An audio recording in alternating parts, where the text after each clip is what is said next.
Uh,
so,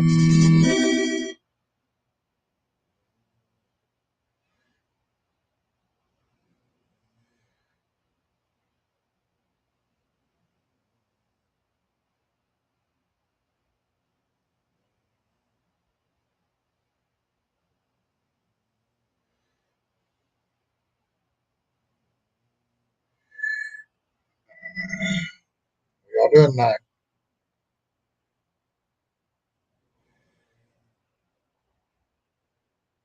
Old video games I'm playing.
Guess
nobody's coming in tonight. I don't know.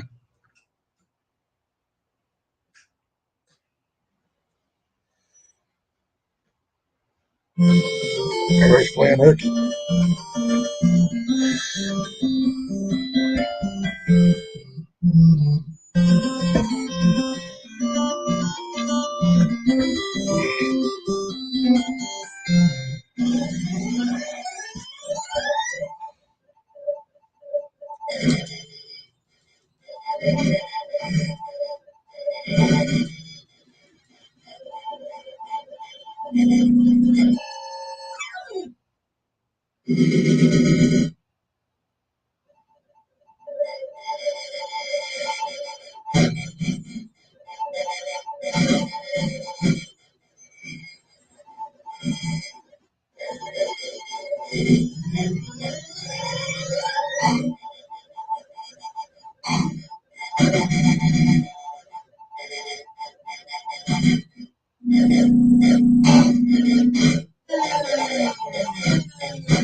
looks pretty boring.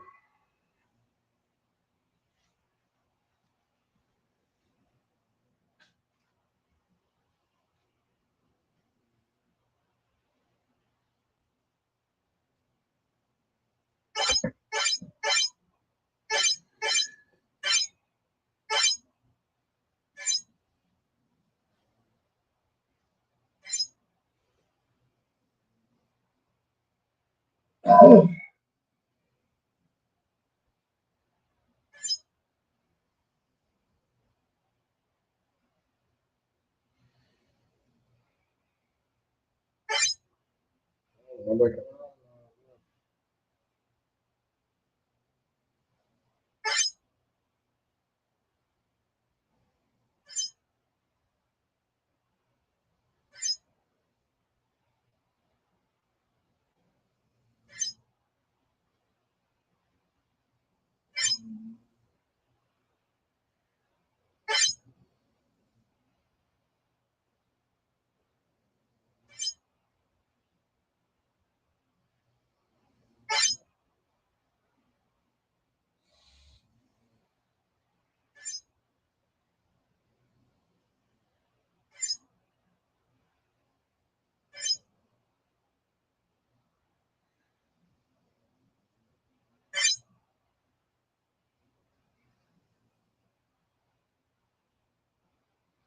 on. Okay.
There's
two people in here. Who is it?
What's up, y'all?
Nice off work for Friday.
Oh, that's so bad.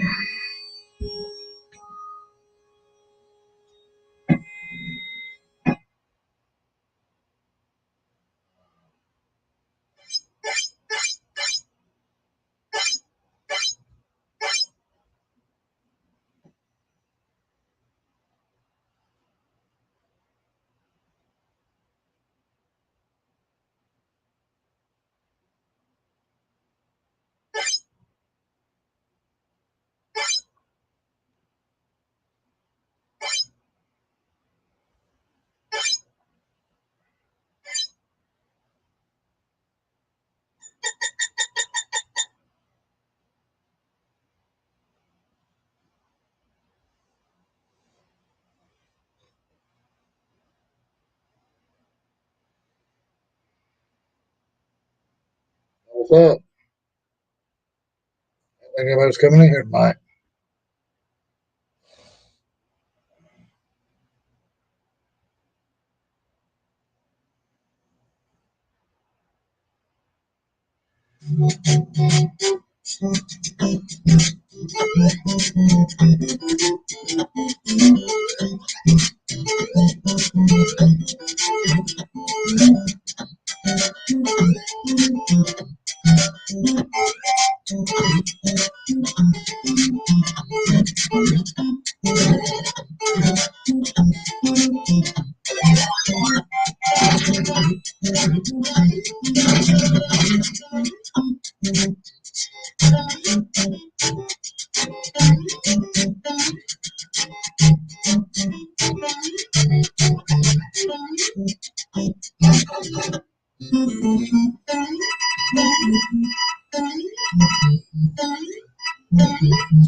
Oh, that's cool. What'd your friend say?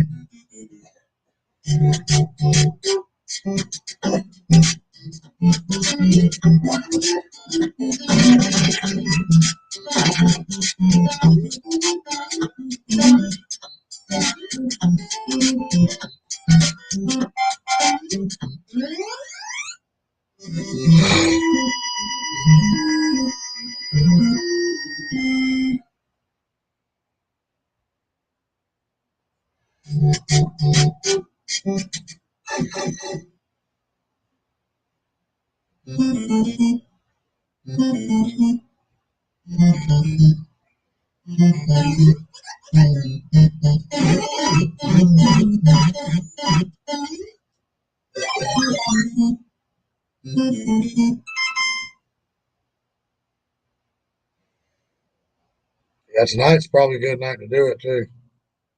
Think of tomorrow. He's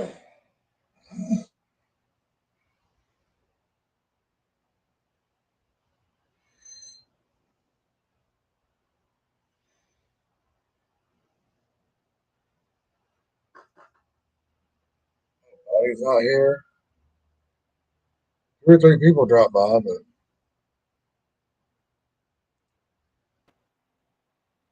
Hey, uh, I felt like at one time there was 3 people watching, but I don't know where it ain't saying nothing. I don't know. Yeah, my friend, he's a rideshare driver in New York City. So he was just telling me all the surge that they were having and stuff. Yeah, tonight's probably a good night to do it too. So there's Body. Hey, Body. Body Moore. He didn't say Just now nothing to starting to feel better. Oh, I'm sorry. Yeah, it took me. I got sick, and then the next week I was trying to recoup. So yeah, it took me like 2 weeks. Will that be?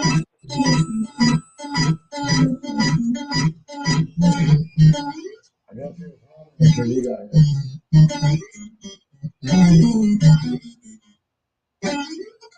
I say nothing until Lisa got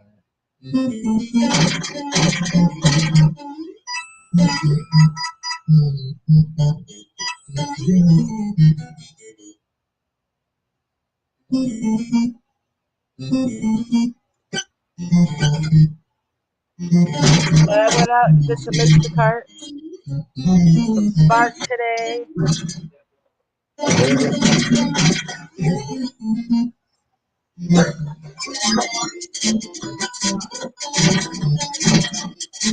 For the past 2 days, DoorDash has been giving me really, really low vol offers. Yeah, I thought it was on his shoes. So he didn't like you too The weather is crazy. It's getting down to the 30s at night again. Yeah, I noticed that too. Like it's like 50 to 56 where I live, and that's during the day. So yeah, Bodmore, I understand. The change of weather is always good to me.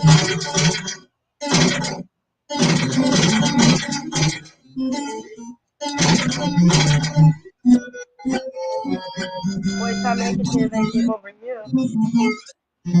Huh? That game is loud. Is it? A little. To me, anyway.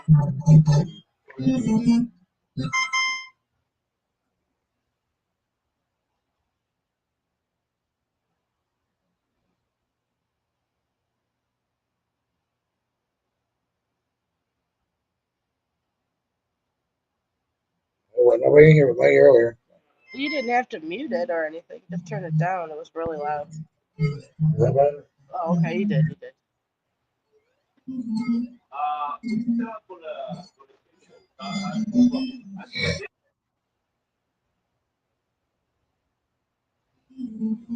At least you're feeling better about it. Always a good thing.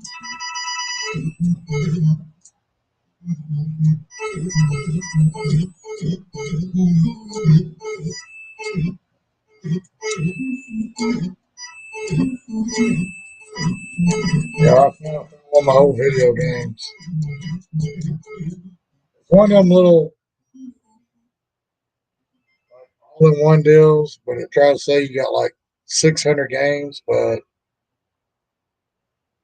there's like 5 of each game. They just name it differently, kind of thing, or something. I ended up at 5 or 6 times.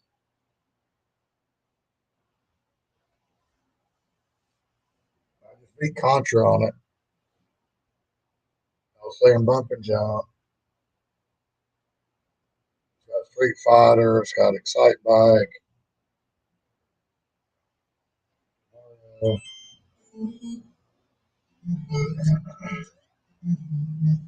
Uh, you gotta look at them because some of them go by different names.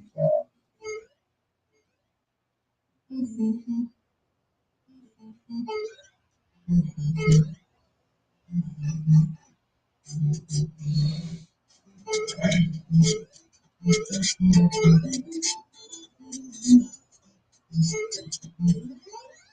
get 5,000 on the flag.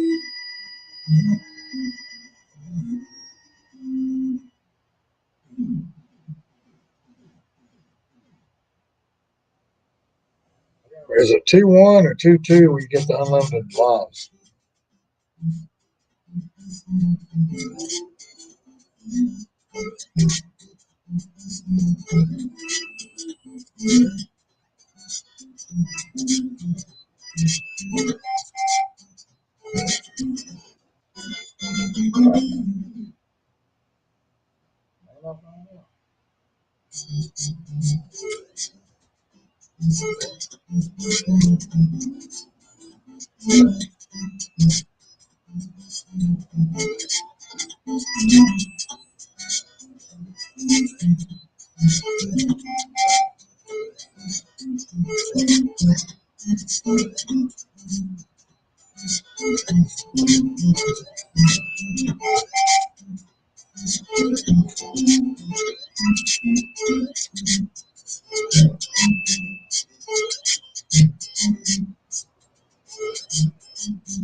Fuck it.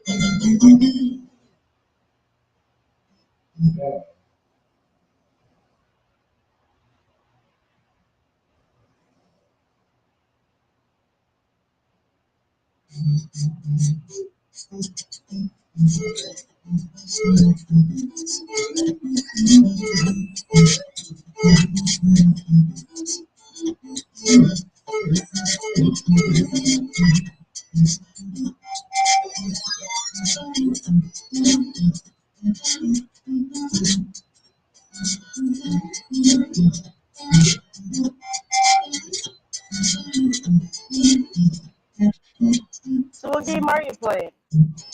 Mario Brothers. I That's it? recognize the Mario music. Well, I think it's a little square box that looks like a Super Nintendo or whatever. And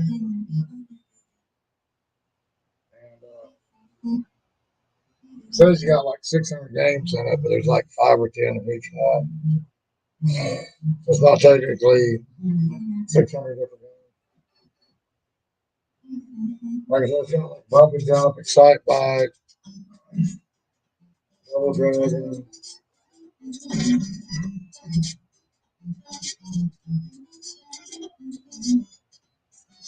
I can't even remember what none of this shit is anymore. All the little hidden blocks and all that. I can't remember if it's World 2-1 or 2-2. When you get the unlimited lives.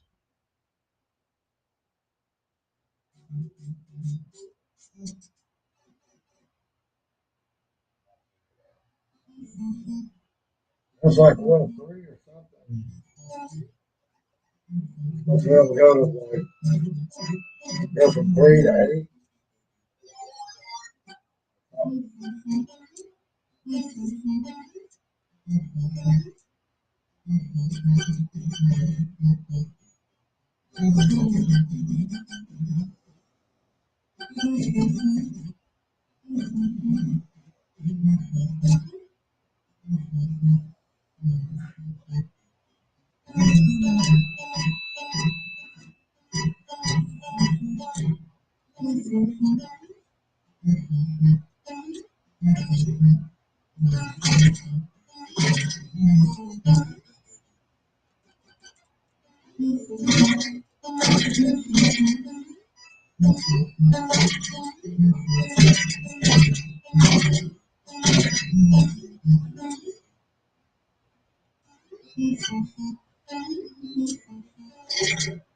I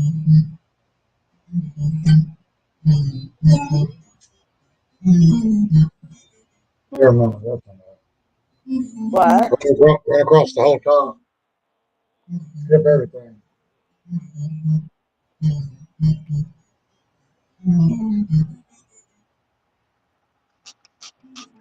So how things been going for you in your market? All right. I don't know why DoorDash is just being so terrible. Holy. All right. Bunch of no-tip orders and stuff, and or they want to tack on a ton of miles. I mean, not just like 5 or 6. I'm talking teens, 13 to 16 miles. Yeah, I've been getting a lot of. I just had to like I like to stay within a few mile radius, like 5 to 7 miles. Here, Yeah. here lately, I mean, like tonight, I used more gas than I wanted to, but I've noticed that here lately, I've got to take longer orders to get the shorter orders. It seems like. That's weird. Yeah, no, it's kind of weird. I've been doing Instacart. Yeah, so I've been having to take like the $16 or $15 orders going 8, 9 miles. So when I get back, I'll get a $11 order going 4 miles Hmm. because I feel like I'll sit there and wait, and I'll decline like 10, 15 orders, and I'll get No. one.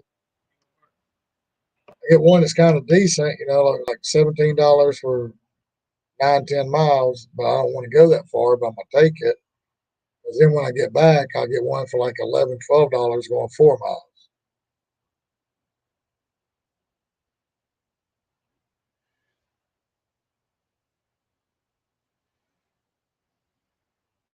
I get tired of sitting there, so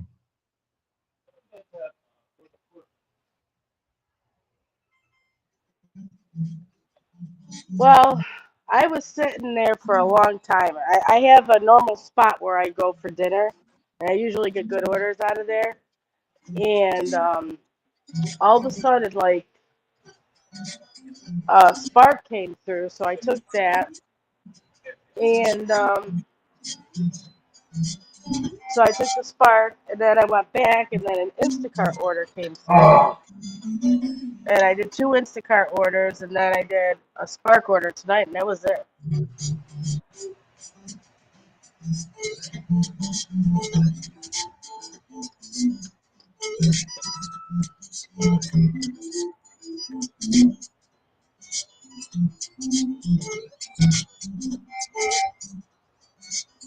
So, and DoorDash was actually I don't even know if DoorDash went off tonight on my app. To tell you the truth. yeah. Right now, I mean, all I really got is all I really got right now is DoorDash and Instacart. Do I you need a have shower? Okay, I can help you at the register.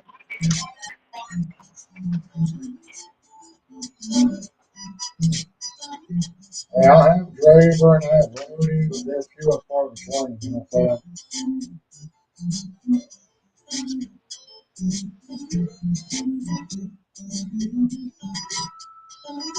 Right now, I just feel like I got like just Instacart and DoorDash.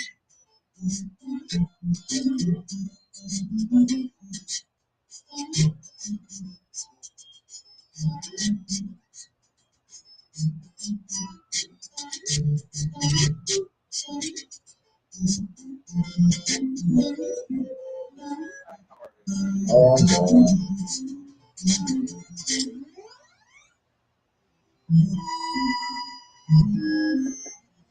At least you're feeling better, buddy. I know where my guy.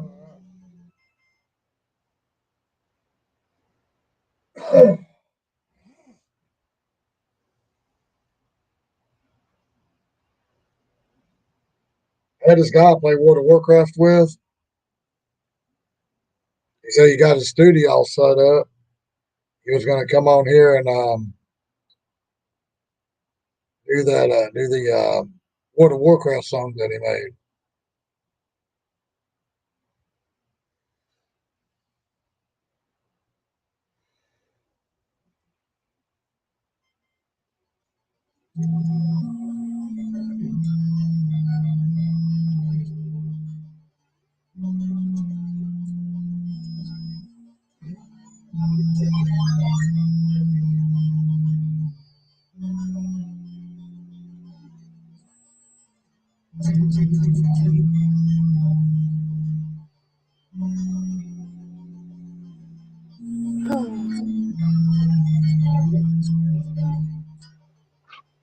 I'm just glad today's my Friday.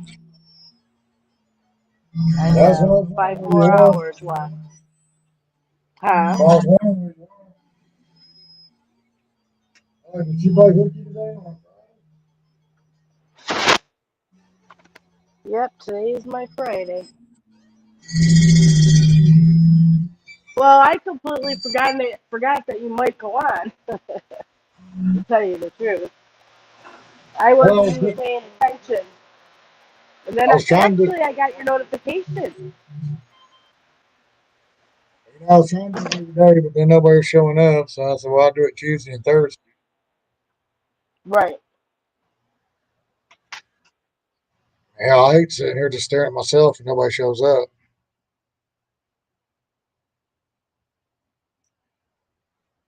Like, hell, I can stare at myself while I'm watching TV.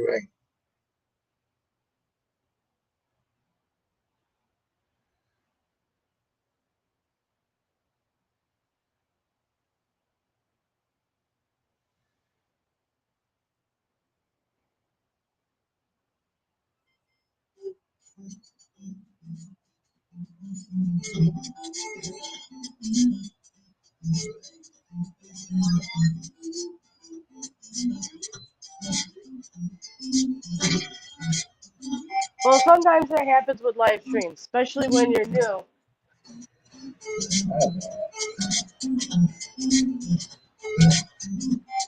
I remember when I first got started, I was the only one in my live streams.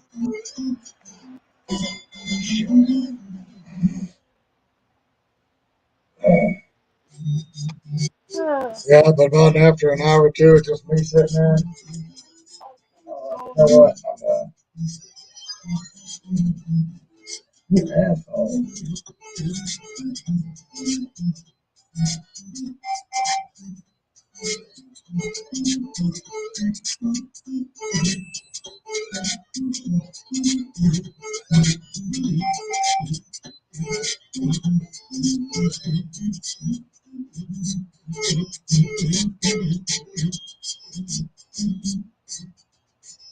Yeah, that's fucking picking up.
Let's gotta go.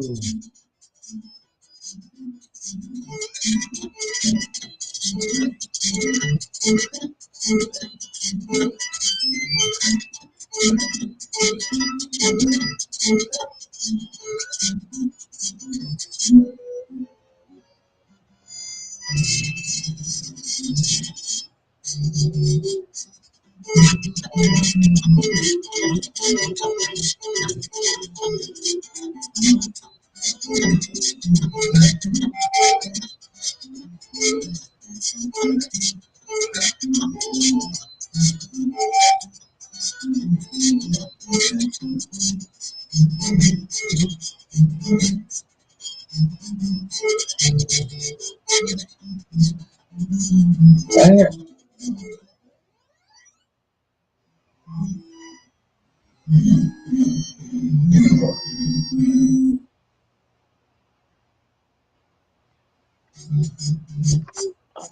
Before you get done with this man on there. Huh? I think like World 2 is where you get done with them and man, you do it right.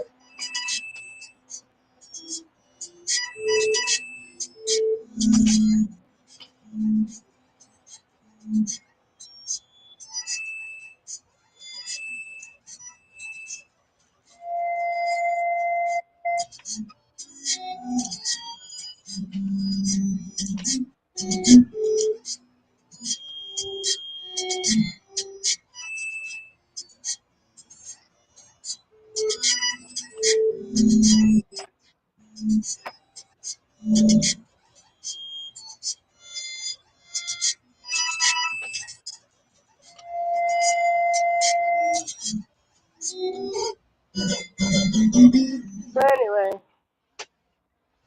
yep, that's been my day. I missed Steve's live stream. I didn't realize he was going live tonight. Yeah, I gotta finish watching it. Because that thing that he was talking about, he said it's in Atlanta, which is where I'm at. And I'm thinking that there should be a bunch of people around here that don't know about it. Yeah. So maybe I can get on there and be a preferred driver on it.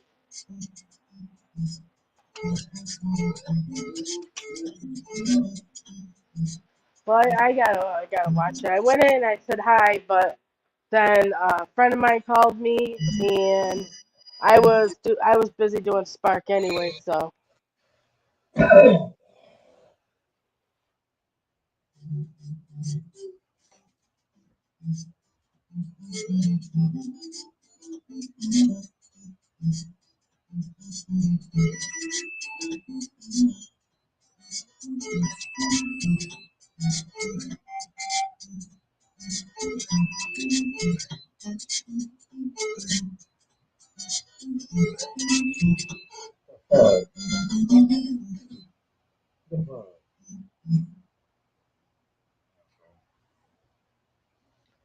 Yeah, so I gotta look it up.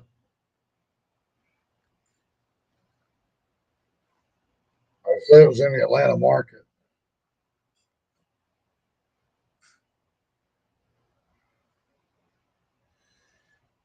I gotta replay it and listen to the whole thing fully because the guy that's talking about it,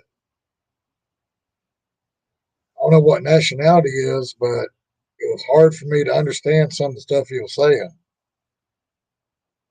So I want to go back and replay it and listen to him fully.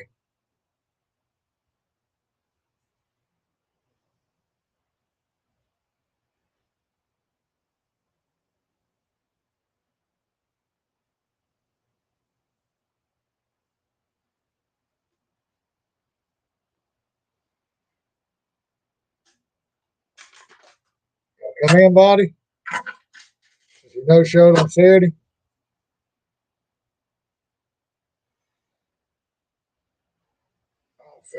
Hey, don't feel bad. I'd feel be the same way, you know. If I told somebody I'd come on live Saturday, I didn't want to. I'm like, not feeling good.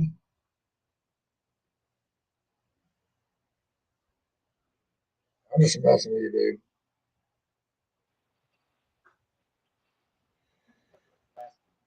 no, we do not. It could be because the change of weather has been pretty bad. Yeah, he said he wasn't feeling good when he didn't show up Saturday. I was like, okay.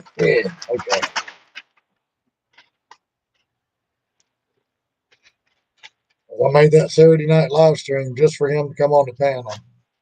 I don't know. I just got better. It was just me and Brian for a little while. He was in Florida on vacation.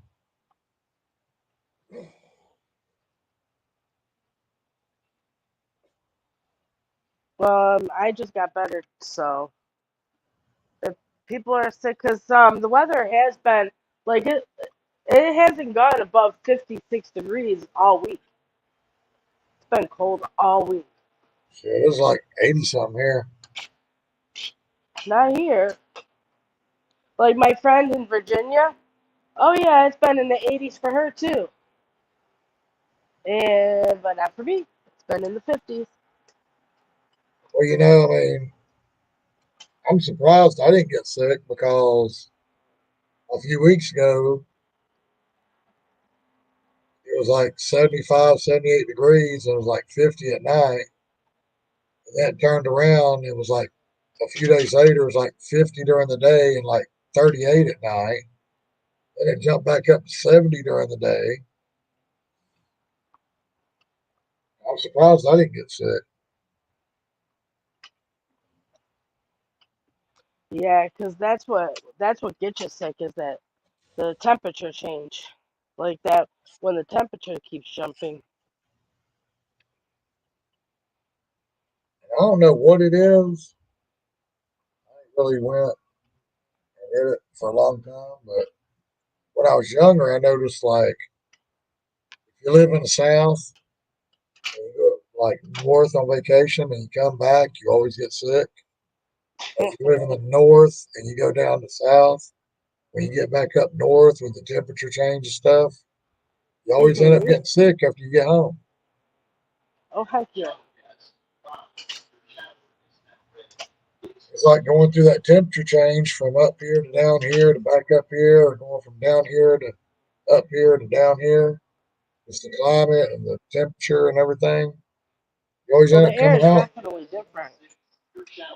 You always end up coming home and getting sick.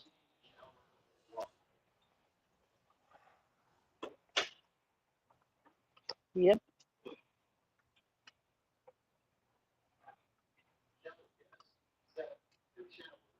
But I'm just glad I feel better.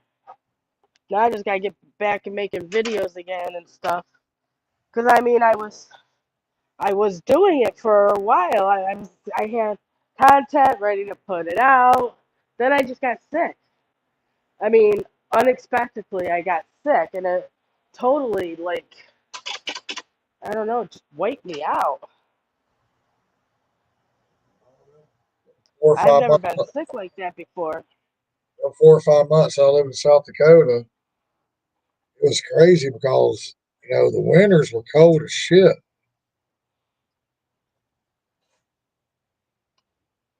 Get snow and all that, but Yeah. it was crazy because in the summertime it felt like Georgia, South Dakota. It'd be 80, 85 degrees. Well, we don't even really get a spring here.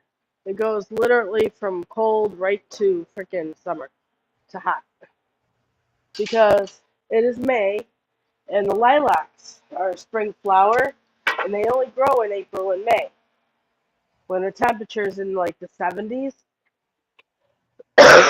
Excuse me. And I have not seen one lilac leaf anywhere.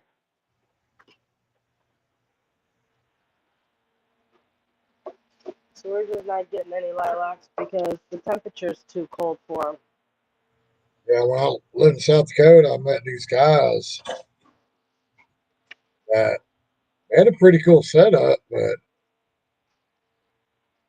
they had like a 6 month work visa or something. Yeah. And like they would come over and I mean, they'd work like 60 hours a week on the farm, but the farmer had to supply them with like a vehicle. He had to supply them a place to live. Plus, he had to pay them. So pretty much, they would come over and work like 12 hours a day, 5 days a week.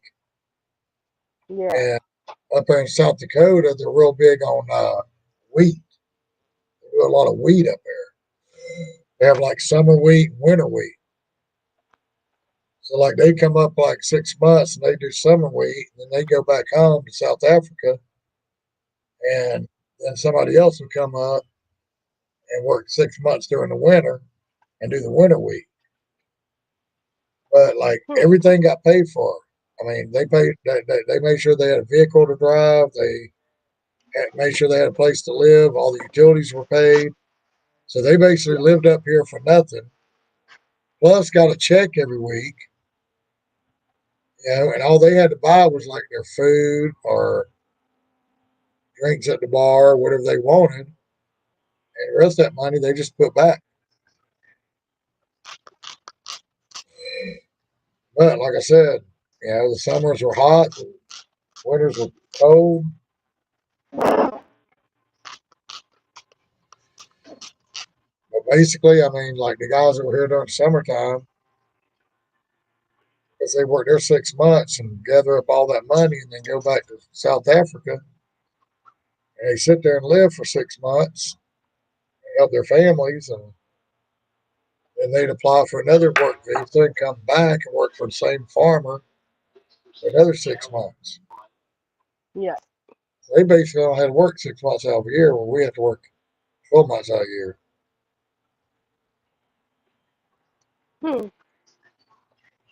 Well, my wife had she worked at this drapey place. They had a lot of people from like Guatemala and stuff. They come over here and work 4 or 5 months. They go back home and they just be living here, saving up their money. Because they like move into an apartment or something together. So the bills were pretty much nothing. And they would just sit there and stockpile their money. And they work 3 or 4 months. They go home, let somebody else come up work 3 or 4 months. Let them go home, let somebody else come up work 3 or 4 months. It was like a quarterly thing.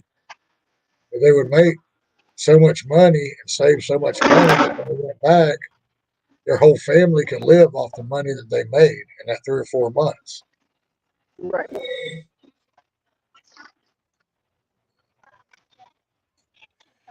Sounds And pretty cool. of course, I'm sure they were sending money home to their family and stuff. But, Yes. man, Yeah, I bet they were. yeah, maybe I need to go buy me a house in Guatemala and just Hey. work 3 or 4 months and then go back home for 8 months out of the year. Wouldn't have to worry about no tips. I'll get over and get stuck over there. Did you see Pedro's video where him and Hannibal are gonna start doing a podcast together? Oh yeah.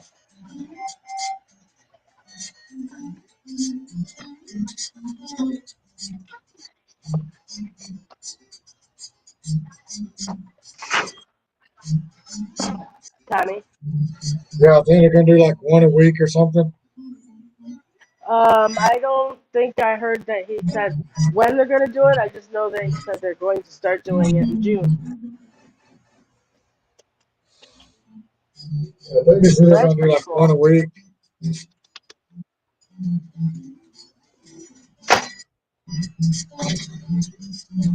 Because Hannibal was doing a thing with Chad, the gig economist, for a while. That's how I first met Hannibal.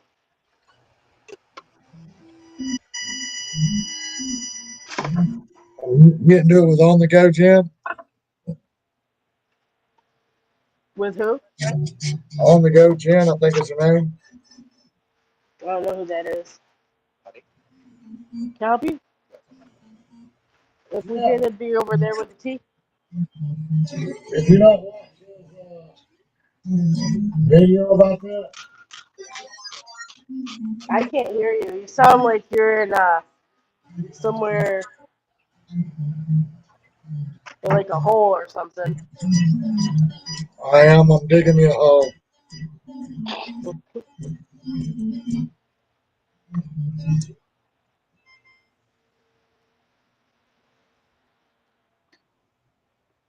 Obviously, there's already a video on the channel, whatever that means.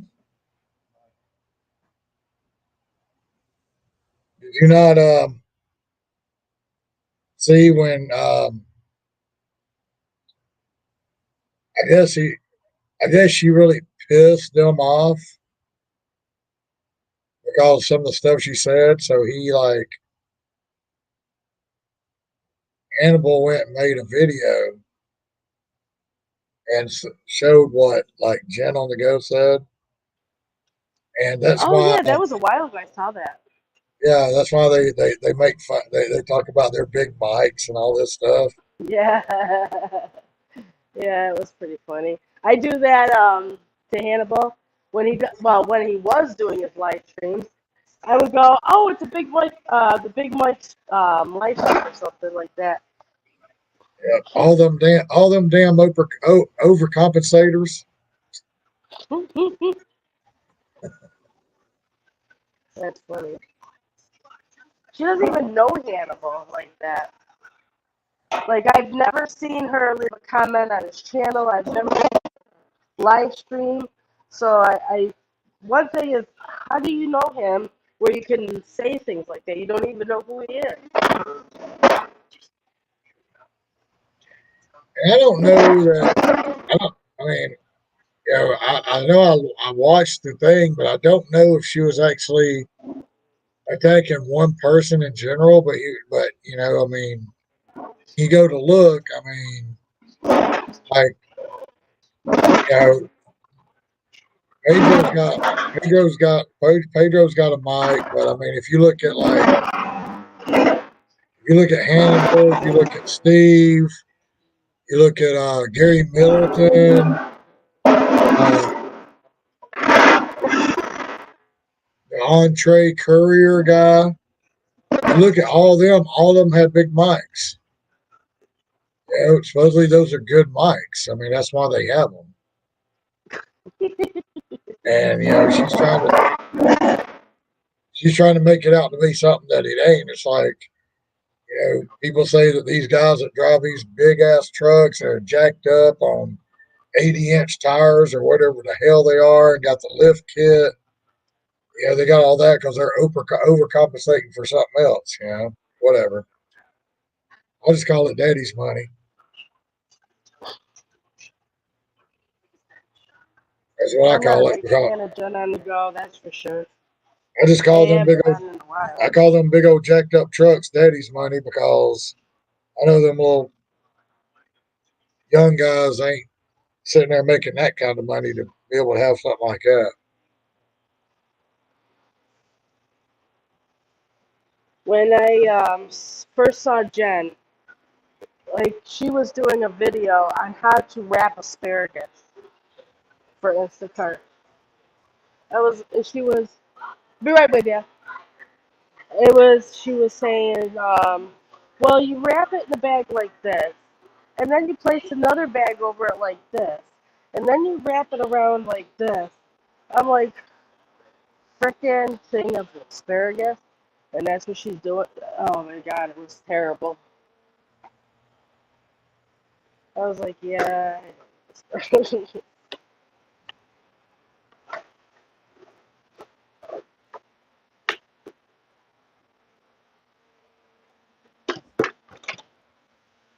Put the damn thing in a bag and go.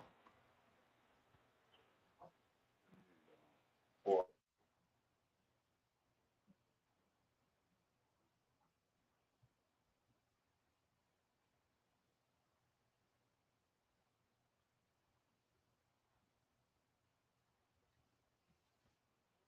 hear me okay now? Good. Okay. Anyway, I haven't really watched none of the videos. I don't really know a whole lot about her. But from what I remember from that one thing Hannibal did,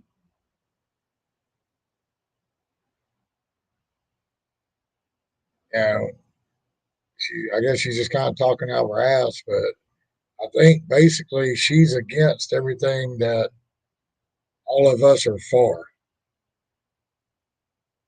Yeah, buddy, it might have been because I was turned this way.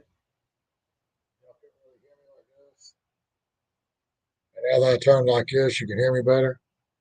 I got my shirt on. I'm so old, I can't remember where my nuts are. It's an old squirrel. I actually walked into the racetrack gas station today, and this girl looked at it. She said, "I like that shirt." I said, "Do you?"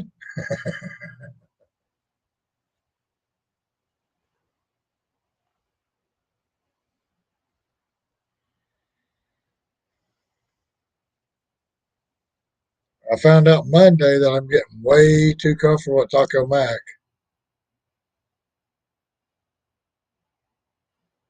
I don't think it's raining here, buddy. I actually need to open up the door.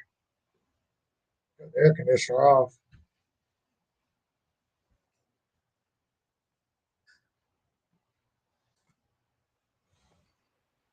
Uh, I'm just going back on the comments while I was waiting on the last customers. What, Body More, what what channel has a video on it? Yours? Says there's already a video on the channel. What?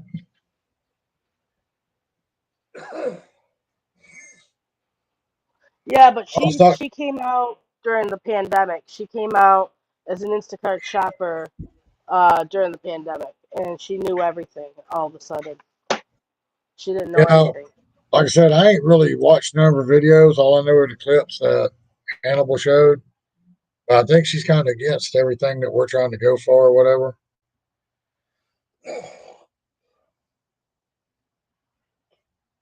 Me and Buddy were laughing at my shirt.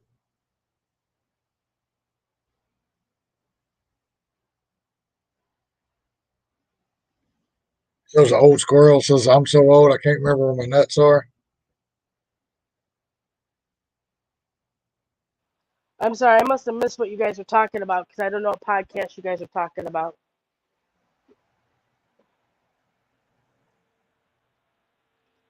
Maybe he's talking about Pedro and Oh, Hannibal and Pedro. Oh, okay.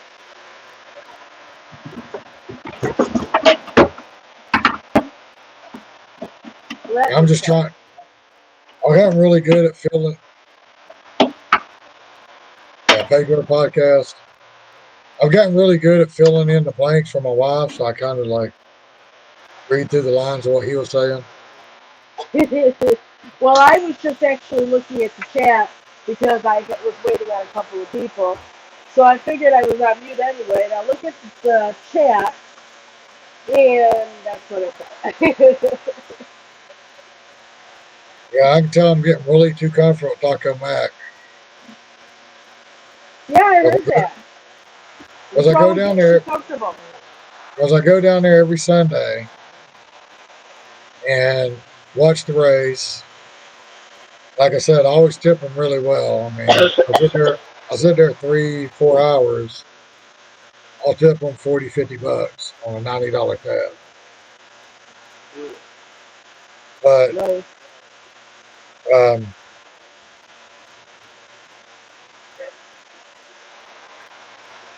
I actually just opened up the door. So last Sunday, I almost left because they know I come in to watch the race. And the little Drink a girl, beer, smoke a cigarette. yeah, yeah. And the girl that was seating us, she wanted to put us in a booth where you couldn't see none of the TVs. And I was like, I'm here to watch the race. I'd like to sit somewhere where I can see a TV and watch the race. So she looks around, she walks over to the table, she points this one out. She said, "Is this one okay?" I'm like, "Yeah, this one's fine. I can watch the race right there." Well, she walks by my wife, and my wife hears her say, "Seriously?" With like a little smart ass attitude. And she told me, I said, "Fuck it, let's go." I said, "I ain't got to spend my money here. I can go somewhere else." I started to walk out, and I saw one of the waitresses that all because we only have like 1 to 3 waitresses. We have one that we go to. If she's not there, we got our second we go to. And if they're not there, we go to our third. And if they're not there, I just leave. 3 strikes, you're out. If all 3 of them are off that day, I'm gone. So our third one, she looked at us. She was like, where y'all going? So I turned around and walked over and I told her what happened. I'm like, I ain't got to deal with that smart ass shit. I said, I come down here just to watch the race and drink some beer, eat some wings or whatever, spend some money, give y'all some money. I said, she wants to catch her attitude. I said, I ain't got to be here. I ain't got to spend this money. So she sat us down and everything. And one of the managers that knows us real good, oh, I didn't open that door. I didn't open that door for y'all to bark every time the wind blows. Go lay down. Now.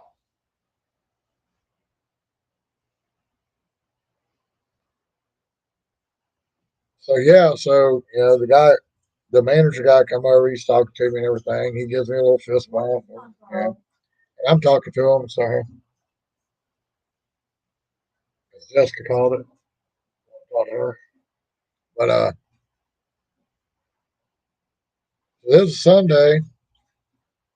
Apparently somebody said something to him. I didn't say nothing to him. So Monday when I come in there to pick up an order, he's standing over. He said, "Hey man, I got a question." He said, "I didn't want to ask you last night." He said, "But it's been bothering me." He said, "Did you have a problem with one of my staff yesterday?" I said, "Yeah, I sure did." I said, "I wasn't going to bring it up, but since you brought it up, we'll bring it up." I said, "Yeah, I sure did." He said, "Well, exactly what's the problem?" I said, "Well," I said, "everybody knows I come here to watch the race." Hmm? I said, "She tried to seat me in a booth where I could not see a TV. And I asked her nicely if she could put us somewhere in front of a TV so I could watch the race. That's why I was here." And I said, she sat us down.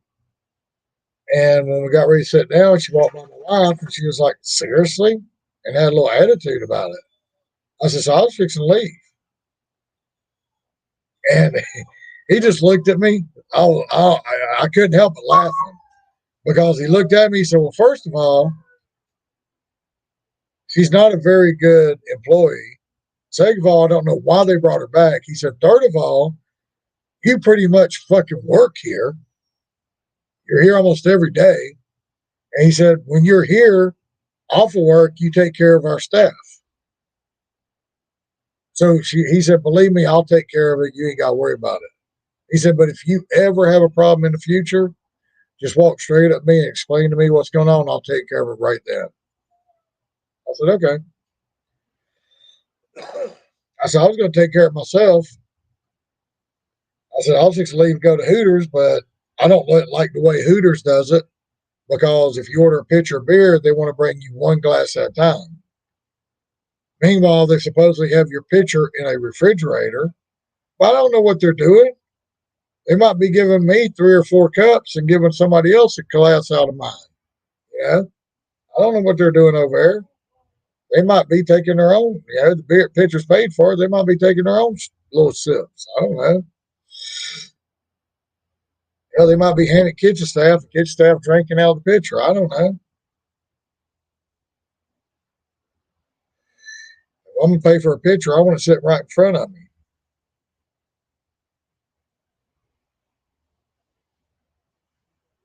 And I guess it's a 50-50 thing because pitchers cost more at Taco Mac, but the food's cheaper. As to where if you go to Hooters, the food costs more, but the pitchers are cheaper.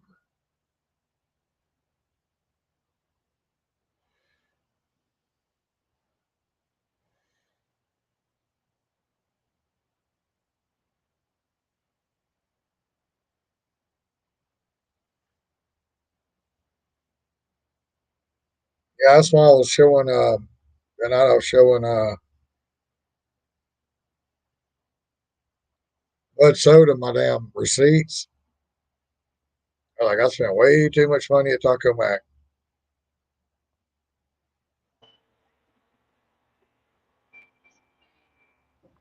Oh, It's like I blew 150 bucks last Sunday at Taco Mac. It was $100 bill. I gave her $50 tip. nice.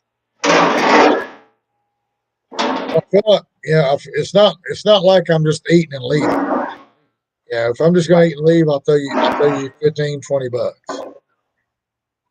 Yeah, or 40, Yeah. $50 bill. But I'm actually sitting there for 3, 4 hours watching the race. I mean, I'm very low maintenance, Give my Mhm. pitcher of beer, give my food. I'm good. Come back when you see my pitcher getting low, ask me for another, and I'll say, yeah, you just bring it to me. I'm good. You ain't got to come check on me every 10, 15 minutes. Just let me watch my race. If I got beer and I'm watching the race, I'm good. Just leave me the hell alone. You go worry about all your other customers. You done the job you need Right. to do. Yeah, you done the job you need to do. I don't need all this. Well, that's their job too, really.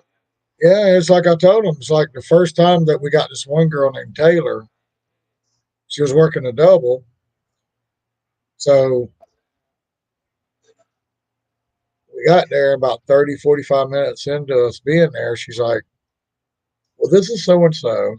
And she's going to take over watching y'all because I'm going to go on my break. I was like, how long's your break? She said, I'm going to be gone for about an hour because she said, I'm going to be gone for about an hour because I'm working a double. I said, well, look, just do this. I said, I don't want you to lose out on your money or nothing. I said, why don't you just go over there, get me another pitcher, bring it over here, and we'll see you in an hour because I ain't going nowhere. I'm watching the race. I'll see you in an hour when you get off your break. And she still told that girl to watch us. And the girl come by. That's how we got our number two waitress. Is you know she she would come over and check on us even though she didn't need to. Yeah. But yeah, that's our number two. And Sunday she was going to be there, but she was going to get there after we got there, so we had to take her number three. It was kind of funny because Sunday before I'd been looking around and watching the waitresses and how they wait on their tables and how they're really attentive to their tables and stuff. So I actually Yeah. picked this third waitress out myself and called her over there a week earlier. And I asked her what her name was. I explained to her why I asked her what her name was. I said, look, just in case, number one's not here, number two's not here, I need number three, or I'm just going to leave. Yeah.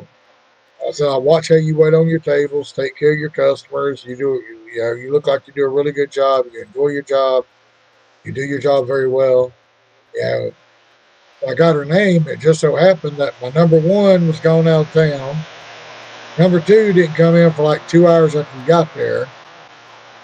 So the number three was there. So we actually got her the week later after I just asked her. I thought that was kind of cool. As I looked there, I was like, I just asked you last week, and here you are, you're waiting on us today. Aw.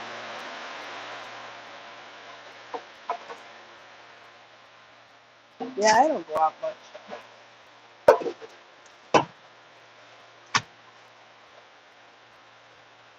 So I work a lot. That's about it. I used to watch the races all the time with my ex, but after we broke up, I kind of lost interest.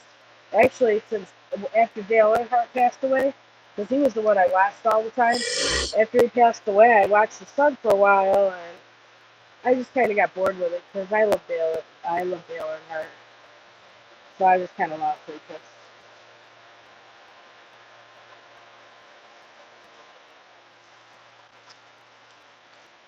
Yeah, see, I can't. I was gonna go over there and look at that damn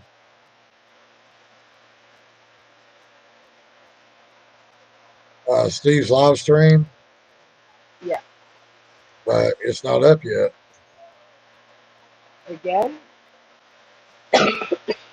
Well, I actually got a notification on this one, and I was watching it while I was riding around. But I was going to go back over there and look at the damn name. I know it started with an M, but I was going to look at the name and see exactly what I need to do to go ahead and get registered for them to get What? the ball rolling. Yeah.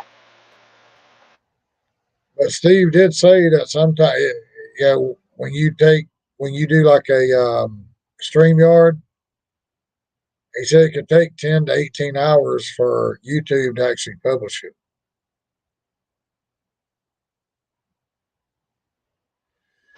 Well, the reason that started happening was because of COVID, because they laid everybody off and everybody was working from home, so they didn't have as many people working, and so that's how that all got started. Apparently, they're not back to work yet. Yeah, All so the I was Google watching, employees and everything, they were all working from home. so I was watching the live stream, but now I can't come over here and look for it, the live stream that I saw, because it's not on YouTube yet. I mean, I can't see it either. It seems to be, I don't think he sent me the link.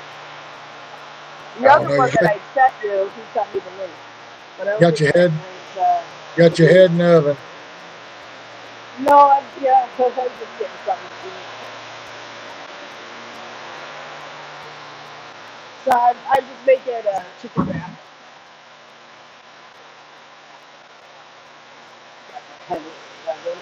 Body, now that you're feeling better, when you're here, why don't you come on up, join us? Miss Saturday night, you can get in on Thursday night. Uh-oh. Hi, baby. Take your turtle. Hi, baby. Hi, baby.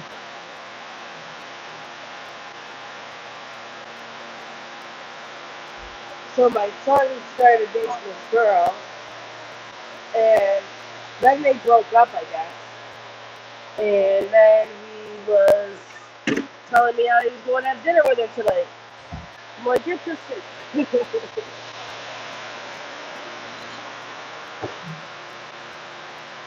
Yeah, because like So, last week we were watching. Yeah, you sent me the link. We were watching Lou and Mary. yeah.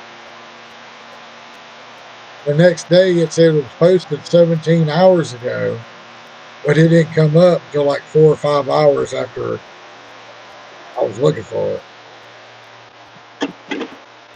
Yeah, because that's what it's streamed. So they don't change the time on it, but even though it doesn't show up, yeah, they'll still have that older time on it. So that's what it's Yeah, because streamed. I think Steve said it takes YouTube like up to 10 hours to put your video on YouTube after you StreamYard it. Well, it takes about 12 hours, depending on how long it is. If it's a short live stream, it'll post right away without the with the comments. But if it's a longer one, it's for you to see the live stream with the comments, it takes a little bit longer. I don't know when I watch like UDMs.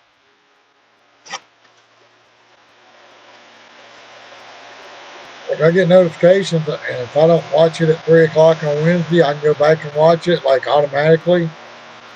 But his is only about an hour long, and Steve's only about an hour, hour and a half long. Yeah, but you can't see the comments. I'm talking about the comments. I can't never see the comments on my phone.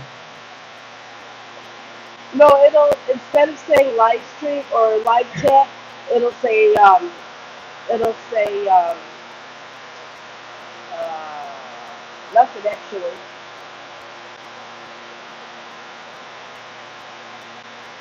because you can't see the live chat. I mean, it's like if something like if they show something like on Saturday or Sunday, because I'm off on Sunday, so if I don't watch on Saturday, I don't watch on Sunday. I can go on Monday and look at something that they did on Saturday, and on my phone, I still won't see all the live chat. Oh really? Well, you got to go to when you click on live chat. There's and you see the three lines. It'll say top chat or live chat. You got to click on the live chat part on the bottom, because sometimes, like if you have it on top chat, it won't show everybody's comments. Yeah, all I do is click on live chat, and it might show like 12 comments. That's all I ever see. Yeah, when you go into live chat, then on the right hand side you'll see three lines. Click on that, and it'll say top chat or live chat, and then you click on the live chat, and it'll show all the comments, and except for any that were deleted throughout the stream. Or if you hit top, if it's on top chat, it'll just show a few comments. Yeah. What are you doing, buddy?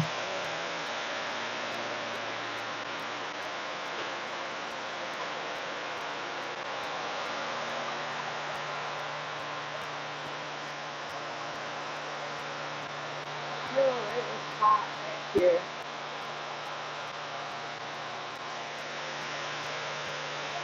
Kind of makes me happy I'm not working back here. I kind of got out of saying that for a long time, Say what? asking somebody what they were doing. Yeah. Because I used to talk to this guy on, I want to say I talked to him on Skype. Hmm. We played poker all the time. I've been playing poker since I was like 18, 19, online and shit, or whatever, 22, whatever. I got into it real big when Chris Moneymaker, all them, yeah, he won that millions of dollars or whatever. But I was playing it before, but I didn't really get into it hardcore until about that time. I was playing on like 7, 8 different sites, and they were having free rolls everywhere, and I was like a free roll hoe, and I was anywhere there was a free roll, I was at that site playing 3 or 4 sites at one time. Yeah, I was talking to him one day, and he said, "I said, what are you doing, man?" He said, "I'm just sitting here looking like this." I said, "What do you mean by that?" About that time, he throws up a picture on Skype. Hmm. I don't know where he finds this shit, found this shit, but he showed like a fucking 600-pound dude sitting butt naked in a stand-up shower, sitting down on a chair, Oh, jeez. taking a fucking shower. He said, "I'm just sitting here looking like this." And he sends me a picture. I'm like, that's something I can't unsee. So I stopped asking people what they were doing. When he said, "Sit here, look like this," he sent me that picture. I was like, okay, I've never asked this guy again what he's doing. Right. And then every once in a while, I'd get drinking. I was like, dude, what are you doing? Because like he'd be on my table, but he wouldn't be playing. His timer would be going down. I'd be like, dude, what are you doing? He's like, I'm sitting here looking like this. I'm like, don't do that. Every time you say that, every time you say that, I get this image in my face of the picture you sent me. I'm like, stop doing that. Shoot, baby. Yeah, it was a picture of a guy in a stand up shower. He's like 600 plus pounds, sitting there butt naked, sitting in a chair. I'm like, no, don't ever do that again. Oh, that's definitely something you can't unsee. Yeah, and then especially every time you talk to him, you slip up and say, "What are you doing?" He's like, "To sit here look like this." No, I don't want to see that. And I close my eyes, and it's right. The picture's right there. You know what I'm saying? As soon as I Never close mind. my eyes, it's like a full screen video of that guy sitting in the shower. Like, no, don't do that.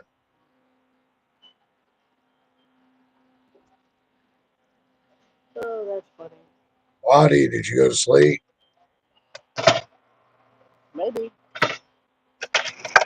Kind of upset. Kind of upset. My guy didn't show up tonight. You're expecting another guy? Well, the guy that popped in Tuesday night, Oh, okay. the Big Al Raps, Yep. he was actually supposed to come on the channel, on the panel tonight Yeah. and promote his YouTube channel. And then he was actually he said he had a studio all set up and he was actually going to perform that, the World of Warcraft song that he made. He was going to perform it live on my channel. Very cool. And then he was going to put a link on his channel to my channel. Right. Kind of Okay.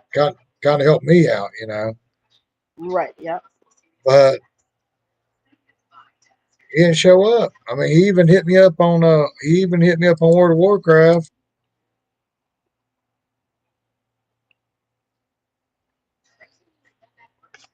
Wow.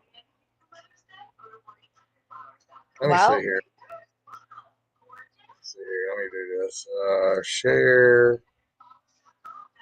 screen. all these mothers are getting flowers for Mother's Day. I'm watching a commercial. All these mothers getting these beautiful bouquets. Man, my kids better get me bouquets for Mother's Day. All right, see, look. See, look at my screen. Yeah.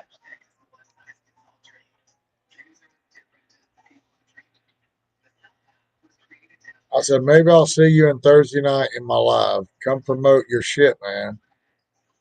I'm not big, but maybe peeps share your stuff and help you. I'm like, y'all, you know. He's like, for sure, tomorrow, right? What time? He's like, I just got $600 worth of stuff for my studio. It's under construction.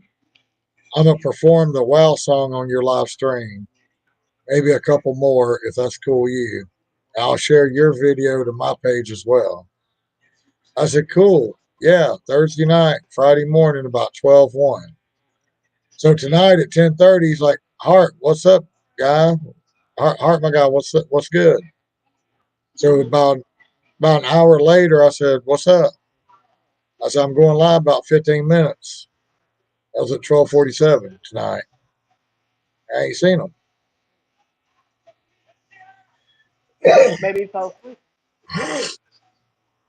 Yeah, I'll see him in there playing World of Warcraft till 2, 3, 4 in the morning.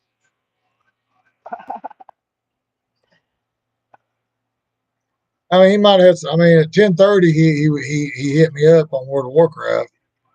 Yeah. And then about an hour later, I got home. I actually come home a little early because everything died tonight. Still playing my video games, but yeah, I mean, he hit me up about an hour before I got home. So he should have still been there. Like I said, he said maybe he'll come on Tuesday. But he said he's going to perform Maybe. the World of Warcraft song and a couple others. He said he just spent $600 on getting the studio reconstructed. Wow, that's pretty cool. And he said he's going to play that and a couple others.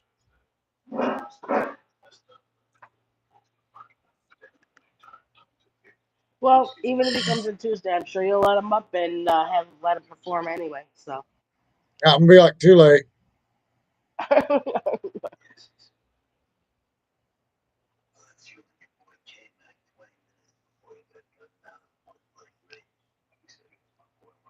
All right, so I'm gonna share my screen. This is only like 2.5 minutes long. Hmm. If you don't like know nothing about World of Warcraft, it may not make no sense to you. But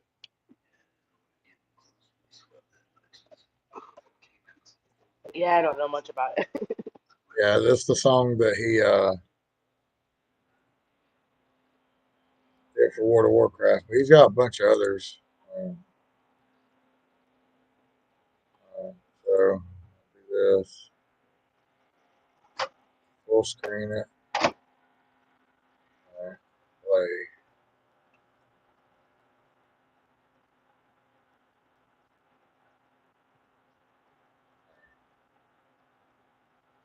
This is World of Warcraft hip hop.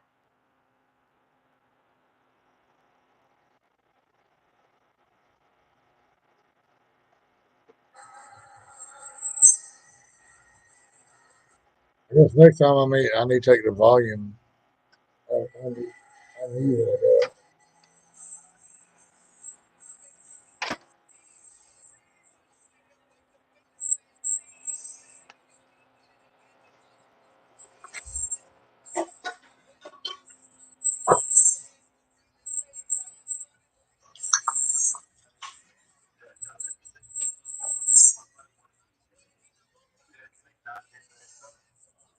So you can promote him without him being here.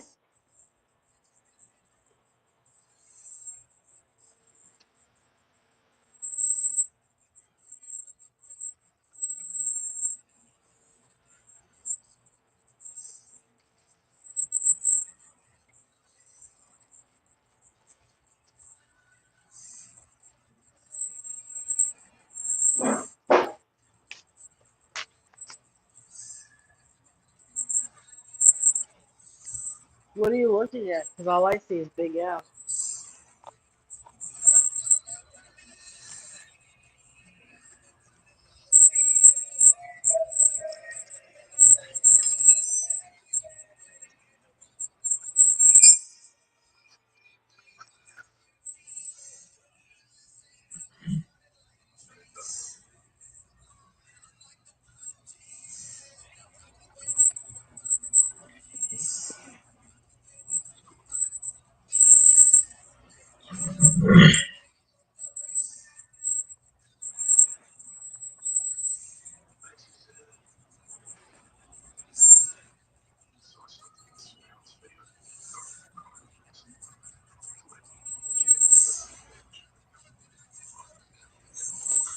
Well, last night at this time they had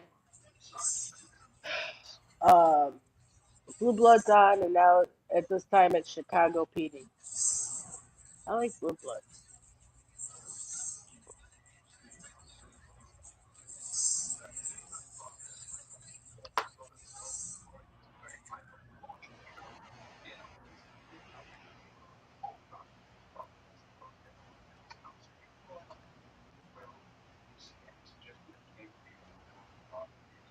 Yeah, this is World of Warcraft thing. But he's got like a bunch of different ones. Hmm.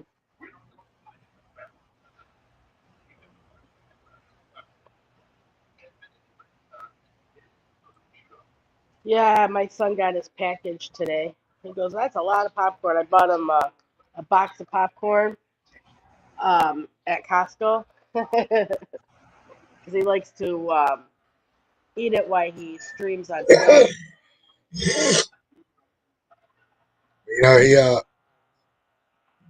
He references a lot of World of Warcraft stuff on that, but he also talks about smoking trees. Which I don't do that, but Mr. Flex is a big tree smoker. So is Mr. William.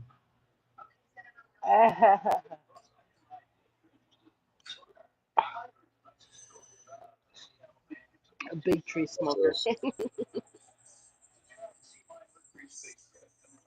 Ah, is that the guy? Really, that's him. I don't know.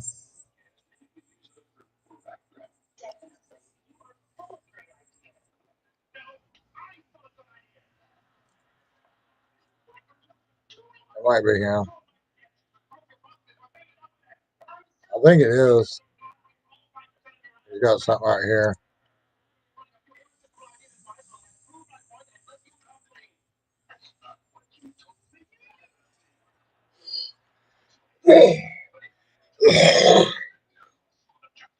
Yeah, I guess it is him. Hmm.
Oh, this is some nice friends.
So you could hear all that, right?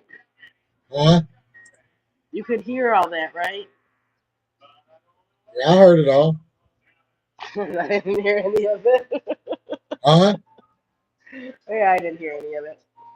You didn't hear none of it? No.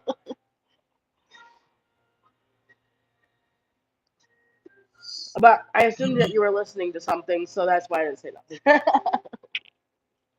Well, I was wanting you to hear it too. I thought you could hear it. Oh, I had everything turned up.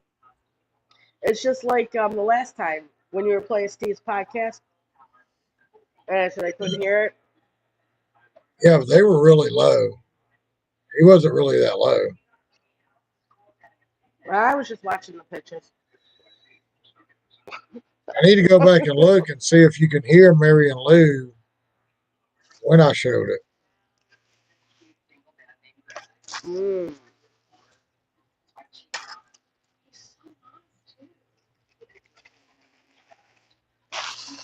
What day was that? Was that Tuesday night? Yep. Yeah, 2 nights ago.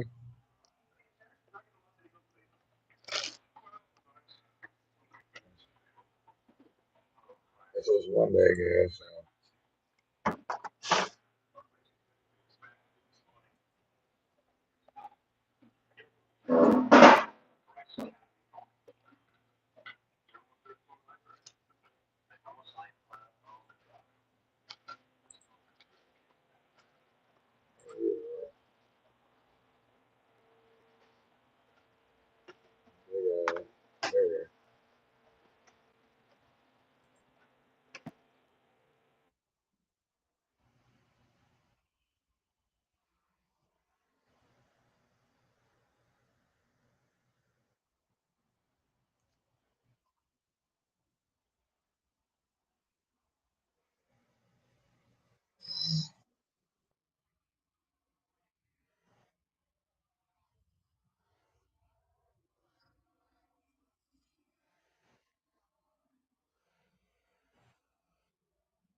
Yeah, I can't hear nothing that Steve or Mary or Lou or anybody saying. I just hear me and you.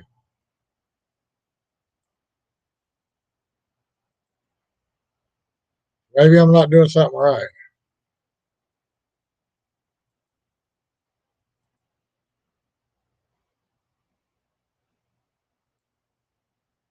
All when I look at it, all I hear is me and you.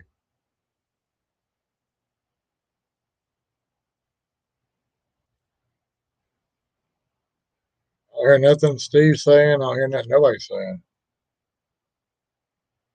That kind of sucks. Maybe I need to figure out why I can't hear it. Why y'all can't hear it. Yes. So apparently I couldn't hear it. That day I couldn't hear it, so apparently nobody can hear it then. It wasn't just me. Yeah, I just went back and watched replay, and you can't hear Steve, you can't hear Mary or Lou or anybody. Well, doesn't that just stink? So now those videos I played, nobody can hear them on when they see it again. Hmm.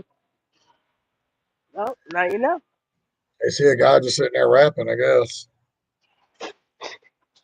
That's all I saw.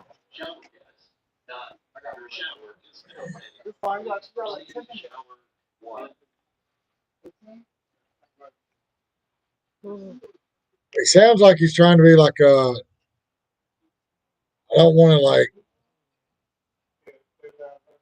disrespect the man or nothing, but he kind of sounds like he's trying to be like a new age kind of like a 2022, 2021 NWA or like Ice T or somebody. Oh, really? But the only difference is like nowadays you can't actually act on that shit. But back when NWA and Biggie Smalls and all them were out, they literally they literally lived the life they rapped about. You know, they were talking about the Uzis and AKs and driving down the road, and they were driving by the cars and doing drive-by shootings through the cars and all that shit. That's how Biggie Smalls died.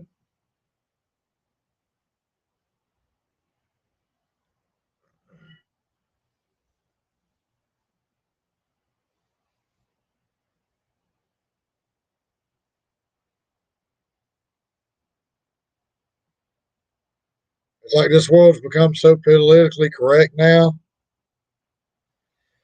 And everybody's getting their feelings hurt. Everybody's wearing their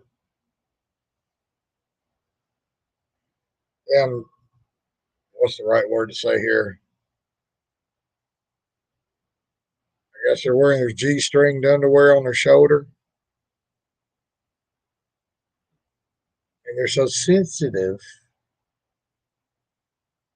that shit like that.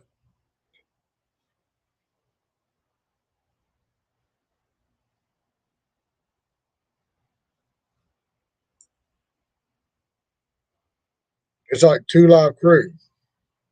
There'll never be another Two Live Crew. They fought them the whole way in the 80s and 90s,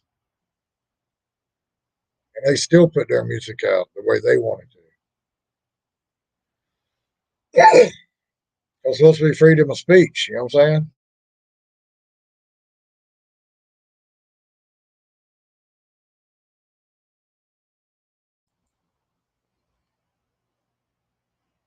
And like Two Live Crew, they banned them from radio stations, and they made them put explicit lyrics on their music Hmm. and made it where you had to be 18 or older to buy it. But I mean, they couldn't stop them from making the music. I mean,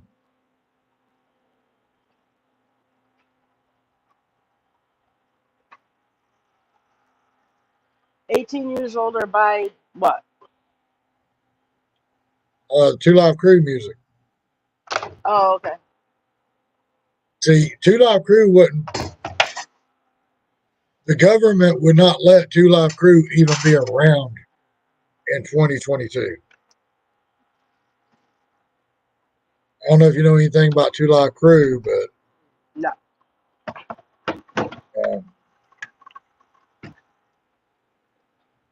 maybe you just need to go look up a couple of their videos and you'll be like, oh my gosh, what did Tommy show me?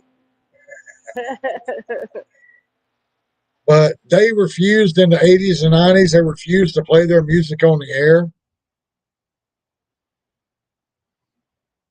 But, you know, freedom of speech, they could not stop them from making the music. They just had to put a thing on there that said explicit lyrics, 18 or older to buy. And then still the people, the record stores and shit, they didn't care. They didn't care if a 10-year-old come in there and bought Two Live Crew. As long as they were making the money, they didn't card nobody. Back in the 80s and 90s and early 2000s,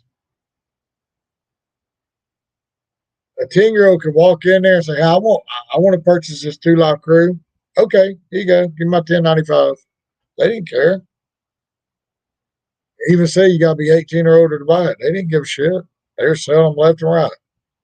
They're making money hand over fist. Okay, number one, because everybody wanted to see what was so great about Two Live Crew.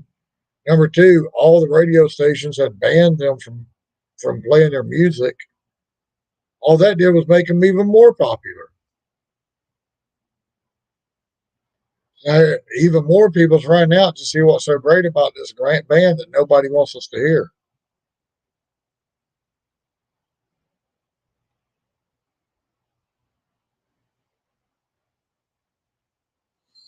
I got to figure out why y'all can't hear shit when I put it on the screen.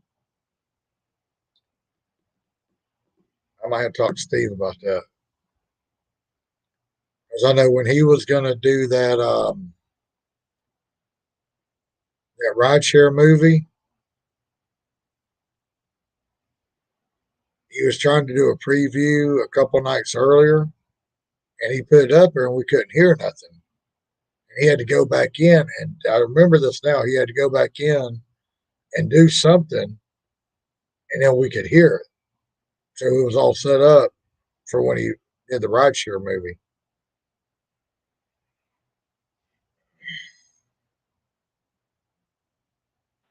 Yeah, I don't know that much about StreamYard, so.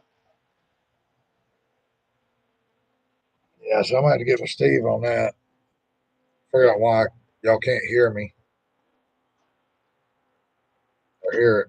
Because, like I said, he had the same issue. I forgot about that. He had the same issue when he was supporting the that rideshare movie. Yeah. Interesting. And he tried to do a preview a couple days earlier just to see how it looked or sounded. Yeah. And everybody was like, no, we can't hear nothing. We can't hear nothing. So he stopped it and he was like messing around with something. I forgot what he did. But he did something. And then all of a sudden we could hear the movie. So he already had everything worked out. So I got to figure out what he did. I got to ask him about it.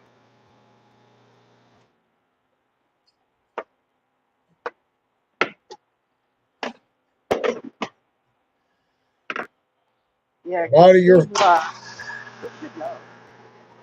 and Body's fired. He didn't say nothing about music, but I'm not putting it on this late. It'll just be musicless tonight.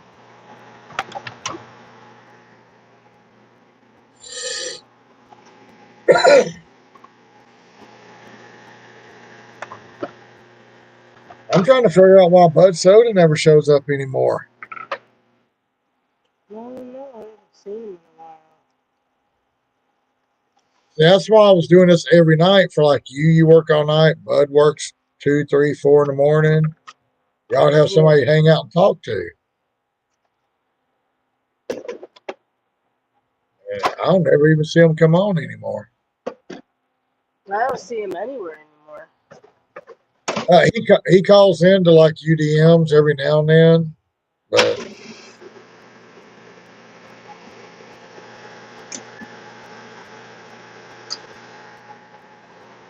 I'm thinking now that he got that car, Hey, thinking, it was shipped. I'm thinking now that he got that car and he said he could take riskier orders, he may just be so just into going because he ain't got to worry about the gas that he had to worry about in the truck. And I'm thinking he just must be going. All he's doing is going home, going to sleep, getting up, going to work, going home, go to sleep, getting up, going to work, and just running that car. Because with the gas mileage he's getting from the car, from the truck, he can go here, go here, go here, go here. Try this spot, try that spot, try this spot.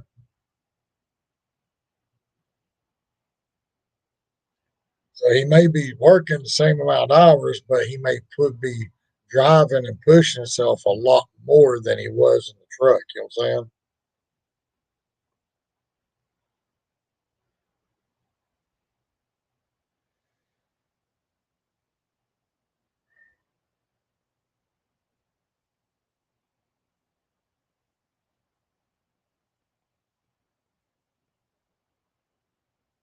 And if he's pushing himself like that and he's pushed himself thin, yeah, he may just not feel like coming on lives with people. He's just so damn tired.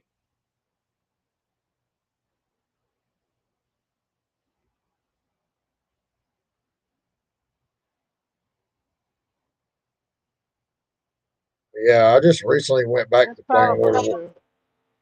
I recently went back playing World of Warcraft because there was about like the other guy. I don't know if it was William or who, but they were talking about World of Warcraft, and Yeah. literally, I lived that life for like 9 years or 8 years or something, maybe 6 years, something like that. Anyway, I was so hooked on World of Warcraft, I literally go to work for 8 hours. I would sleep about 4 to 5 hours. Whatever was left in the day, I played World of Warcraft nonstop. So I guess I was doing like 10, 12 hours a day on World of Warcraft, and the rest of it was work and sleep.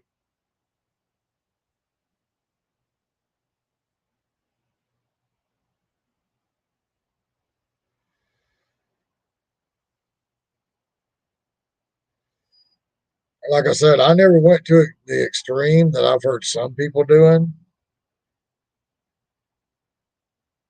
It's like this one guy, like that little game I'm playing right there.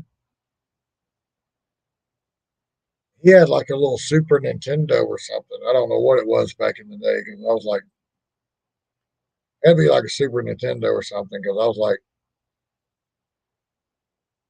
15, 14, well, 15, 16.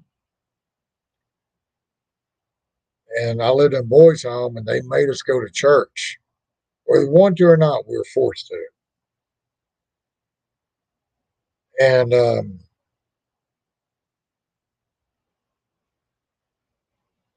they'd have them speakers come out and talk to us and everything, whatever, every now and then. And this guy come out and told us he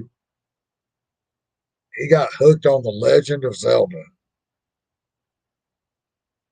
which is probably like a little 16-bit game.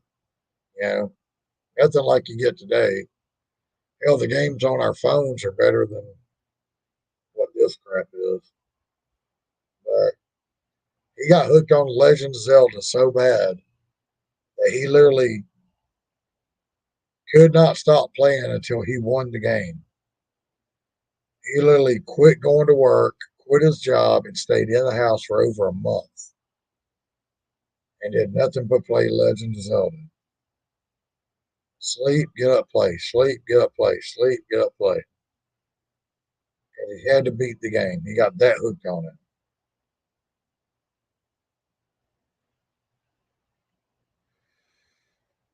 I was never to that point because I know if I don't go to work, my bills ain't paid. If I don't go to work, there's no World of Warcraft. So I know I had to get it. I had to go to work. I had to sleep the least amount as possible, just so I could go to work, so I could come home and play my game.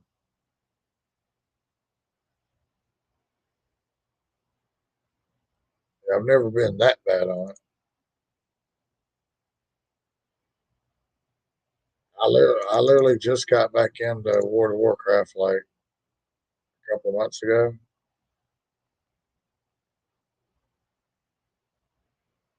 But I don't play it nothing like I used to.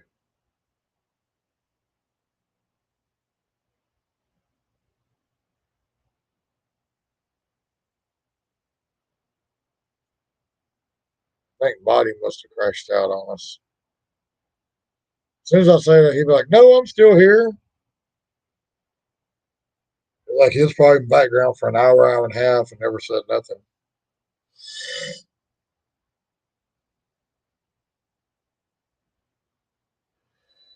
Like he might be laying there asleep, and he'll hear me say something about Body, and he'd be like, "Yep, I'm here. I'm up. I'm listening." You never know. You might have went to sleep. It is, going on 3:30 in the morning. Well, that's why I'm kind of wondering why he didn't say nothing about the music because I think sometimes he lays down listening to us. And he's got the music in the background, and he's like listening to us, and he falls, and while he's laying there listening to us, he'll type every now and then. But as he falls asleep, he's listening to us and listening to the music in the background and crashes out on us.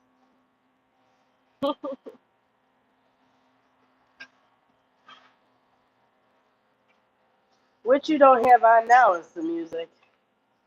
Yeah, that's why I said he's fired as a DJ because he did not remind me about the music. And at this point, I don't know if there's any reason to cut on, but see, I'm here. You're fired, Body. Yes, it's fired. There, now there's the sleeping music. Yes, it's fired, Body. You didn't remind me about the music.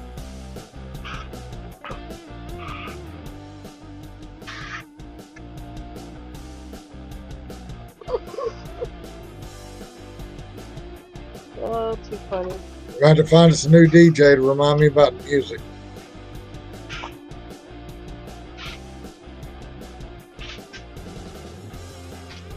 Fire used to do it all the time, but Fire disappeared. I see Fire and Mr. Flex's live stream. Yeah, he just don't. I think I lost him when I went on that rant about Pedro.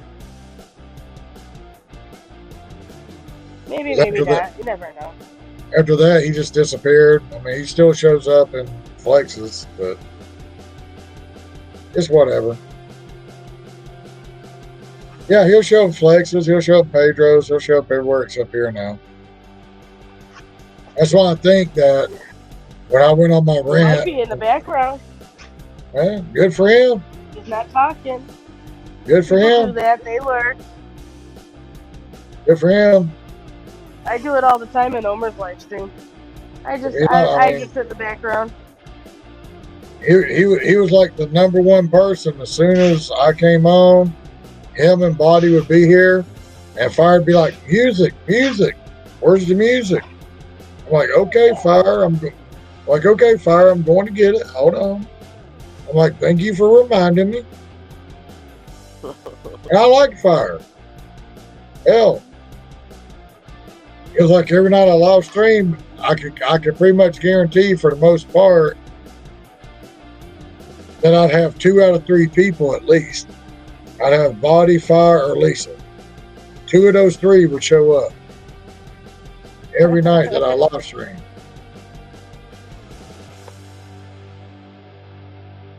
Well, live streaming is tricky because sometimes you get people who Like me, I listen to it like a podcast. A lot of times I'm in just the background. Like I went to Steve's live stream and I was in the background because I was working. So I just said hi, but I was in the background the whole time because I was working. So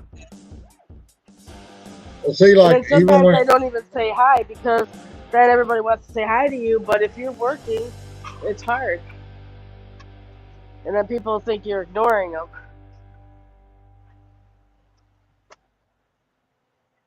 So are you near your phone, Lisa? nope. Okay. Lottie says, Why? Lisa, do, Lottie says, Lisa, do you know who Joey Diaz is? No. That'd be a no. Yeah. But yeah, I mean, like But even when I was streaming 7 nights a week, even on Friday and Saturday nights when you were off, Body and Fire would always be here. mhm.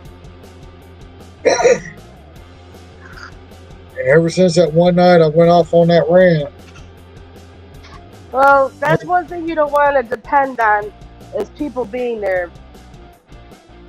Then you're just going to.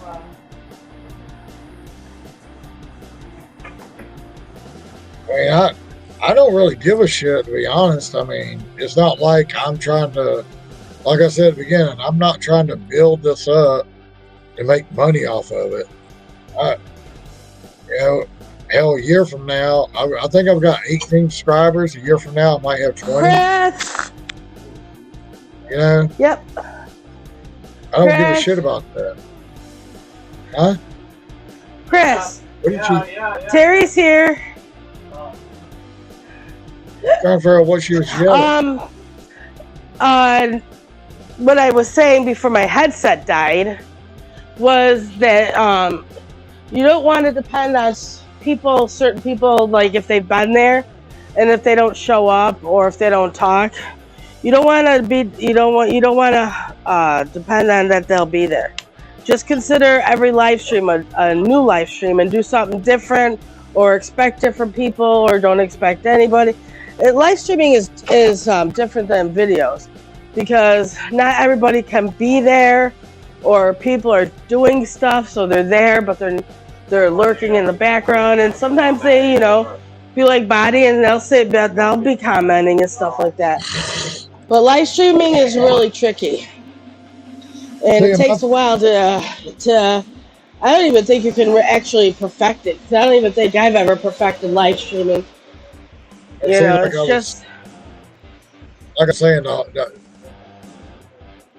I say over and over. The only reason why I started this was because people were still wanting to talk and hang out after Flex went to bed. But you got to do it for yourself. Yeah, you got to want to do it for yourself too. I mean, I don't really give a shit. I mean, I wanted to put something up for y'all. Yeah. And but you got to work on it yourself too, because technically it is your channel. So it's something that you have to work on yourself and doing different things or doing whatever yourself for your own channel too. Yeah, like Mr. Flex does. Like Mr. Flex, when he first started live streaming, he was using his phone and everything. And then he went to the camera, and now he does 2 live streams. The one where he works, and then at night when he gets home. So like he's always doing something different, and that's what you got to do. Is you just gotta don't want to be like, I don't know, be different or do something that you want to do, because it is your channel.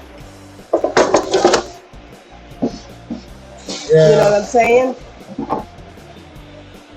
I never, like even at this point, I'm not going to say I wouldn't do it later, but like at this point, the only reason why I did this is so that people could talk late at night and have somebody to hang out with. And, so while you're sitting there and you're dead ass tired at work and you're just trying to get through the night, or you're driving down a road and you're all by yourself like Bud Soda, or you're sitting there doing your shit at your W-2 job and you're tired as hell. You got somebody to hang out and talk to for a few hours, Kind of That's make true. night But you go can't by just. quicker. But you can't. You got to do it for yourself. You can't hope or say that I'll be there. Hang on. I think I'm up to 18 subscribers. I mean, a year from now I might have 30. I mean, I'm not starting this shit just to fucking make money. I mean, if I depend on, if I was trying to do, I'm just that kind of person to where I'm more work oriented than I am shit like this. So if I depend on this to make me money, I'd be living in a tent homeless. Okay, because I'm not gonna depend on this to make my money. I'm not saying later on, hell, it might shoot off. I might get a bunch of people. Who knows? Yeah, buddy. But do you understand what I'm saying though? Like, buddy, I love to fish, but live stream fishing might not be very good if I'm not catching nothing. I love to fish. I love to fish. If that's something you love to do, buy a tripod and go fishing. All you gotta do is buy one of those little cheap tripods, put your phone on it, and then go fishing. I mean, like, if I could have set my phone up and live stream while we're in Cordell, it'd have been cool because I could have showed y'all that I actually caught me a brim. That brim was about this big. He had a head on him like this. Buddy said, "Who cares? I'll still watch." But I probably will watch. Well, I'll probably be there. I can't guarantee I'll watch. Fishing doesn't interest me. but I'd say hi. I literally took and I showed the kid because I was trying to show the kid something. Because they kids these days they're like, oh, we'll go get worms, we'll go get crickets. I'm like, no. If you want to, I mean, you could do that, but if you want to catch like good catfish and stuff, you've got to use what they're used to eating. So I used a worm. I caught me a nice sized brim. The head was like this big on it. And I literally cut the head off of it. And when the kids asked me, said, "What's going to eat that?" I'm like, "A big ass catfish." They thought I was playing. I didn't catch a huge one, but I caught a nice size one. I took that brim head, I put it on the hook, I threw it out there. About 30, 45 minutes went by. Boom, it took off. I was playing with it. And my granddaughter's boyfriend that says he wants to fish comes running up there. He's like, "What'd you catch it on?" I said, "That's a brim head I told y'all about. I'm trying to teach y'all something. Yeah? Y'all don't want to hang up here long enough and have patience to learn." And I brought that. It was about a good 15-pound catfish. It wasn't no monster, but it was nice. He was about that long, little fat thing. It was a nice sized catfish. About 15 pounds.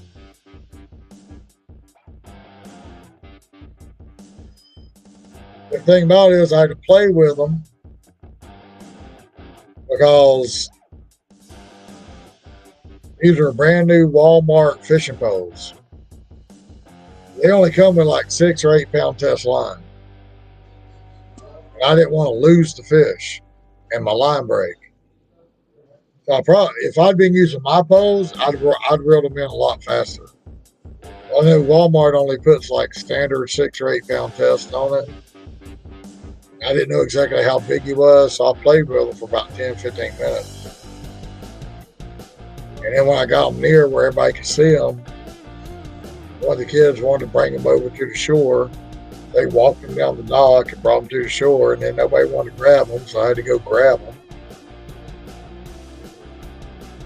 And then the kids that want to fish don't want to hold the fish, but then they want to take pictures of the fish. So I literally have pictures. My wife has pictures of where I'm literally standing behind the kids, holding the fish up with my hands, but I'm ducked down behind the kids, trying to make it look like they're holding the fish.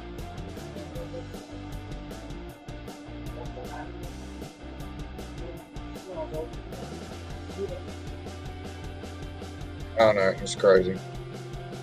See, Buddy will watch my fishing shows, so.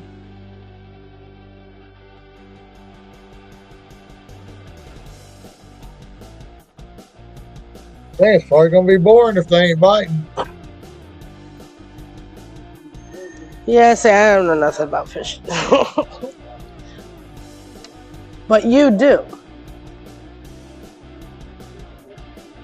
And there might be a market out there for people who enjoy the same thing you do.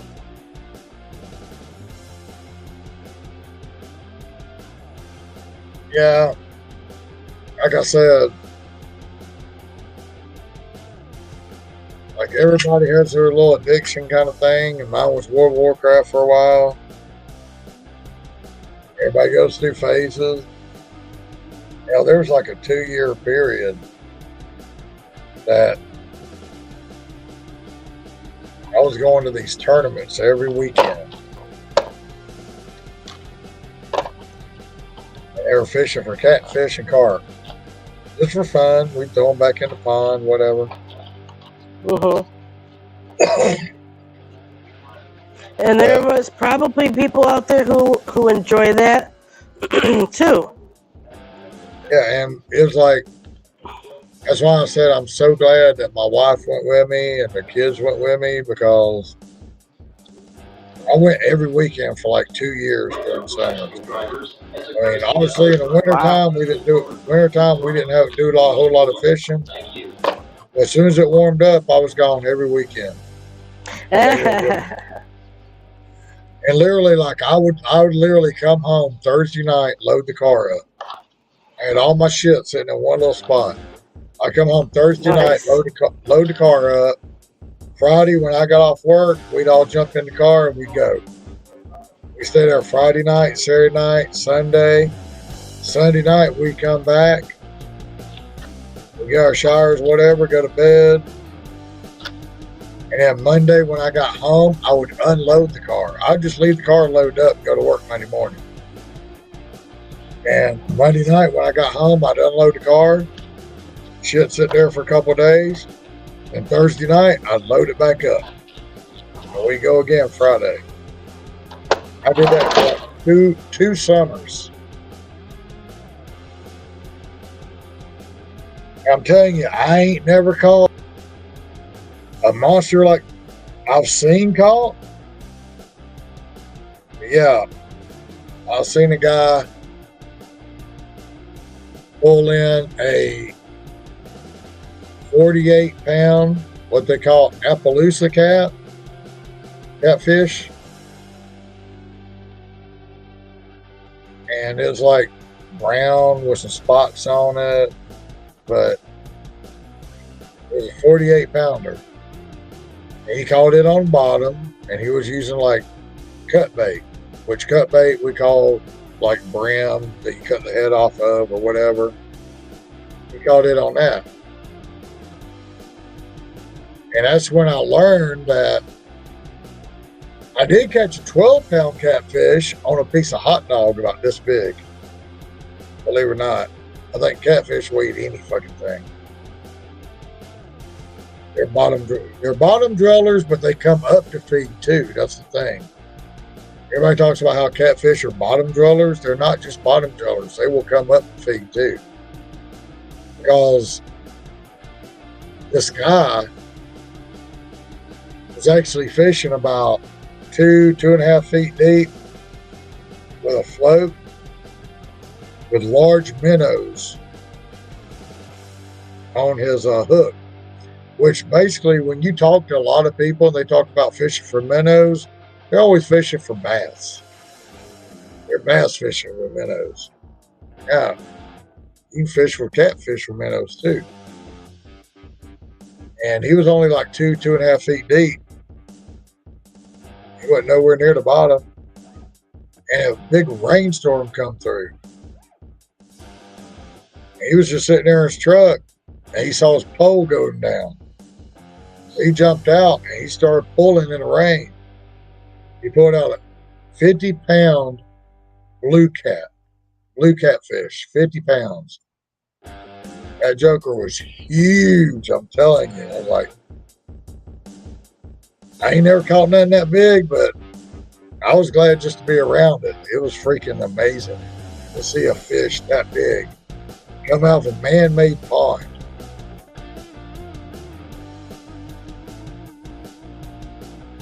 I was like, this thing has been here for a long, it's like a granddaddy of catfish.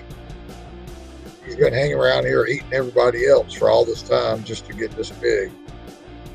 I was like, you know, fish will eat other fish. I mean, I saw this one guy fishing with, he told me he paid kids to go down to lakes and catch little catfish about this big. And he was literally putting live little bitty catfishes on his hook and throwing them out there to catch bigger catfish.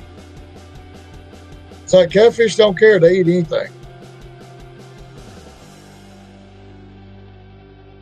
You leave it sitting out there, they're going to get it sooner or later.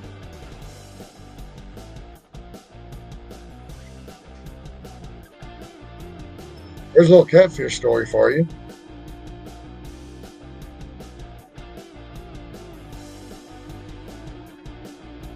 This is back in my 20s.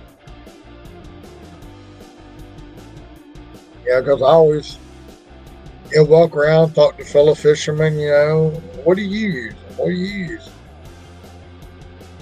This guy had a bucket of little bitty catfish, about 6-8 inches long.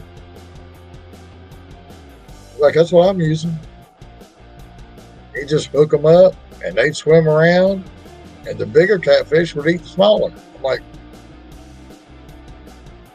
isn't that kind of like destroying your population? I mean, is it like some kind of thing to where you're not allowed to eat your own offspring, but you can eat everybody else's offspring? I don't know. I don't know how that works, but apparently catfish will eat other catfish. I don't know if there's like an unspoken rule in the catfish world where you don't eat your own offspring, but you eat everybody else's offspring. I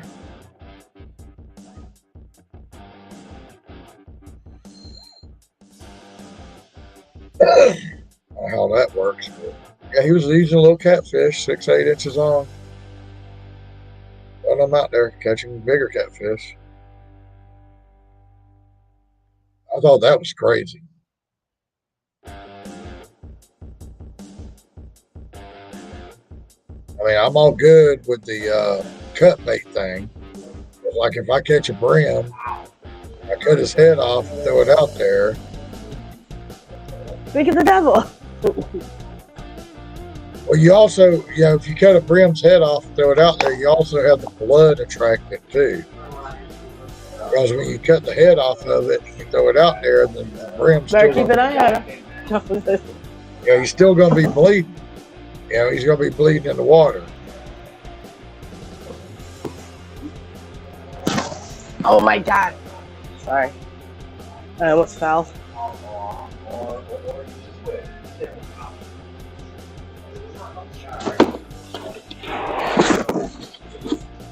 Hey, my boy Body, he'll still what?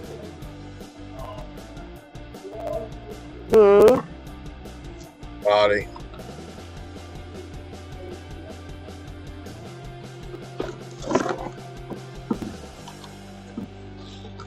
Body's like one of them guys. He's like, I don't give a shit, Tommy. You can do the treatment show and lay in there and go to sleep. I'll still watch you sleep. I don't know why Buddy likes me so much, but he's always here. He's always hanging out. I appreciate it, Buddy. I do, brother. Well, that's pretty cool. Well, I think Buddy likes fishing too, so. Yeah, no, I'm not interested. I mean, he would. I mean, I don't think he would be talking about live streaming fishing if he was. My thing is like fishing takes patience. And I just don't think me sitting there So, with fishing. that guy poles. just walk out with another a slushy and a bigger drink. Yeah, the medium, not the large he took out, and I think he took a slushy out.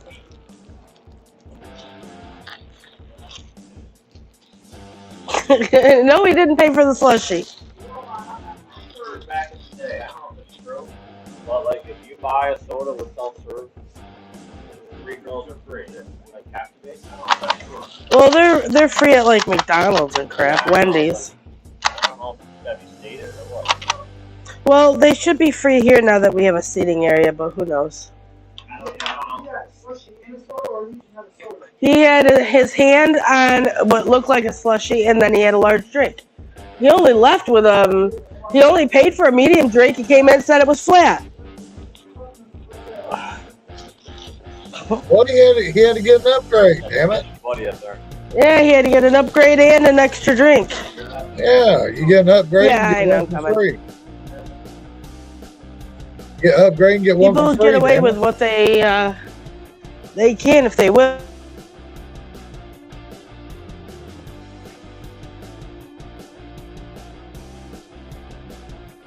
And see, I'd be that asshole to chase him outside, just grab a slushy and watch him. Let him watch me throw it in the garbage, just because it wasn't his.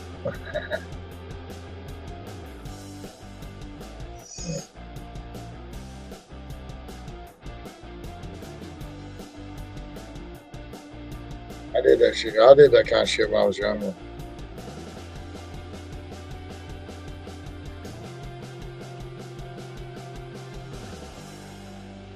People order shit at Waffle House, and then they were like, "Oh, I don't like this. I'm not going to pay for it." Okay, well, if you're not going to pay for it, I'm going to take it back. They're like, "No, no." I'm like, "Look, you say you didn't like it. I'm going to take it away and give you what you wanted. Now you can leave this here." I'm like, "Well, if I leave it here, you're going to pay for it." Hey, don't bitch about it and then sit there and eat it and think you're going to get it for free. So like, I'll recook it the way you want it. But I'm taking this one. Or you can keep this one and eat Because it. you said he was with the other guy. I'm going to charge you for it, you know? And I'd sit there and pull it off the table and throw it in the garbage right in front of him. And you're not going to sit there and get shit for free and get me to recook it for free. I mean, People steal out of here. They feel they can get away with it. Hang on 1 second. nowadays, anybody will try to get away with anything.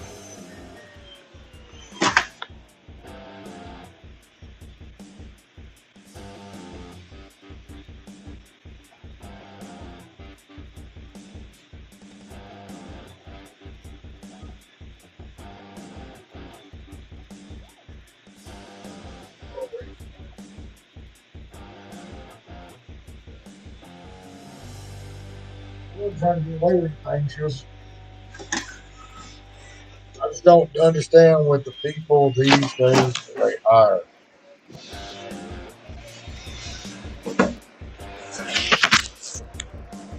Okay. I didn't want to get disconnected because I had to go to the freezer.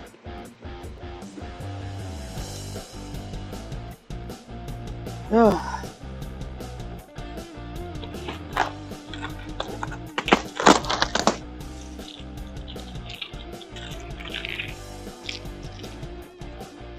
You're not even there.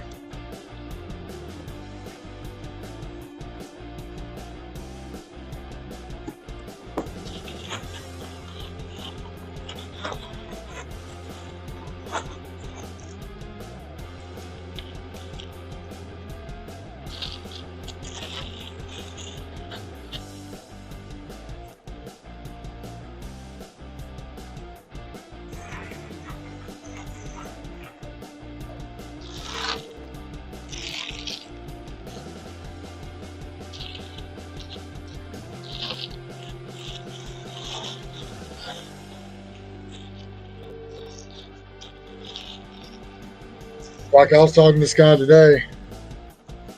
Yeah, you're back.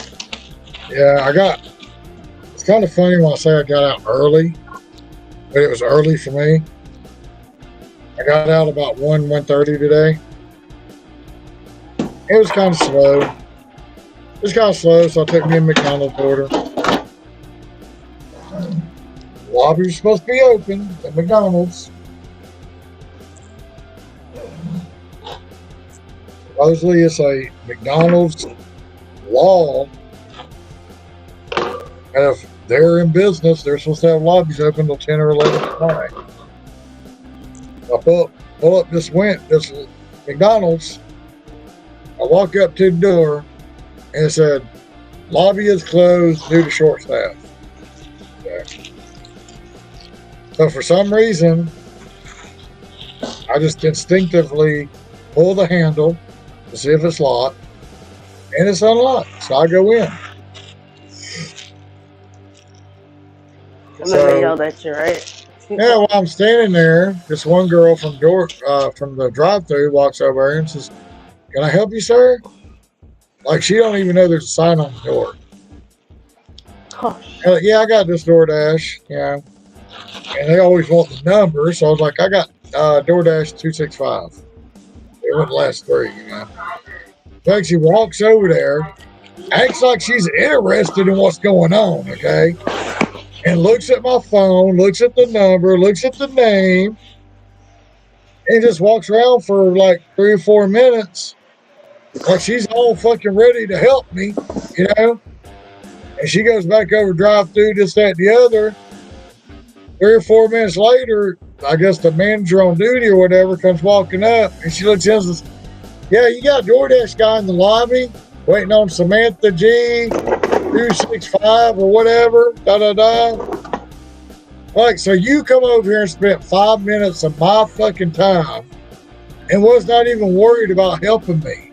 First of all, you just kind of came over here and kind of like pacified me for a few minutes until somebody come up here to help me, is what I felt like, you know?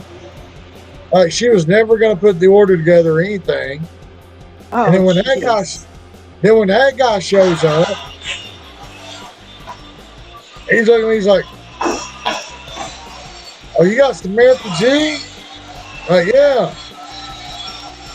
So he goes over to the tablet and he starts looking through the tablet.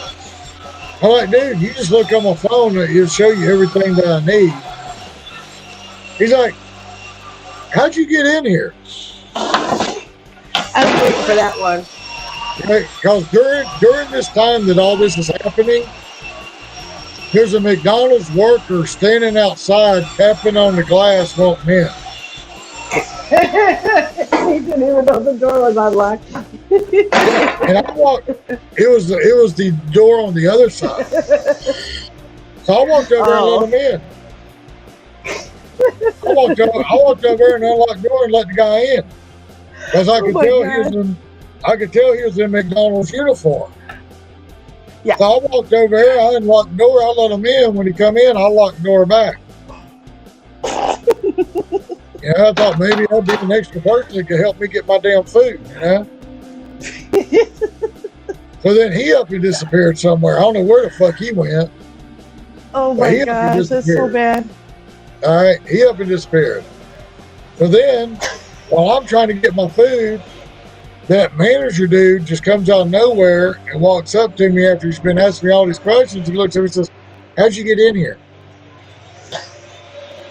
I'm like, the door was unlocked. I said, that door's unlocked. So he don't even, he makes a beeline to the door to go lock it. He won't even give me my food. Oh He makes a no. beeline to lock the fucking door. Okay, then he comes back and he's talking to me. I'm like, look, I'm just trying to get, number 265. You're like, oh yeah, you got Samantha G. I'm like, yeah. So Oh, like boy. 10 minutes later, he literally looks at me and says, can I get one four pack of chicken nuggets, McDouble? I'll make that 2 4-packs chicken nuggets. And now he's slowly putting the order together. And I'm like, really? Are you fucking kidding me? This is why I don't go to McDonald's.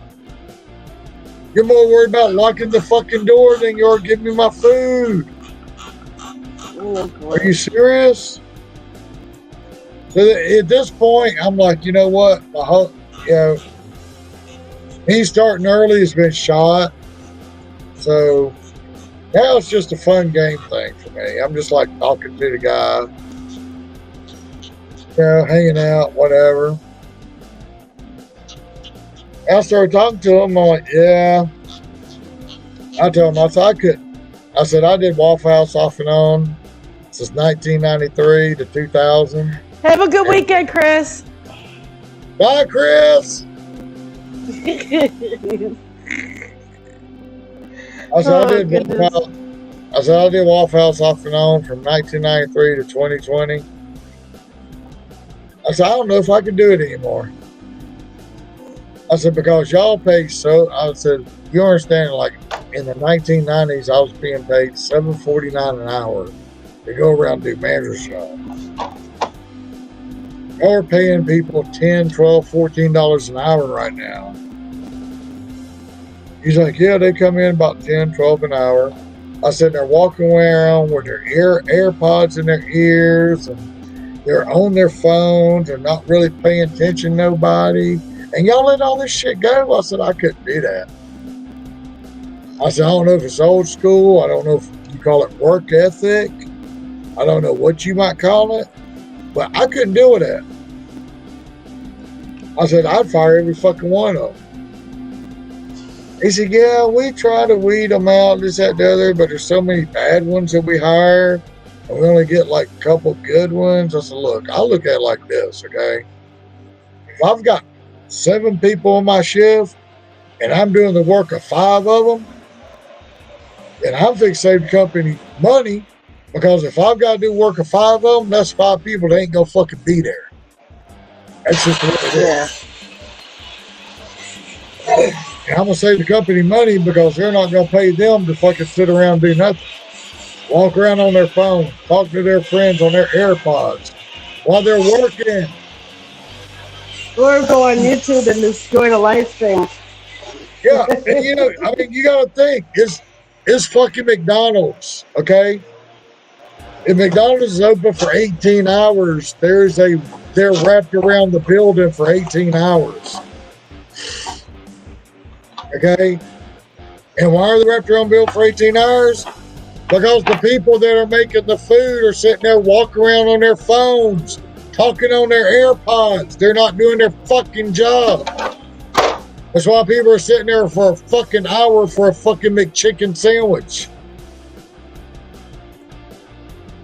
I told him.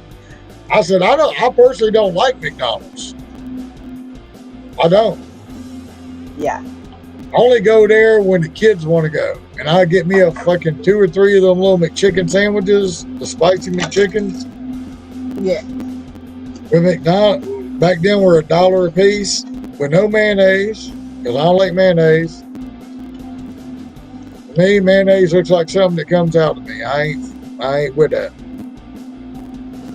Yeah, we're good. You don't have to elaborate. Yeah. But anyway, with that being said, I ain't with that mayonnaise shit. So I get without mayonnaise.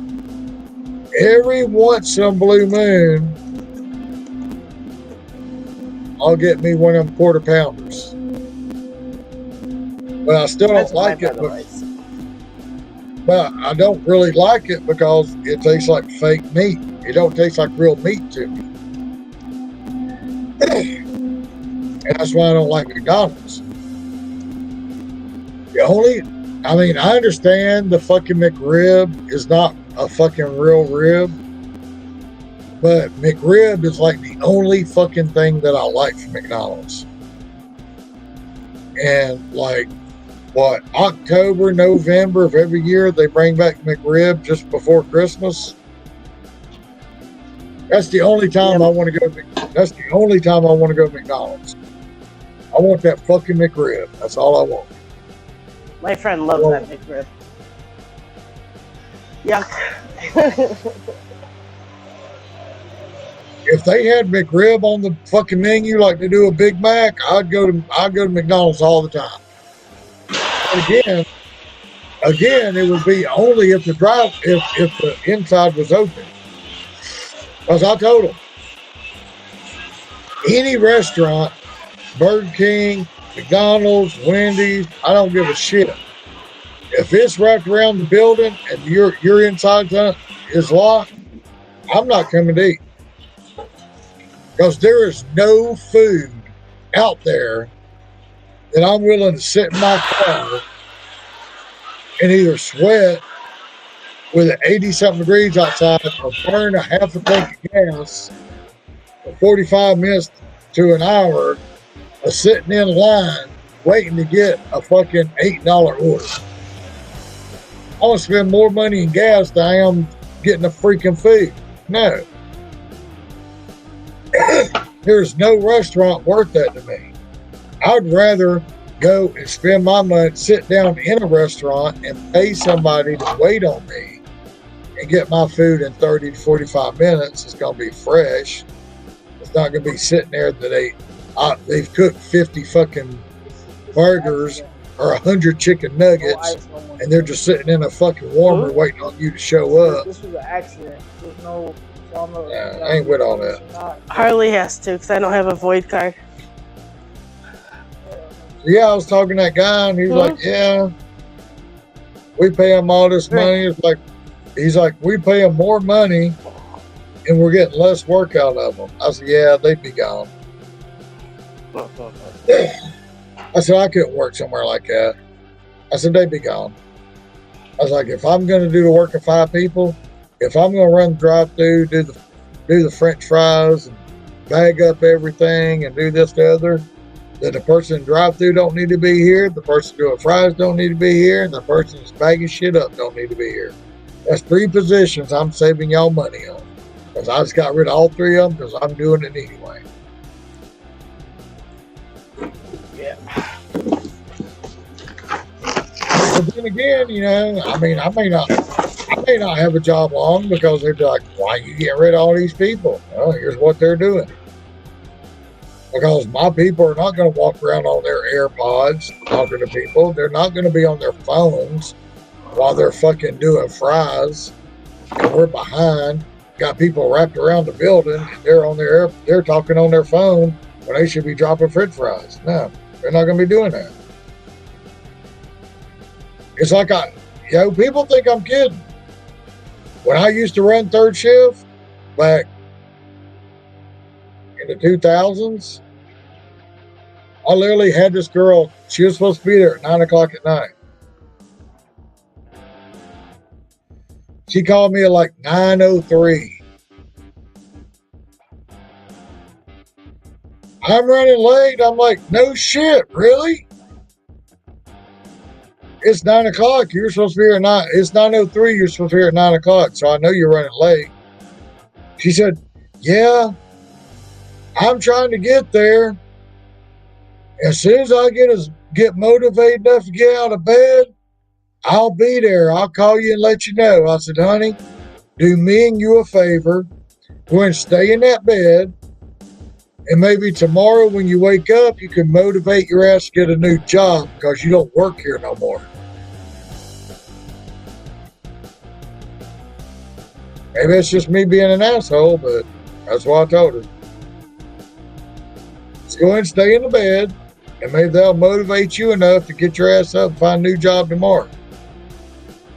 I said, because you don't work here no more.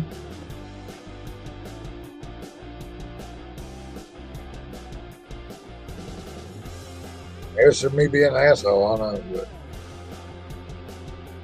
I've never called into a job and told them that I'm laying in bed trying to get motivated to come to work. If I hated my job that much, I'll just call and say, look, I'm not coming. I'll give you 2 weeks notice pretty soon because I hate my fucking job.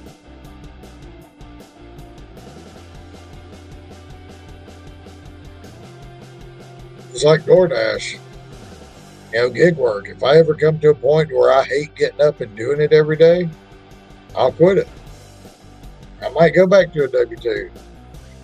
All I have, I guess I had to give myself a 2 weeks notice. Hey, that's how I feel about this. Where is? Well, I mean, I've always fully believed if you did not enjoy, if you do not enjoy your job, you cannot put 100% into your job. And if you get to the point where you hate getting up, going to work every day, you need to find a new job because you cannot put 100% into it. Oh, I know.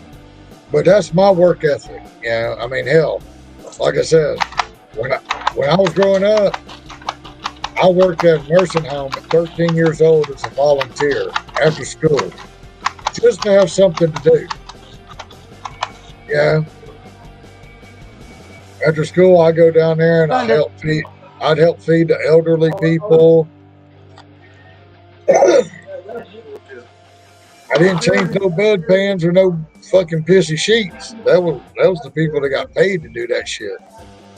Yeah. I'd go down there and I'd help feed them and I'd hang out with them and whatever.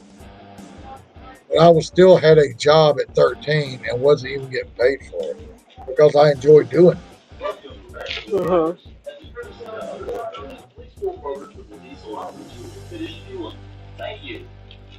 They couldn't legally pay me. But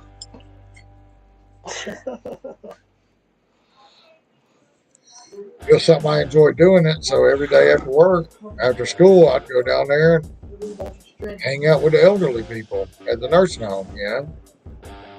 That's what some teenagers love to do. Well, to me, it was something to do. It kept me out of trouble. I wasn't getting paid for it. I was a volunteer, but I enjoyed it. I wish a lot of these kids these days would do stuff like that instead of going down and finding guns and killing people and doing this and wanting to be in gangs and wanting to fight each other and doing all the shit they don't need to be doing.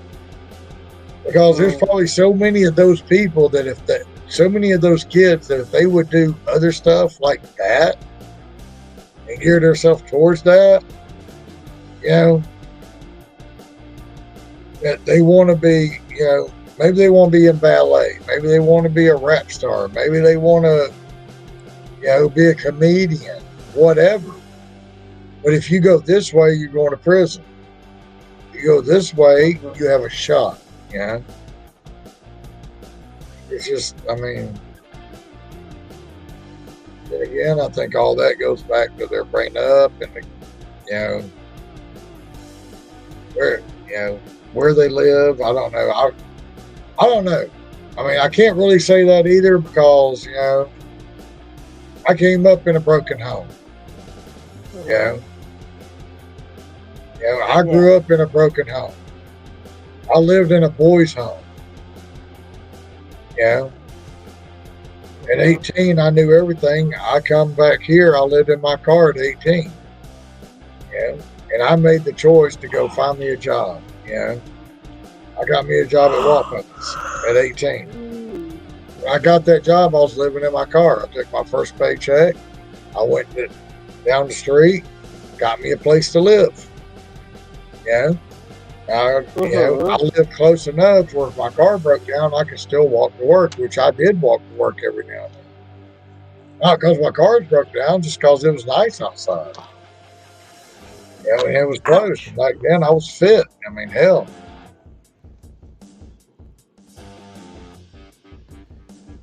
When I was 17, 18 years old, I was a lifeguard. I rode a bicycle every day. I didn't care about a car. I mean, don't look at me now, but you know, I was in high school on a weightlifting team. I actually had some muscles. I was lifeguard at a yacht club. And hell, I'm like 16, 17 years old. I'm a lifeguard at a yacht club. I'm watching all these women walk around with all this money. Honestly, I give shit. Your kid might drown, but I'm watching you. I mean, I'm just being honest. I mean, I was watching these women walk around. I wouldn't even pay attention to the kids. That's terrible. It is, but it's the truth. I mean, kids are running around like the crazy, jumping on top of each other, but you know, I see all these trophy wives walk around, you know, using all their husband's money that makes all these thousands of $millions a year. They're at they're at the yacht club with the kids while the husbands are slaving. I'm just like looking at them like, Slaving. I'll never have that much money. I'll just sit here and look at you from afar. Oh, is your kid drowning? I'm sorry. They look at you a little longer. You can walk over and get your hot dog and your french fries. You're terrible. Yeah. Whatever. But I mean, 16, 17 years old, I'm full of hormones. What do you think I'm going to do? You think I'm going to care about this little kid right here? No, I'm watching that woman that's walking across the damn thing.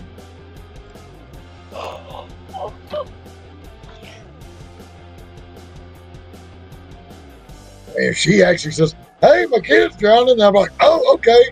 I need to go jump in and save that kid. Maybe she'll be like, oh, you're my hero. Yeah, whatever. Fuck it. Yeah. Like that shit's never going to happen. Yeah. Yeah, so I was a lifeguard. Yeah, I always went, I guess, like, so many people, I guess, like,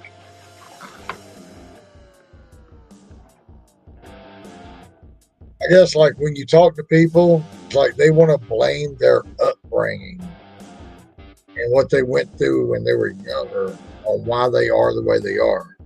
I just can't see that. Okay? Because, yeah, I came from a broken home.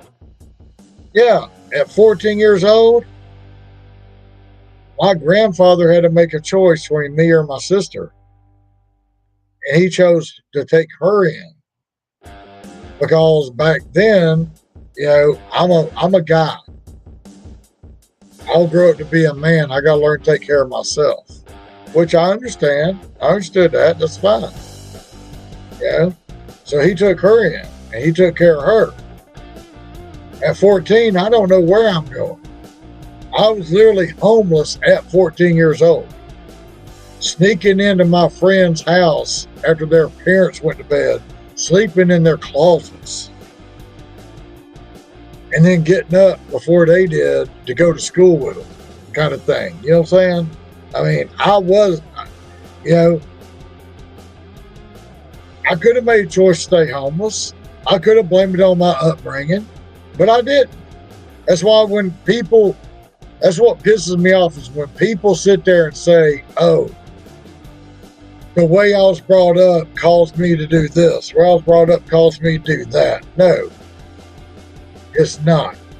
I don't feel it is. Because like I said, at 14, I was homeless. Okay, my aunt put me in a boys' home in Savannah. I stayed there for 4 years. Okay. When I turned 18, I was like, y'all can't tell me what to do. I'm grown. I'm a grown man. I can do what I want to do. I came back, lived in my car because I knew everything. Come back, no job. All I had was a car. All my shit in the back of it. I knew everything. I didn't know a fucking thing. But I thought I did. Because now I was 18, couldn't nobody tell me what to do no more. I lived in my car.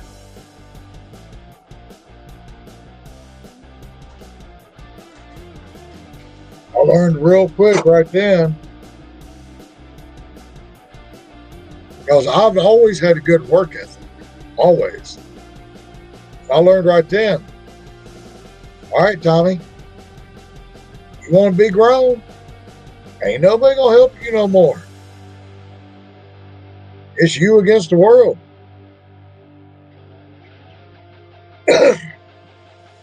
You ain't got your mama, you ain't got your daddy, you ain't got your aunts, you ain't got your sisters, you ain't got you whatever, It's you.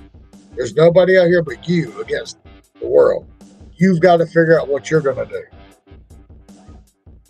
And I sat there and thought about it. I was like, am I gonna live in this car all day, every day? Am I gonna lose this car? Am I gonna sleep in a tent? No. I wanted better. So I was living in my car, literally, went and got a job at Waffle House, went to work at Waffle House, literally got off work, parked my car in the Waffle House parking lot, went to sleep in my car, had a little wind-up clock that I bought from Walmart. Kids these days don't know what them wind-up clocks are, but I wind it up every night before I went to bed. I set it up on my dash, and he go ding ding ding ding ding ding ding ding ding ding ding ding ding ding. You know what I'm talking about, Lisa? And I'd wake up, go to work. Well, I got my first check. I went down there, talked to these people at this trailer park. I said, look, here's the deal. I just started a job. I'm, living in my car. I need a place to stay. They're like, oh, well, the deposit's this. You got to pay this a week. I was like, look, okay. How about this? How about I give you first week's rent and a quarter of the deposit. And I'll pay a quarter of the deposit for the next 4 weeks plus my rent. And the first week I don't pay you everything. You just kick me out and keep all the money. I just want somewhere to stay that's not in my car. They're like, okay, we'll give you a try. I stayed there for over 2 years. That's where I met my wife. I'm 18. I had my own job, my own car, my own place to live, paying my own bills, walk to work when I want to, whatever. Hell, at 18, I was living life. I went from fucking outhouse to penthouse. I felt like,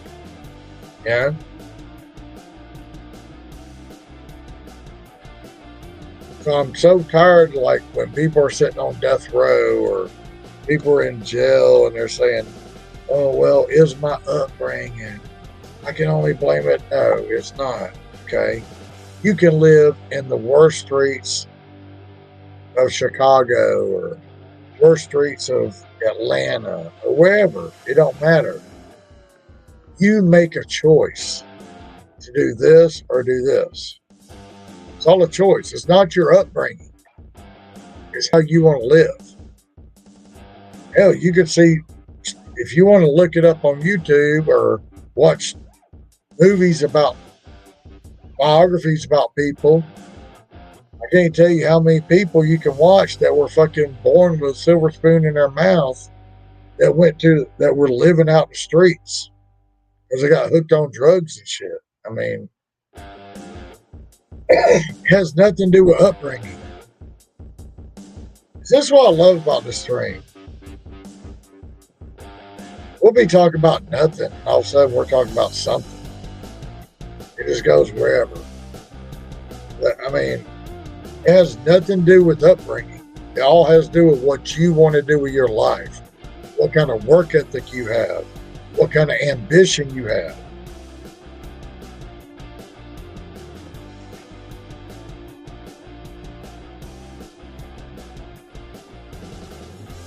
And somewhere along the way,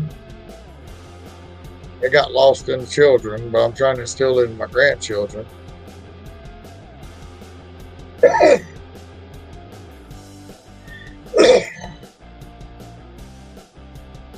But it doesn't matter if you're rich or poor, brought up like shit. It doesn't matter if you're lived in a one-room shack with 14 brothers and sisters. Like I think Loretta Lynn did. Country music star. But anyway, it doesn't matter. It's what you do with what you got. Your work ethic. How you want to better yourself.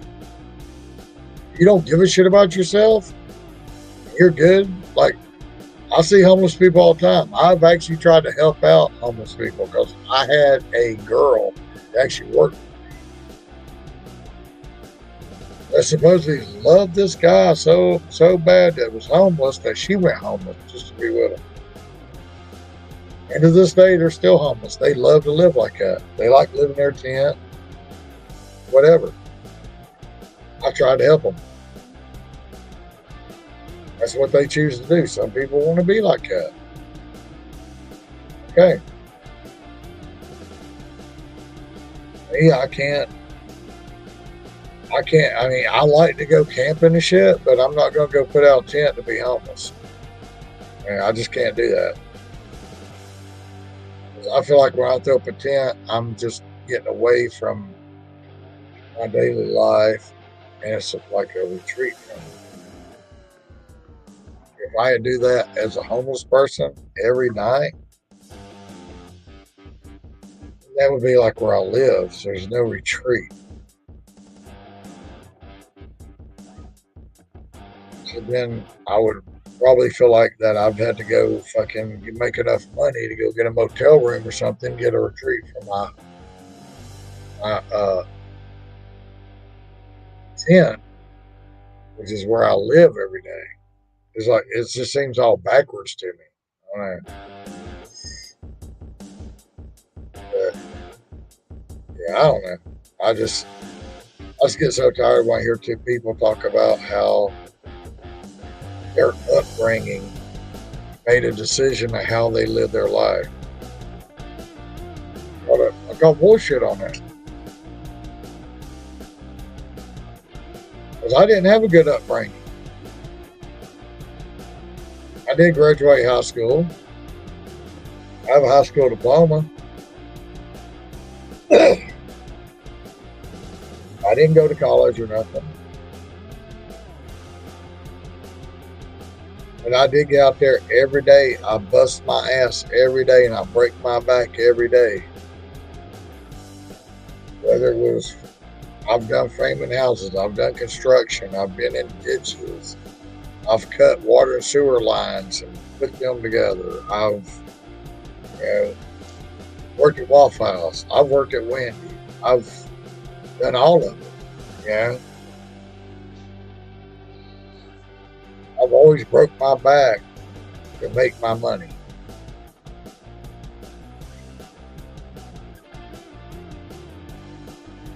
Oh, God. That's why it drives me crazy. Like, people are sitting there asking for money. Well, then you'll ask them, hey man, get in the car. I'll take you down here to Wendy's, buy you a meal. You'd be like, nah, I'm good. Sitting here begging for money, but you don't want to ride to go get something to eat?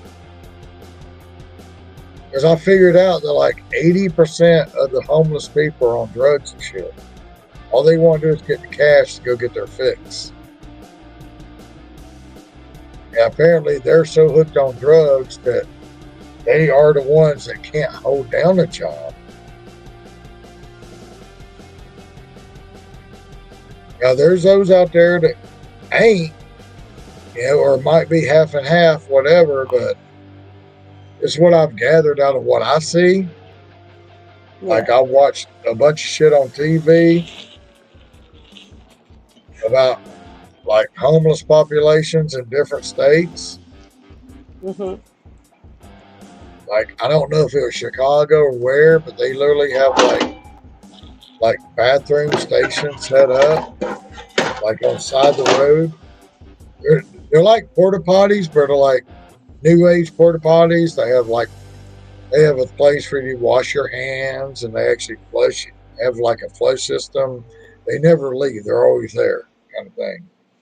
This is back like 10 years ago. I saw this shit, and like the homeless people will go out there and beg for money on like the busiest place, and they get like a little $10, $20, and they would run straight over to the fucking drug dealer and get their little crack rock or whatever they got, and they'd run into one of them bathrooms and they'd get their fix.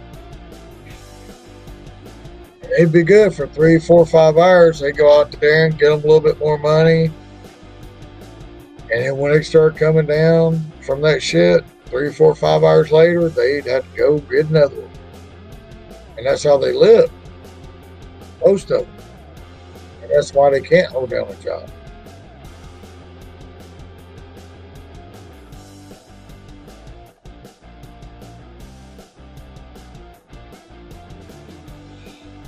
Because they've let that addiction just to take control of them. Oh, I just had this girl in here. She was definitely on something. This girl I mean- is flying high. I mean, I'm not gonna be, what's the word I'm looking for? Maybe I'm not gonna be a hypocrite. Okay. Because I have addiction. I have addiction to cigarettes. I have addiction to beer. I smoke cigarettes every day. I drink beer every day. When y'all see me on here, I'm always drinking beer, smoking cigarettes. I have an addiction, but I don't let that addiction take a hold of me.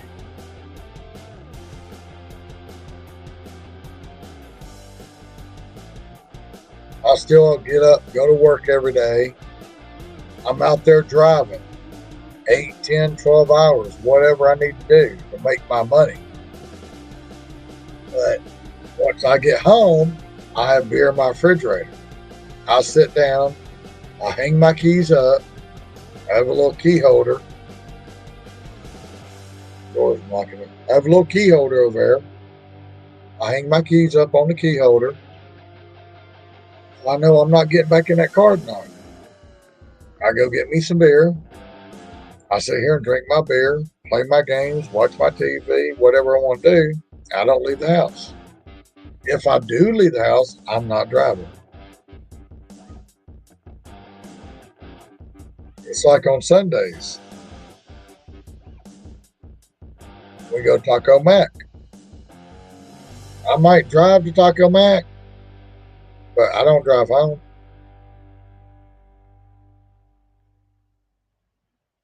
My wife might drive Taco Mac. I might drive Taco Mac. Whoever's feel like driving will drive there. But I don't drive home. Because I already know when I get there, I'm going to drink my beer. And my wife's driving home.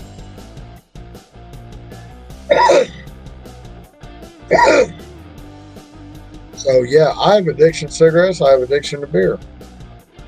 I'm not going to be a hypocrite to those people. I have addictions too, but I don't take those addictions to the extreme where it interferes with my bills, where it interferes with my life, where it interferes, with me not having cars or me sleeping in tents. I still make sure all my bills are paid. Yep. With you 100%. I mean, I'm not saying, like, I've seen people so addicted to fucking beer, so addicted to liquor, so addicted to alcohol in itself. Can I ask you a question? What? Now, all right, you go into a gas station to get a cup of coffee, and you guys see a trash can sitting right outside with the door open. Trash can's just sitting out here in the car. Do you still put the trash in the hole that doesn't have the trash can there? Or do you kind of put it in the trash can that's sitting out? Oh no, I was asking someone on the phone, but seriously, somebody put their trash down in this hole.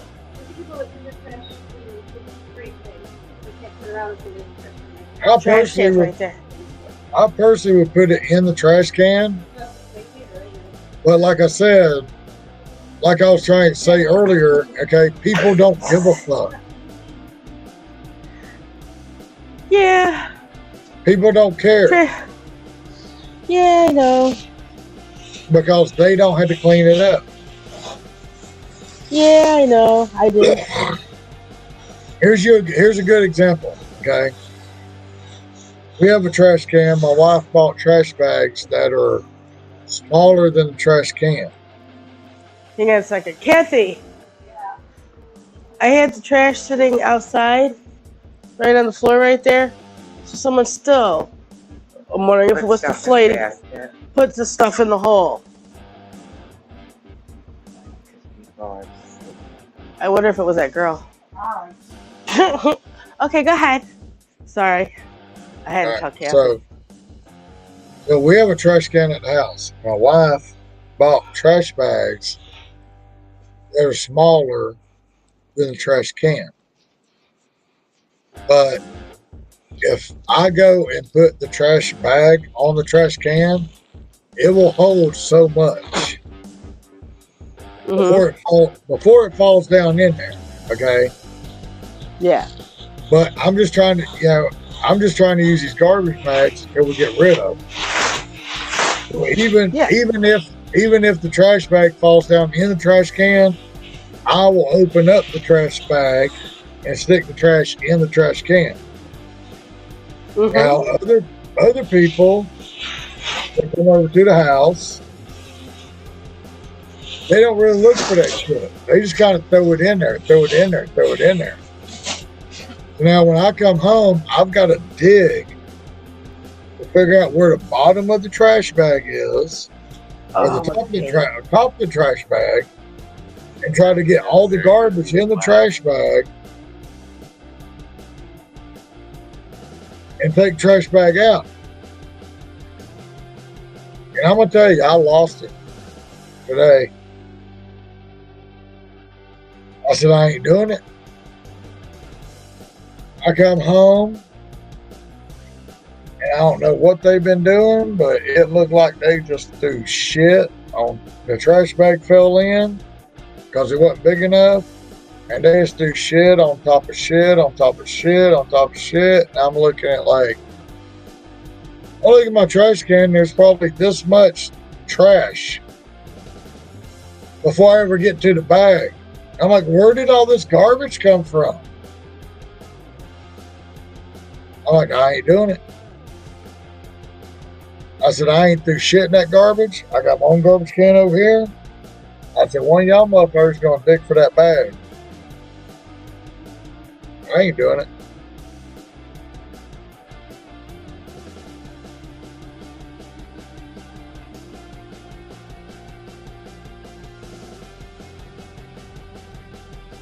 I ain't doing it. I'll wheel that garbage can outside. I told him, I said, if I've got to dump this thing, I'm going to wheel it outside. I'm going to turn it upside down and up in the garbage can outside. And I'm going to throw some cleaner in there. I'm going to hose it out, turn it upside down. And that's where it's going to sit until I get some garbage bags big enough for it. I said, because that way we can open up a garbage bag, sit it down on the ground, and I guarantee you, y'all will have to open up that garbage bag that's not in a can. Y'all have to open up that garbage bag to put your shit in there. Because if I come home and y'all are just throwing the shit at a fucking bag that's laying on the ground, we're going to have some problems. If you're that fucking lazy that you can't open up a bag and stick your garbage in it, I'd hate to see what your car looks like. I hate to see what your house looks like. But you ain't going to come to my house and do it. If you ain't going to do it at your house, you ain't going to do it at my fucking house. If you do it at your house, you're not going to do it at my house. You're going to do something better at my house. You're going to respect my place. Don't expect me to come behind and take care of grown people after me working all day. I ain't fucking doing it.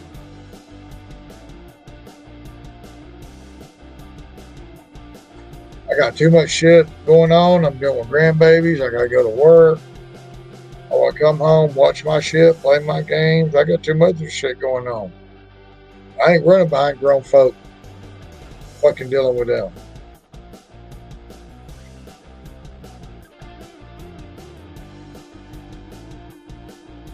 It's life in order for you to come to my house.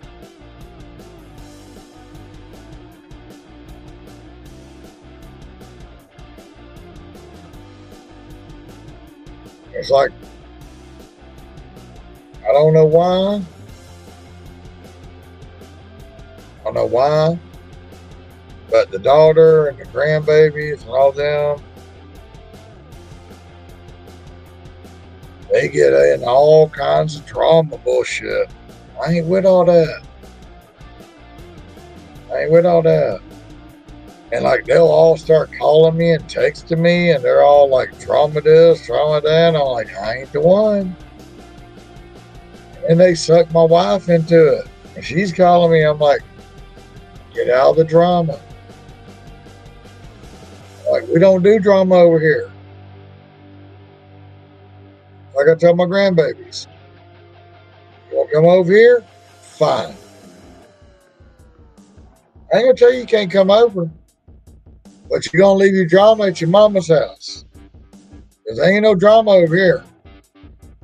You bring drama over here, I got a baseball bat. I'll take care of it real quick. Yeah. I keep it handy. It's right here. Yeah. All I gotta do is bend down.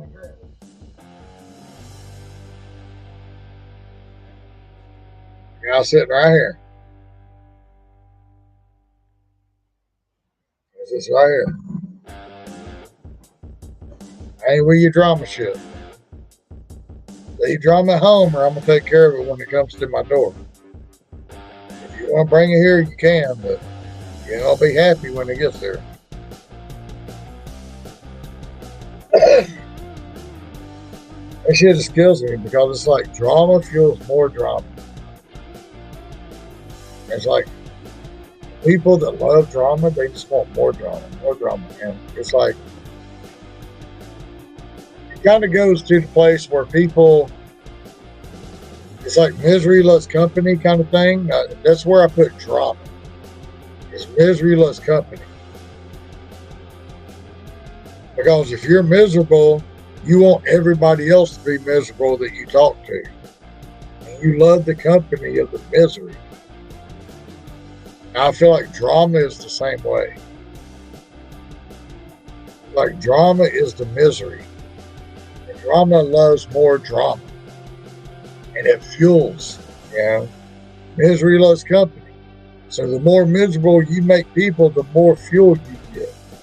Drama the same way. Okay? If you're a drama person, you'll fuel off making more people have more drama. And you get more fuel. Everybody that you fire up and get more drama here and there, whatever, you get more fuel out of that. But then one person steps in and puts a block wall up there and stops that drama. And you can't get through it. That puts your fire out. It's like people that are miserable. Misery loves company. If you're miserable, you want this person to be miserable. You want this person to be miserable. It's like the more people you can make miserable, the happier you are.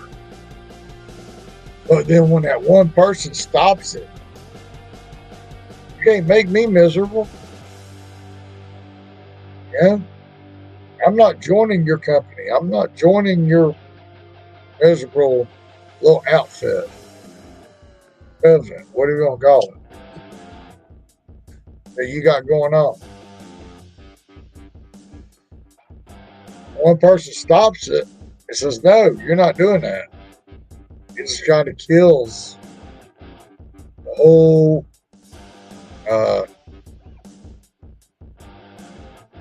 high that they get from making it. And it's really stupid that, like, again, we'll go to addiction. I think drama is an addiction. Being miserable is an addiction. Because you get addicted to being so miserable, you want to make everybody else miserable. So you're addicted to making everybody else feel bad. Making everybody else feel miserable. So you're just spreading it.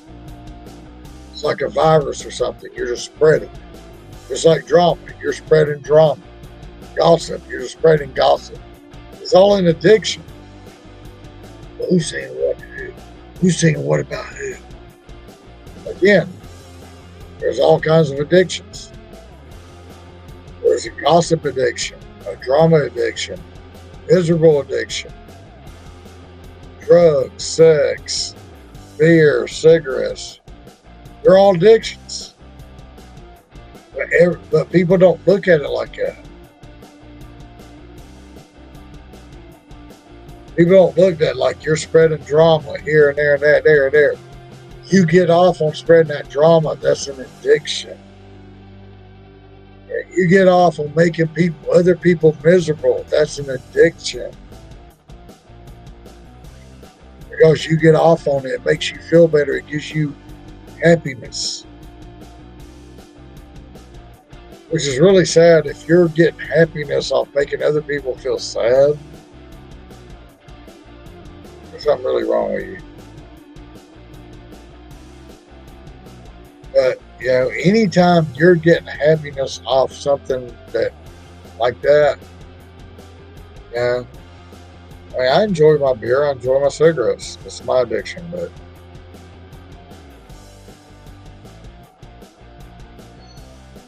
if you're trying to spread miserability to make you feel better, that's an addiction.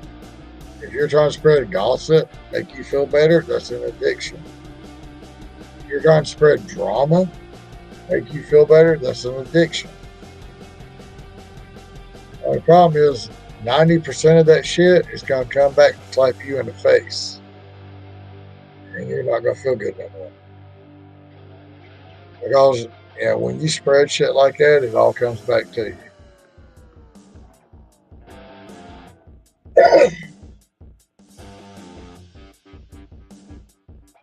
At least the addiction I have is beer and cigarettes. And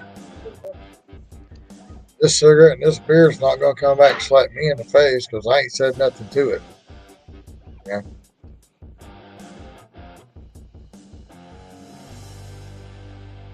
Where's the t-shirt? We have t-shirts that are $5 a piece, and I don't know where they are. Are these the t-shirts?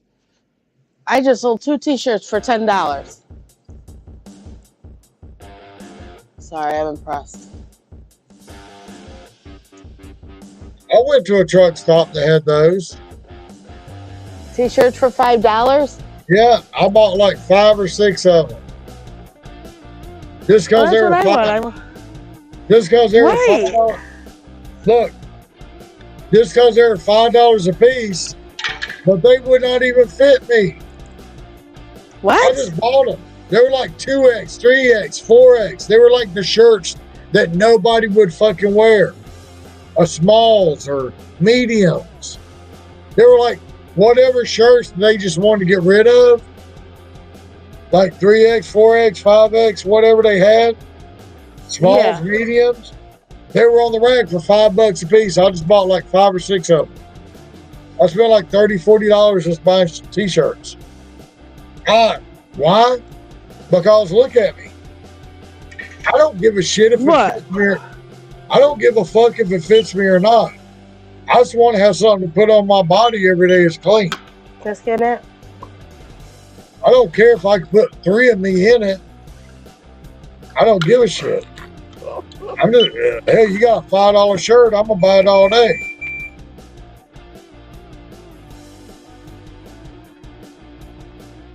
And I'm gonna wash that motherfucker and dry it, and I'm gonna wear it every fucking week. I don't care if you put 3 of me in it. I'm still gonna wear it. I pay $5 for it. Y'all kiss my ass if you don't like it. Because I'm not here to impress anybody. Yeah. I go out to work, do my job, put on my shirt that might be 3 sizes too big. I don't give a fuck. Yeah. A $5 t-shirt. That's where I get my whole wardrobe from. It's from here. I've been here for 5 years. And that's where I get my wardrobe from. Yeah, I mean, to me, I don't, I'm not one of them people. I ain't got to go pay fucking $50 for a fucking t-shirt, $80 for a fucking pair of pants, $200 for a fucking pair of fucking shoes. Now, I got a pair of flip-flops or slides or whatever y'all call them these days. I got them down in Savannah. I've had them for 2 years that I wear during summer. I got 2 pairs of them because they were $3 a piece. They're on sale half price. They're really $6. I paid $6 for 2 pairs. 2 years ago, I'm still using them. The fucking bottom soles started coming out of them, so I went to fucking Dollar General and bought 2 things of super glue for $1, and I glued them some bitches back together. I'm still wearing them.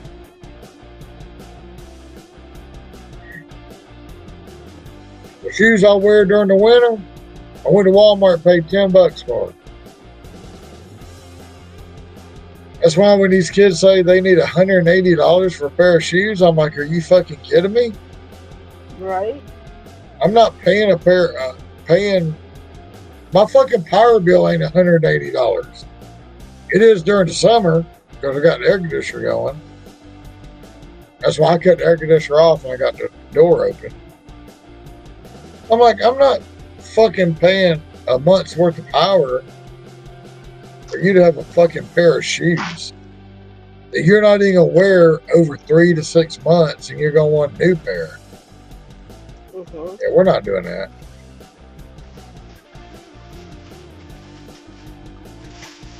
What I have met the grandbabies halfway. As I got older and the grandbabies got older, I've started meeting them halfway. Considering I have 6 grandbabies now. Back when I started this, I only had 5 grandbabies. And I told them, I said, look, I've got $1,500 I can spend on y'all. Mm-hmm. Therefore, y'all get, what, $300 a piece. And I'm going to let y'all pick what y'all want for Christmas. That way, if you want the $180 worth of shoes, that's fine. You're going to get $180 shoes, which is going to come to about $200 by the time taxes come. You're going to have $100 left. So while you're only getting 2 things for Christmas, okay, the other person, the other grandbaby is thinking about money. So don't get mad when you're getting 2 things for Christmas, and the other grandbaby's got 6 or 7 things for Christmas. That means the other grandbaby took into consideration how much money they had and how much shit they could get with the money they had. You, on the other hand, decide you want a $180 pair of shoes and a fucking $80 shirt. You know, you're going to the name of this guy 6 months down the road, but you want his shirt right now because he's like the best rapper out there at the moment. But 6 months from now, you ain't going to want nothing to do with him. Yeah. I said, so I told him, y'all need to think about it. Yeah. I said, because don't get pissed off when it comes Christmas time and you're getting 2 things, and they got 3 things, and they got 5 things, and they got 8 things, y'all all had the same amount of money. It was all about how y'all spent it. Because I told them, I said, I'm not going to go buy shit for y'all. I'm going to let y'all buy your own shit. I'm giving y'all $300 a piece. Give y'all $300 a piece. Y'all go spend it how you want. Tell me what you want. If you want me to buy it for you, I'll buy it online. I'll get it, whatever. Tell me what you want. How you want to spend your $300? Which obviously most of them went over about $20, $30, whatever, but whatever. Yeah. If you give me $300, I'll tell you how I'll spend it. But some of them said, just give me the cash. One of my grandbabies said, just give me the cash. I don't want you to buy me nothing. Just give me the cash. I'll go buy what I want. Okay, fine. There's $300. Yeah, whatever. But like I was trying to explain to them, don't get mad because one person has more than you. I gave all y'all the same amount of money. It's all about how you choose to spend your money.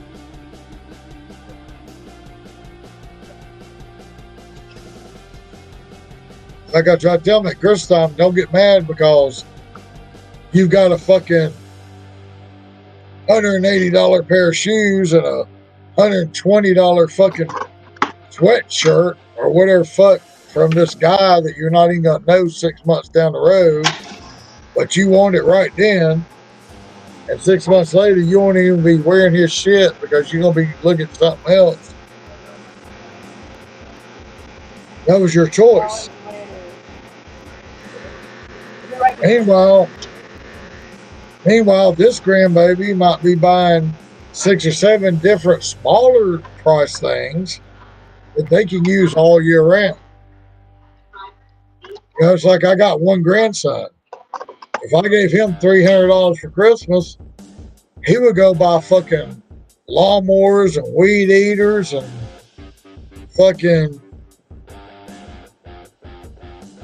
4-wheelers or whatever he could find.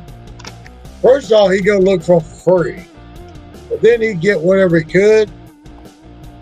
And then he would use the $300 to fix them. And then he would turn it because any small engine thing that any small engine repair, like lawnmowers, riding mowers, 4-wheelers, dirt bike, any small engine repair shit like that, he's only like 14, 15. I think he just turned 14. He's a whiz at it. At 14, he's a whiz. I honestly think he would take that $300 and go get all the free shit he could, turn around and fix it with his $300 and sell the fuck out of it. And make 15 times what I gave him. You probably make $1,500 out of the $300.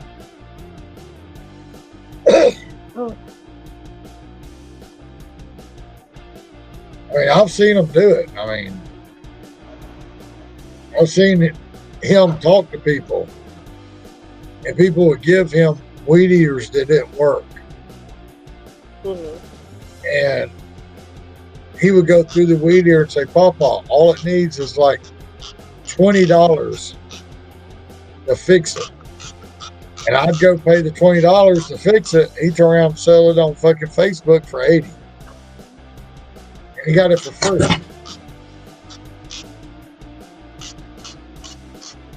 And he'd come back, he's like, Papa.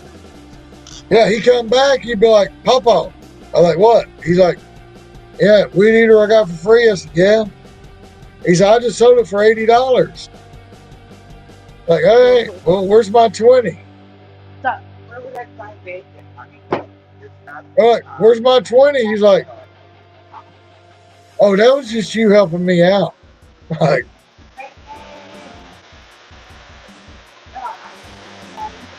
so I paid for the shit to fix it, and you make money off of it, but you're not going to give me no money? Okay. I see. I see where this partnership's going. Like, this is a partnership where I'm gonna keep putting money in, and I ain't getting shit out of it. Eat them up.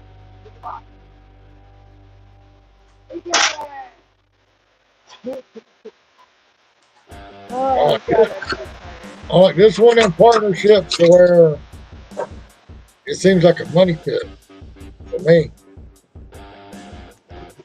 It's good for you, but it's a money pit for me.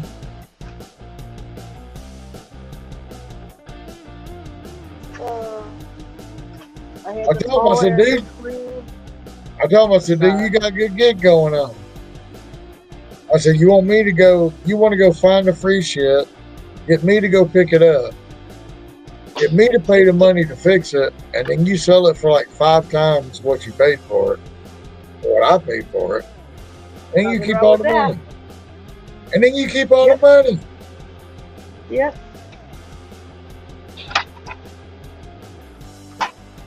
I told him, I said, I'll roll with you for a little while. I'll eat that for a little while. Charge them. I said, no, I'll eat that for a little while. But you know what? I said, you need to start taking, I said, I'll eat that for a little while because you're my grandson. But you need to take all this money that you're getting off my expense, and you need to start getting the shit yourself.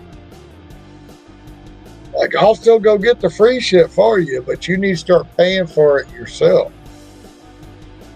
There you go. And then making your money, because you ain't going to work off me all your life. I've even told him. I mean, he is so good at shit like that. I told him, I said, even with him being in school, I said, you could start like a small engine repair business. Like, you know, when you get home from school after you do your schoolwork or on the weekends, when you're at home, you can start a small engine repair business from your mom and dad's house and have people bring their shit over to you. You could be making, you wouldn't even have to go, you would not even have to leave your house to make your money. Because I used to tell them, get you a lawnmower, go cut grass, make some money. Yeah? In the wintertime. In the wintertime, grab you a rake, go make some money. Yeah? Rake a yard, charge them $40, $50 for a yard. They want you to, you know, if they want you to rake it and leave it in a pile, $40. They want you to rake it and bag that shit, according to how big the yard, a normal yard, $70. If you want me to bag it up too, $70. Maybe $100. Yeah. But, you know, he would not even have to leave the house. People would be bringing shit to him. All he ever would have to do is come home from school, work on shit, have them come pick it up and pay him. At 14, 15 years old, you'd be making money hand over fist at 14, 15 years old. And you're not old enough to claim taxes, and it's all cash or PayPal or whatever, Cash App, whatever, yeah. So you don't have to claim none of it. It's all cash money to you. You ain't got to claim taxes on it or nothing, dude.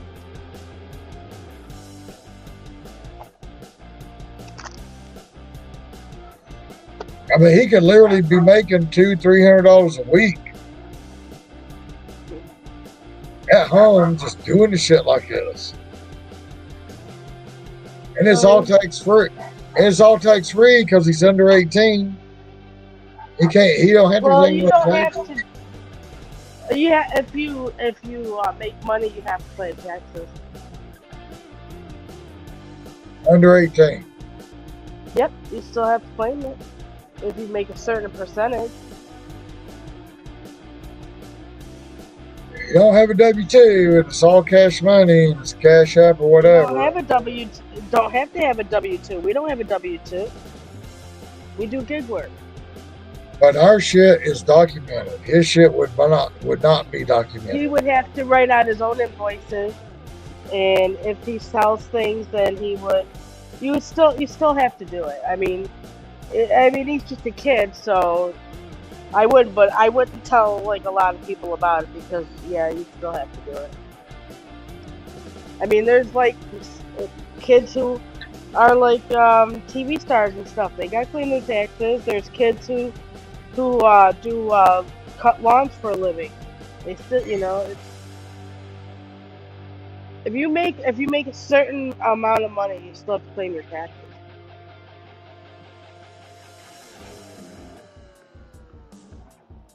But I mean, I would. if he's doing it on the side and stuff like that, yeah, I just wouldn't tell people. That's all. I mean, yeah, if you're on TV and you're a star and all that, yeah, you got. Well, no, I mean, Yeah, I was just using that as an example because they're making money and they're under 18. You know what I'm saying? I think you have to make less than $600 a year. If you make over $600 a year, that you have to claim that. If you make over $600 a year, I think it is. But with him, I'll be like,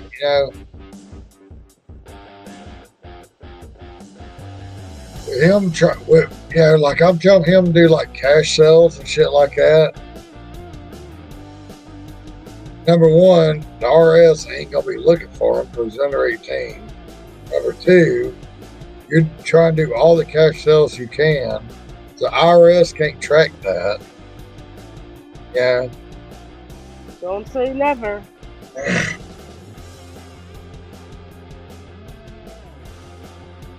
I mean, if they got that petty, more power to them. All right, I think that.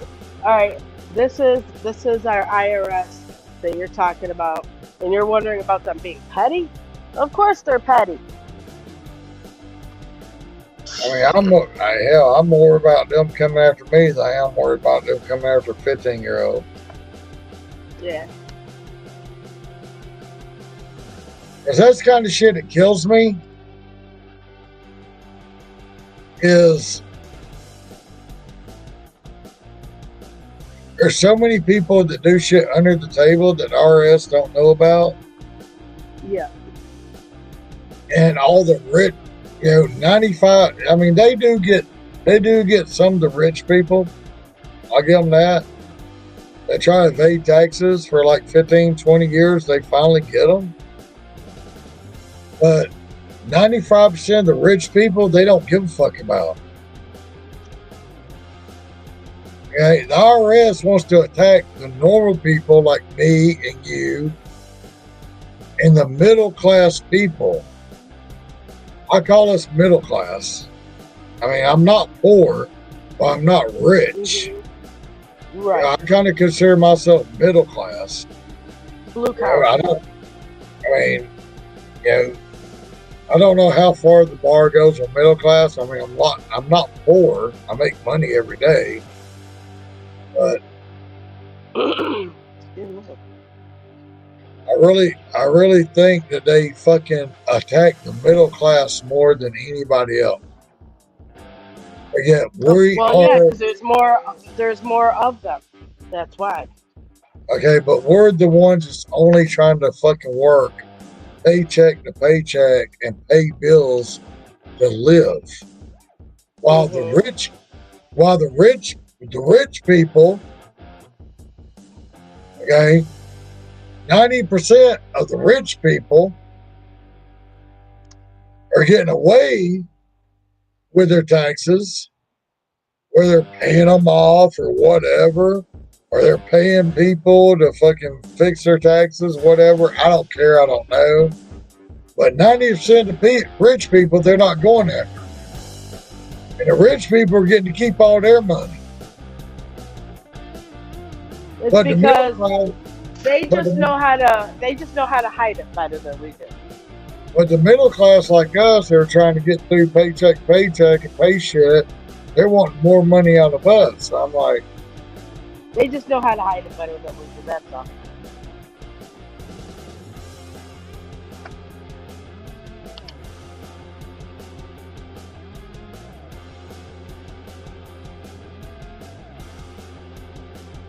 It's like, you know, I know there's probably 90% of the rich people have the $1 million homes. They paid fucking $18,000 for this fucking Chihuahua, Whoopie, whatever, that they're fucking got little hair bows in the fucking dog's hair and a bow in the tail, and they just paid $800 to get her hair done on her fucking dog and all this stupid shit. I'm like, is all that a tax write-off? Because that's not your kid. Did you fucking make this dog legally your child? So you could get fucking a tax write-off on it? As you're paying fucking $1,000 a month for this fucking dog to get fucking pampered. I mean, hell, let me be your dog for a month. You know what I'm saying? Yeah. Let me go get washed and bathed every fucking other day, or once a week, or whatever the fuck y'all do, you know, with that dog, and fucking put my hair up in a bow, or whatever the fuck y'all do, and call it good. I mean, I don't understand. I mean, I don't understand it. I mean, Well, they just know Don't how get- to hide it better. I mean, don't get me wrong. I mean, don't get me wrong. I take my doggies to get pampered. I take them to get their little flea baths. You know, and they get little things around their neck, or a little bow in their hair. But, you know, I pay $45, $50. You know? I'm talking about like these rich people, they pay like fucking, they go get a flea bath and do their dog, you know, like every other day or some shit. They're paying like fucking astronomical money. It's like me and you go buy a fucking $20 pair of pants at fucking Walmart. They're going to fucking Saks Fifth Avenue and paying $500 for the same fucking pair of pants we're paying $20 for. And then they find a tax write-off for it. Oh, absolutely. They don't give a fuck. They spend money left and right, and then they find a tax write-off for it. Because they got so much fucking money that they find a fucking lawyer that can tax write off every fucking thing they got. Which means you know, like, you know, Mm-hmm. some of us try to do it ourselves. Some of us might pay somebody $400 or $500 to do it for us. But I mean, Okay, we can, like when you did your taxes, right? I ain't done them. You did your taxes, right? I ain't done them yet. Did you know you could write off part of your house, a percentage of your house on your taxes? Yeah, I saw that on Pedro's thing. Okay. Do you know that your cell phone is 100% write-off? Well, part of it. Nope. It's 100% write-off. You know why? Because you need it to work. It's that part of it. Right. Well, I could only write off part of it because I could write off mine and my wife's, but then I have 3 other phones. I have 2 grandbabies and my son on my phone plan also, so they would have to split that up and deal with all that. And it would be more money they would charge me. Did you know? Well, you said that. Are you paying on any of your cards? Yeah. Did you know I your can pay. interest? Do you know your interest that you pay throughout the years as tax deductible? Yeah, and I know that I could. I know I can get like what 58, about 58 cents a mile. A tax write off on my mileage or some shit.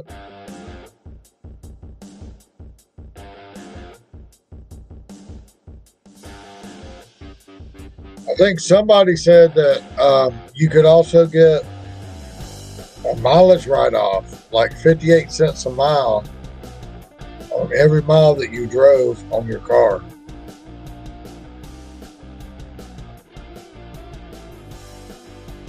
I heard somebody say that 58 or 59 cents a mile.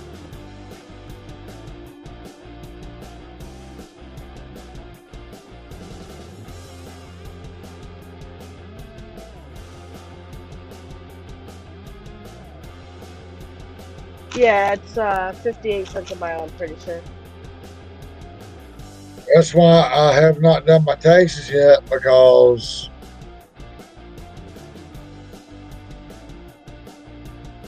I want to get somebody that's a tax expert to actually look into all this, because I know I'm going to paying them at least $400 or $500 to go in and dig into all my shit. To hopefully make sure that if I do have to pay something, it's not going to be that much. Did you track your miles throughout the year? Well, I did not in 2021, but I'm going to fudge it. You know, you can go back to well, you did Uber, right? You can't with DoorDash, but you can with Uber. Is you can go back if you really wanted to. Is you could go back and see every ride that you took, and you know, you could do mileage that way, but that would take forever. Yeah, I'm just gonna go ahead and fudge it, because I know about what I drive now, and I used to drive more then than I do now. So I'm just gonna fucking like make a middle average and fudge it. If you're gonna Well, fudge anything, you didn't. I'm not giving you tax advice, but if you're gonna fudge anything, this will be the year to do it, because I guess instead of a stimulus check they're sending out, is whatever the taxes people are sending in is what they're gonna get. Is they're not auditing anybody this year, unless it's like a drastic change in your income. Yeah, But because what I I only heard that they're not auditing anybody this year on the taxes. because I have my W-2s here for the W-2 jobs we did in 2021. Yep. Do you know? Figure out what the miles were going back and forth. Did you know if you have two jobs that you can write off the miles on both jobs, back and forth to work? Yeah, I'm getting into all that, but yeah. See, these are things that people don't know that other people do know, and then that's why you say, you know, people fudge things or know loopholes, because they know things that other people don't. And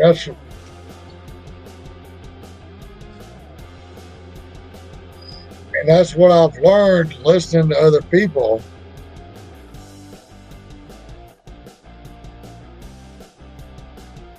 That's what I've learned listening to other people is like, okay, I've learned that I think somebody said if I get the right insurance person, that my insurance, somebody said I could take, I could get a deduction on my insurance. Your car insurance. Yep. Yeah. And Because then your somebody car, said, you need your car, but you have to have the right insurance for what we do. You can't have a personal policy and then try and write it off because of your business, because you don't have a business policy. Your insurance company will kick you off. They'll be like, "Oh, if you've been using it as a business this whole time, how come you got a personal policy?" So it really only works for people who got commercial insurance or have business insurance. or Okay, so rideshare endorsement like I do. But if alright, you don't have those things, I wouldn't, because I wouldn't take the chance of your insurance kicking you off if you write a personal policy this whole time and then try and tell them that you need the insurance, um, the quote for the year because you want to write it off your taxes because of your business. They'll possibly kick you off. okay, so you have Rideshare endorsement. okay, so you have a rideshare endorsement on your insurance. Correct. And my business, my insurance is considered a business. I haven't had a personal policy since, God, I don't know when. I haven't had a personal policy because I used to be an independent contractor. Before I started doing all this gig work, I used to be an independent contractor with Auto Trader. So I had to have a business policy then too. So I've just kept it a business policy. I've never had God, in I don't know how many years I haven't had a personal policy because I've never really changed it. I've just kept it because it wasn't really that much difference. So I never really, and I've had the same insurance company for like 10 years. So I've just never changed it to a personal policy. Okay, so now here's my question to you. Have you looked at that buckleup.com? No, I think you were telling me about it or something, but I haven't had Yeah, a chance. No, you were telling me, oh yeah, they're the people that insure gig workers. yeah. But if their policy is more than mine, what I'm paying, and I've got everything I'm supposed to, the only thing I need to have is commercial insurance. I really should have commercial insurance only because I travel. If I stay in my own market, my business and my rideshare endorsement would be fine. But because I travel from state to state doing gig work, I should have a commercial policy. It And I should do all not. be it should all be covered because they know that buckleup.com, it should all be covered because they know that we go to different states and do shit. This is a gig, but apparently from what I've been told, Yeah. buckleup.com. You know. Buckleup.com is insurance for the gig worker. Right, yeah. So they already know that you might be traveling different states and still working. They already Right, know yep. all that. But what I'm saying is if that insurance is more than what I'm already paying. Right, but I'm saying with you already paying for the commercial insurance and gig work insurance, you might want to look at it and see if it's cheaper.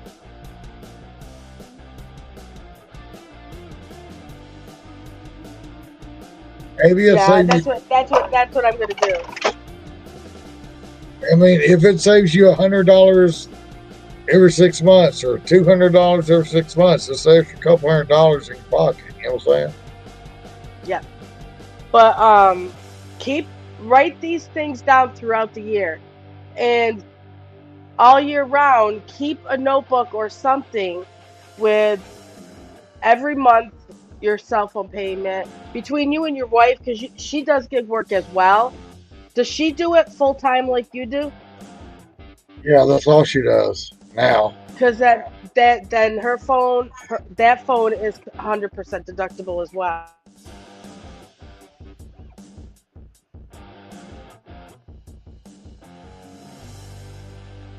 If you were to upgrade your phone, if you were to buy a new phone, you'd be able to write that off as well. I took accounting when I was in college. So, and then I think I asked the right questions to people doing my taxes every year and people who say they're accountants or whatever. Thank you. I usually ask a bunch of questions. Like, I could write off a percentage of my house for gig work. But because I do YouTube and I do videos and stuff like that, and I get paid, I was able to write off more.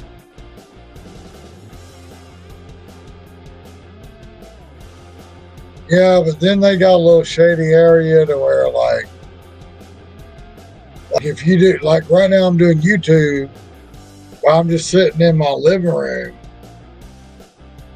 I do not have a designated spot where I do YouTube with y'all. It's like an office. There's a shady spot right there. You don't have to answer.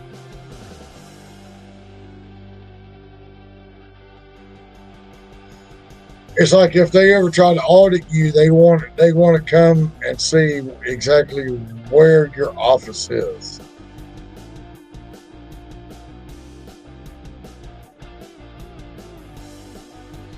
Kind of thing. Yeah.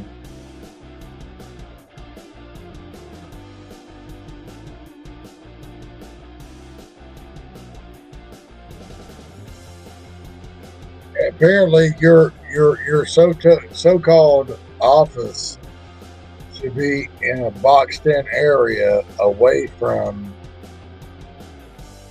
any area that other people can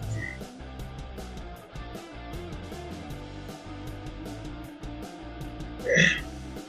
But yeah, I'd really call because, I mean, like, even Steve, Rideshare Radio, he's been pushing this buckleup.com. They call it Buckle, but it's buckleup.com. I'd look at it because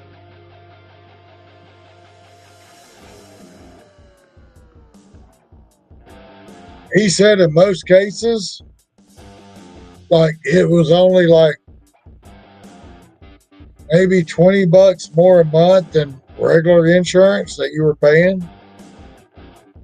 Like not your commercial insurance that you're paying, like your regular insurance that you're paying. He said it's usually about an extra 10, 15, $20 a month for you to be fully covered as a gig worker under buckleup.com. I ain't looked at it yet. I ain't called him yet.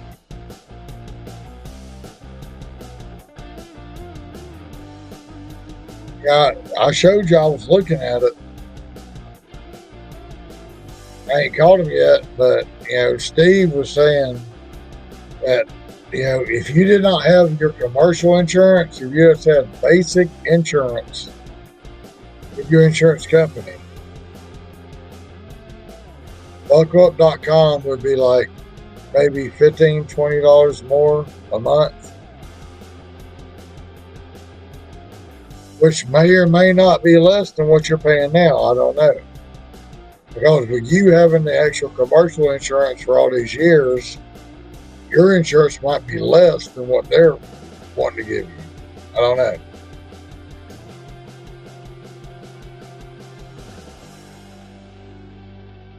But that might be a tool for you, because if buckleup.com can give you a cheaper rate, you've been with these people all these years with commercial, maybe you say, hey, you need to match this or I'm going over here.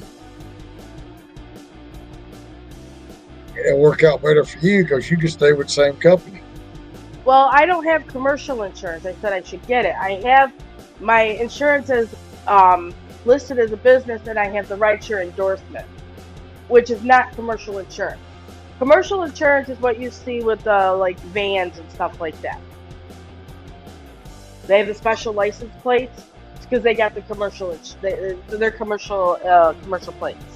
I don't have the commercial insurance yet because I just started doing all this traveling like last year. Like I started going to New York City and things like that. So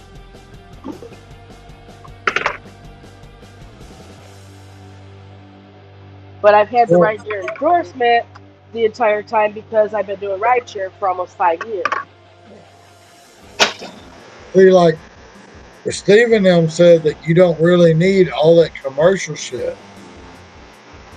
The only reason why I need commercial insurance is because I do this stuff over state lines. I've gone to Virginia and I've done this. I've done it in New York City. I've done it in uh, Buffalo. I mean, like, I go to different places. I go to different states and actually do it. You know what I'm saying? Okay. But yeah, but It's not. From Steve, from what I understood with Steve, it does not matter what state you go to. Okay, Well, because they know you're a rideshare driver. They know you're a delivery driver. They know that I, they know that you do DoorDash or you do Uber Eats. They know that if you go on vacation in another it's state, something if they I know do. that, but I listen to know, me. but no. If I were to get into an accident and somebody's car were to get totaled and they were to take me to court, I don't have commercial insurance to cover their car or whatever. My personal, even though it's business, and I got like an Instacart order in the back seat of my car or a Spark order in the back seat of my car. It's gonna be different. And then I totaled someone's car or something happens. That's what It's just a chance. Personally, I don't want to take. that's what I'm saying. This is what I'm trying to tell you is this is why Steve talks about buckleup.com. Right. That's Because why I'm gonna check it out. That's why. Yeah. That's exactly why I'm gonna check it out. But I keep forgetting. Because from what he says, okay, this is insurance for gig workers. Right. Right. Yeah.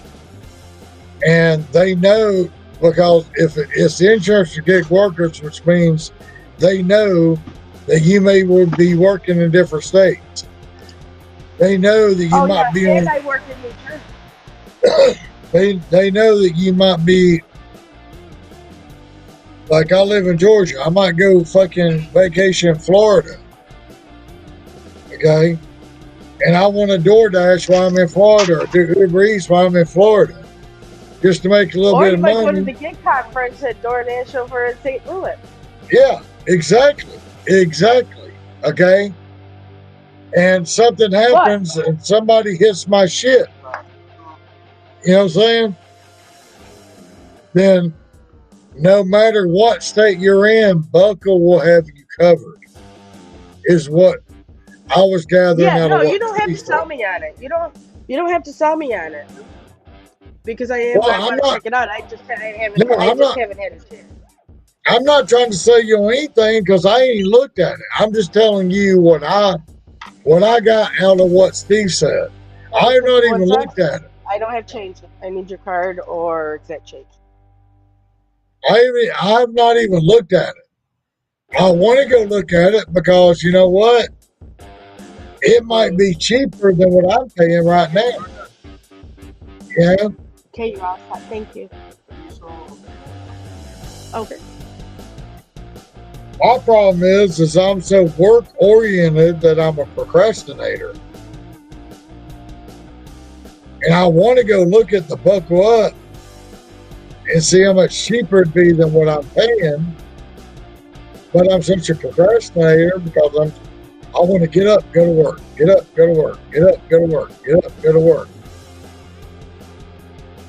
That's all I want to do.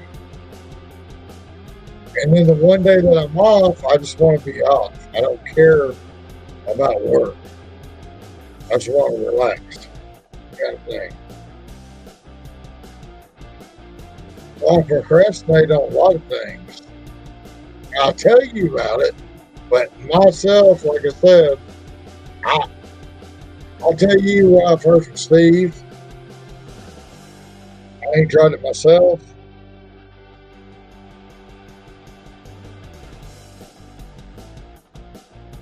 But I really do want to call them and see exactly what they can do for me.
I don't see in the camera. You must be walking your dog.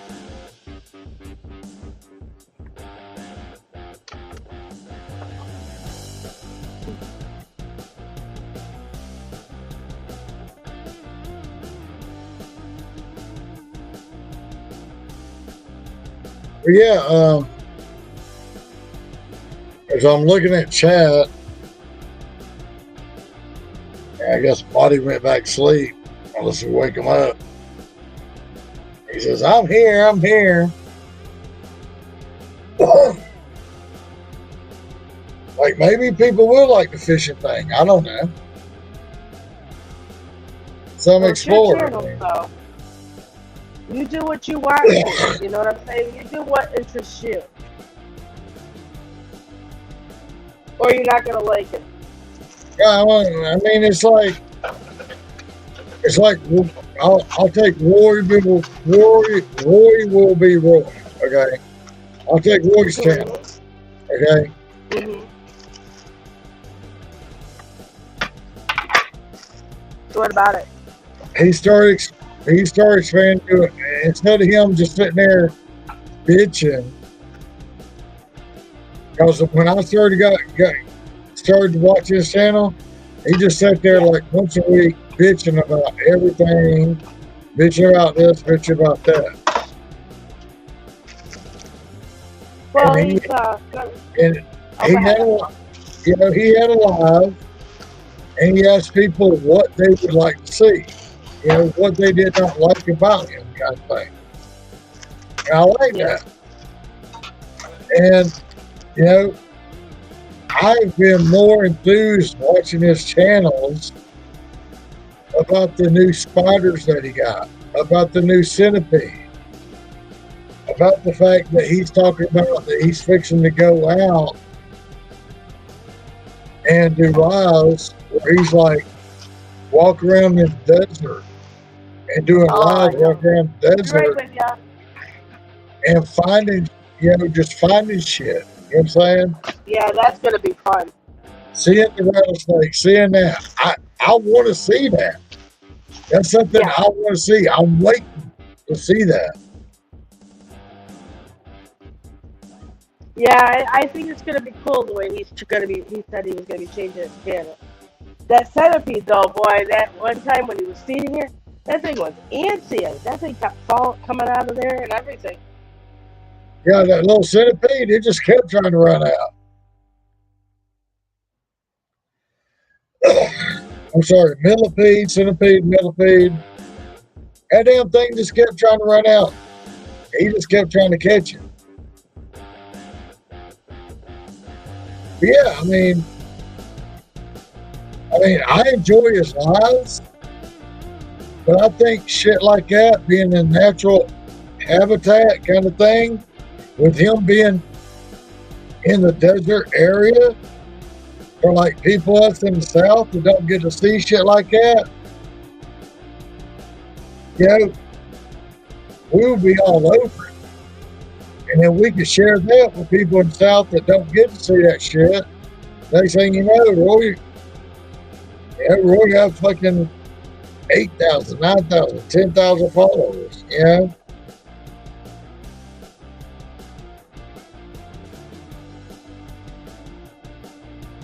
Just doing shit on YouTube that people do on TV. Like like who was he, the crocodile guy or whatever that got fucking killed or whatever? Oh yeah, the crocodile hunter or something, right? Crocodile Dundee or something.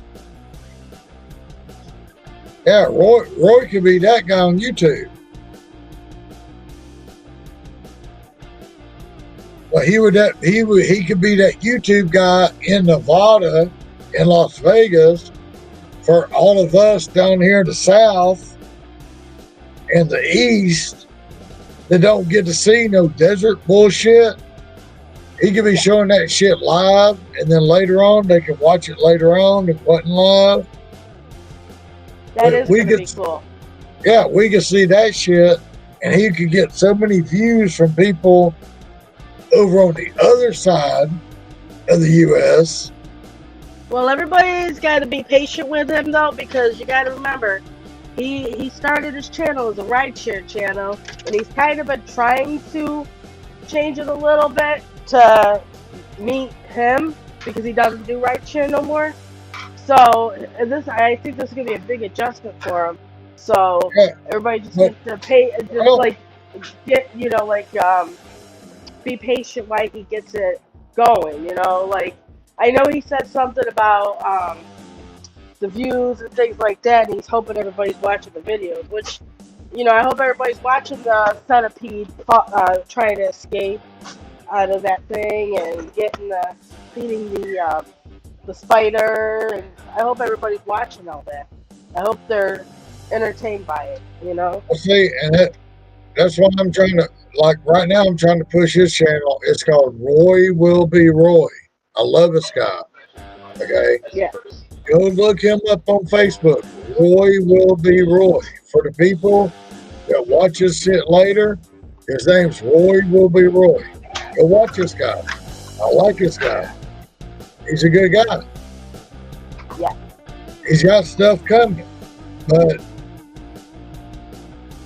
I think Roy got frustrated because his Facebook channel wasn't growing the way he wanted it to. First of all, and that's why he was getting input from people. And like I said before,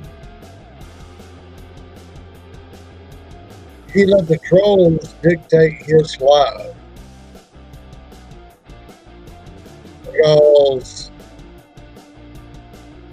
he had that live going for people, to tell him what he could do better to help his subscribers, to help his channel, to help this, that, the other.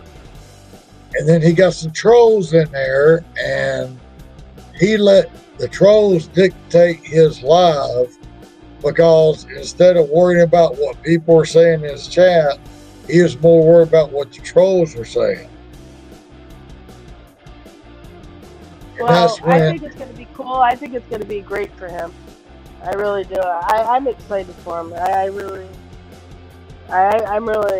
really excited for him. And I bet you his channel blows up because there's going to be so many people who are going to be interested in that kind of stuff. Do you have a void card? Well, yeah, because I mean, like me, he's all the way over on the West Coast. Yeah. And I'm all the way over here on the East Coast. And for me to watch him, like, tracking rattlesnakes and picking them up and this, that, and the other, and watching sport, which I ain't seen him do none of that yet. But he talks all this shit about how he's going to do it. Yeah. Well, he's done it. He's had these reptiles before, so it's not like it's new to him. It's going to be new to us. Yeah, well, I've never seen him do it.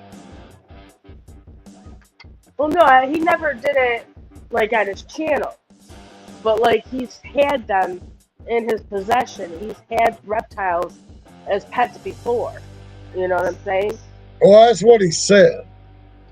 But So he knows. He already knows what he's in for and Well, what that's- he's going to be showing us.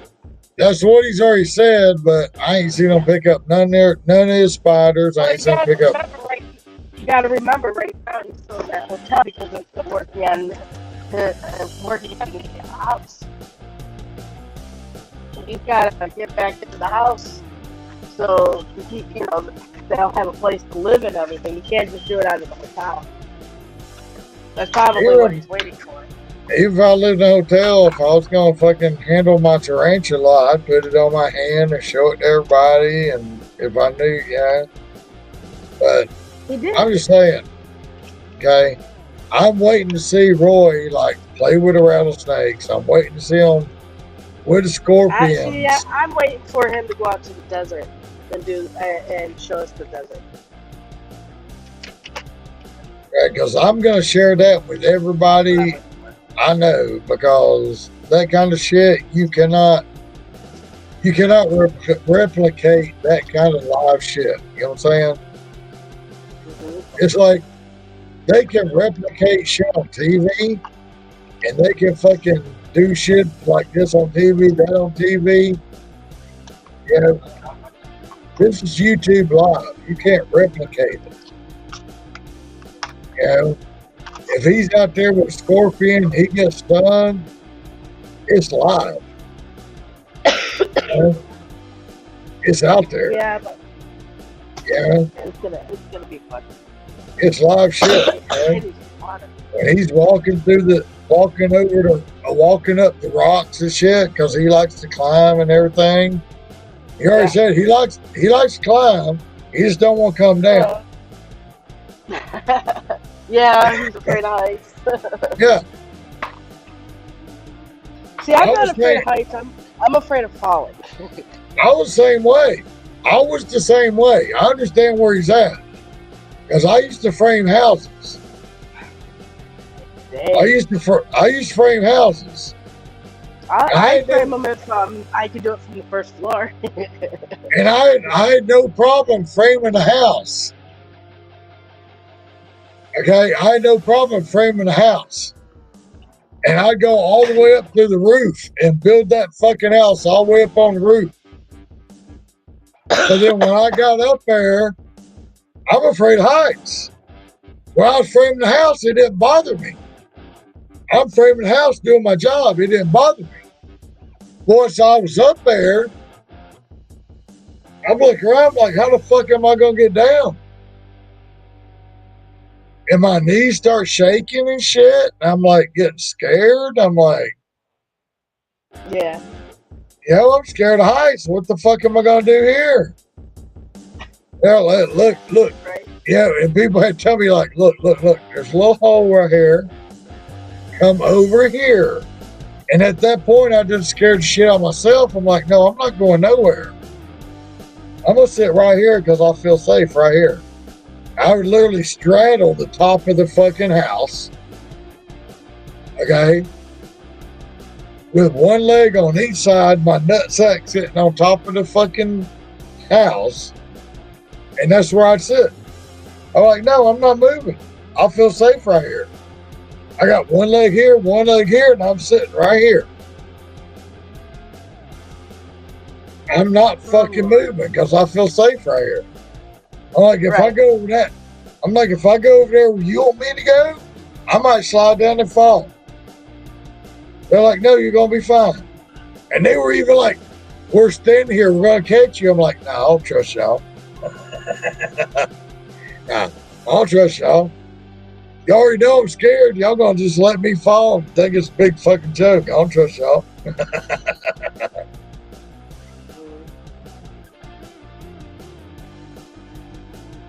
Like, I ain't doing that shit. So I know where he's coming from, you know. It ain't no big deal when you're climbing up. But then when you look down, you're like, oh, fuck. How the fuck am I going to get down from here? You get scared shitless, you know. Yeah. Because I'd build that whole house the whole way up.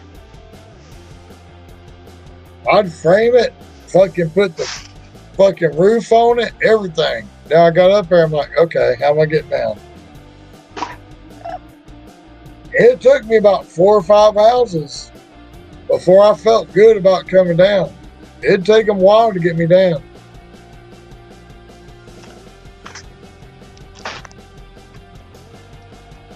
And once I got it in my head that once I framed the house, there's an opening for me to get out of so I could climb down and get off that house, Yeah. I was okay. I was okay then.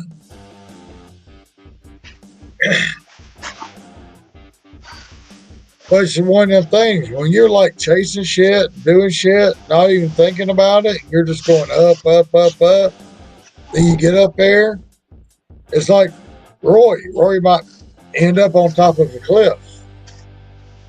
And he's looking down on top of that cliff.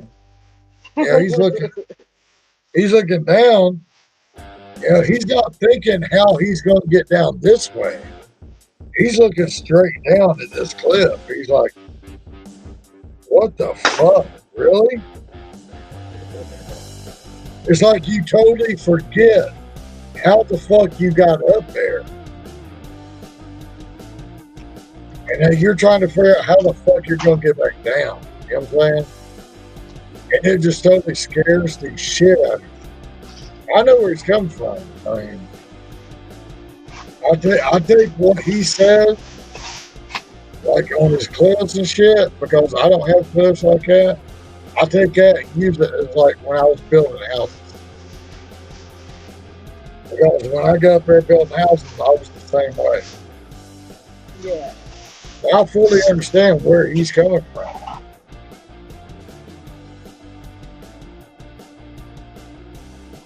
Yeah, I think a lot of people are going to be changing a lot of things up. Like Omer, he's going to be doing gig work full time now. Just I think over the summer, he said. So that'll be interesting.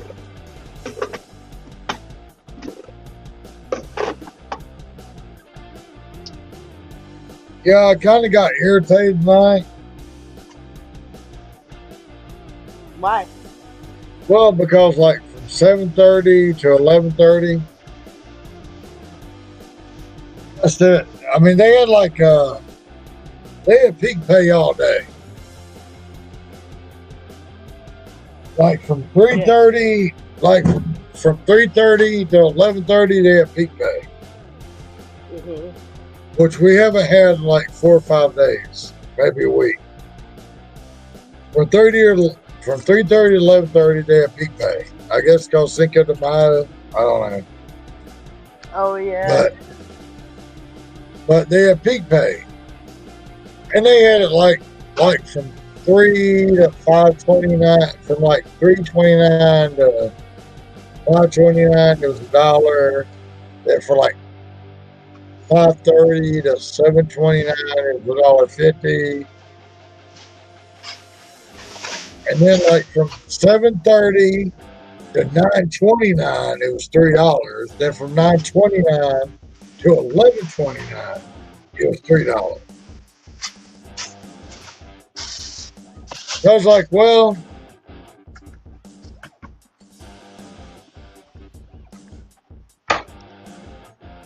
I told Samantha, I was like, well, I'm a little pumped up because I ain't made a whole lot this week because it's been kind of slow.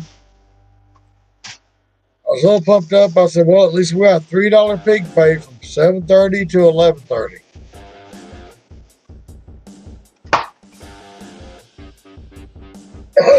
Well, apparently everybody come out for the peak pay. Yep. Because I was busier in the 2.5, 3 hours that I was out before the $3 peak pay. When the $3 peak pay hit, I was sitting there doing this, twiddling my thumbs.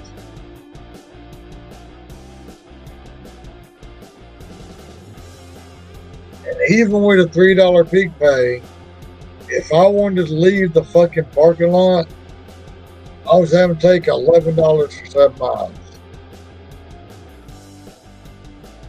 Just to leave the parking lot. Because I was getting a $5. I know it's all fucking peak pay and base pay. There's no tip. I'm not taking it. I was getting $6. $5.50. I know it's fucking no tip. I get $11.50 for 7 miles. I'm on it. I'm taking it. I'm wasting more gas than I want to, but I had to take that fucking order just to get out of the parking lot, just to make some money. It's not a bad order, but it's not the order that I wanted to take. Because I wanted the $11, $12 order for 30 miles.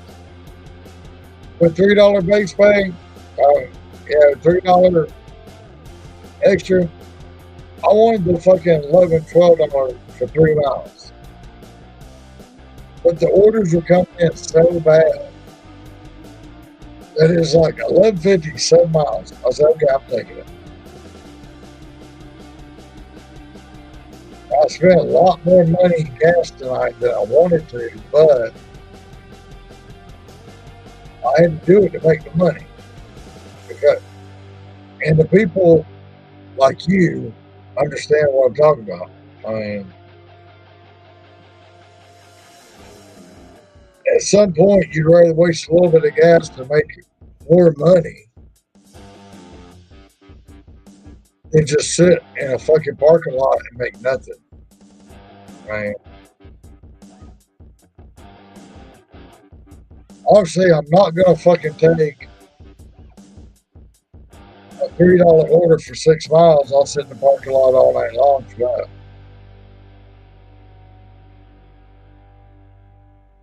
But I had to rearrange my parameters where, okay, I'm going to have to take 1150 for 7 miles just to make some money. Because everything's coming in Space Pay. $5.50, $6. Nobody's wanting tip.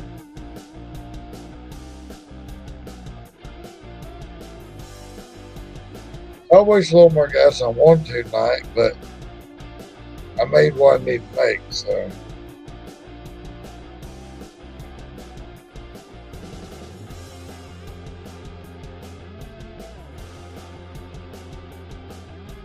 I made my goal tonight with a little more gas, but that I want to use, but at the same time, I could have sat there in the parking lot and not made my goal and saved my gas. And I've been sitting here without the money that I had, so.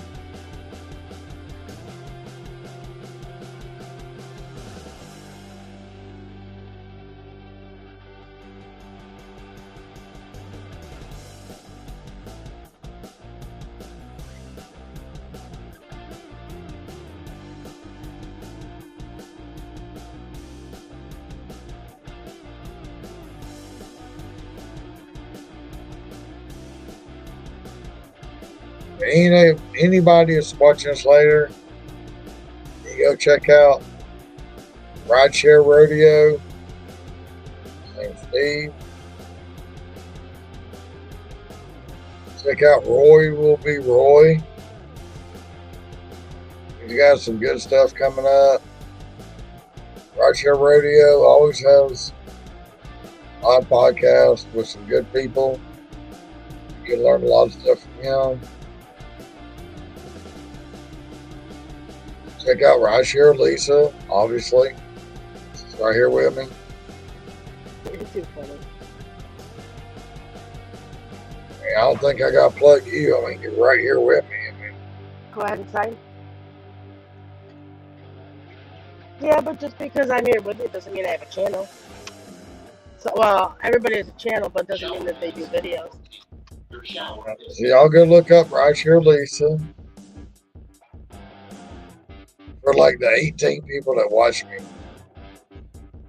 Actually, I was actually surprised. I looked the other day and I had like, I only have like 18 subscribers.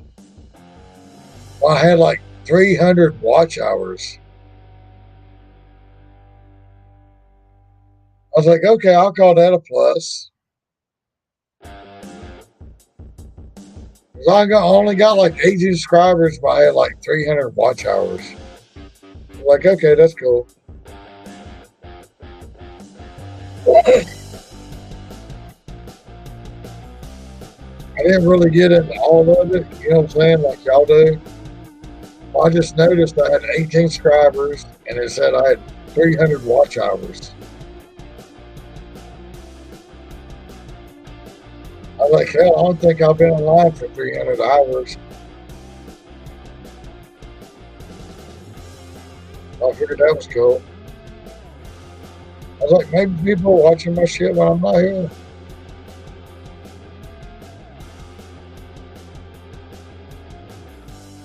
Apparently somebody must be watching it and liking it.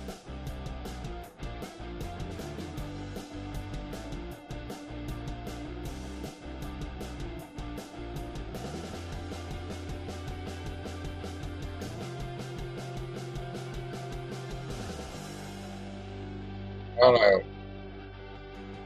It's like I said from day one, I'm not going to sit here and be somebody I'm not going to be. I'm just going to be me.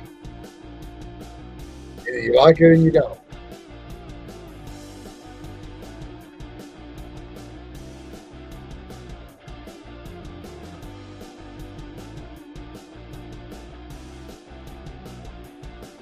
I'm never going to be that guy that's going to sit here and say, hey, subscribe, watch my channel, do this, do that, bend over, fart, whatever. I'm not that. You come across my channel, you like it, fine, whatever. But Oh my god. I'm not doing all that stupid shit that everybody else does.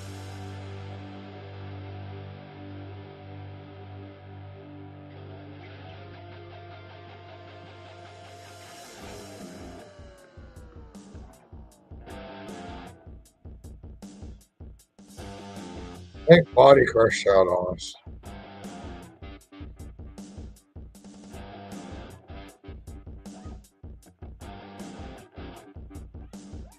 But now that he's feeling better,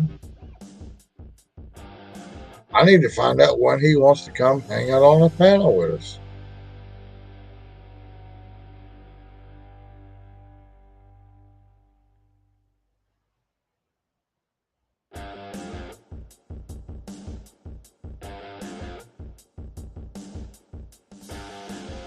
Like, Body made a point that if I started earlier, he might be good. Like 12 o'clock instead of 1.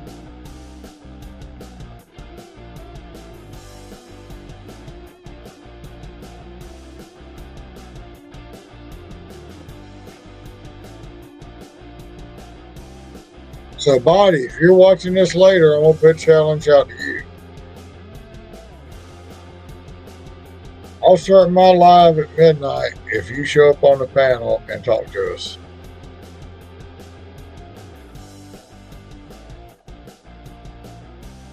You ain't got to show your face. I'll put a challenge out to you. Body more. Oh, sure. Put him in the title. Add the pressure. Body more 17.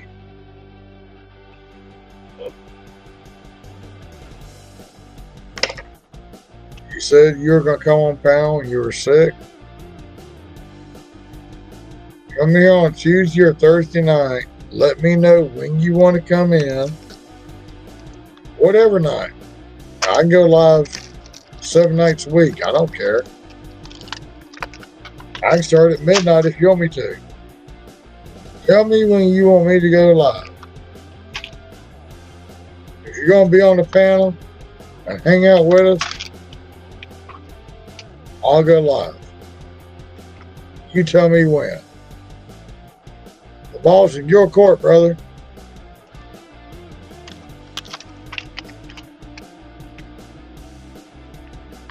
The ball's in your court. You said you're going to go with me Saturday and you got sick. That's all fine. Tell me when you want to go live. Because you and Lisa are my 2 biggest supporters now. And we're going to go live. We'll all 3 do a threesome up there.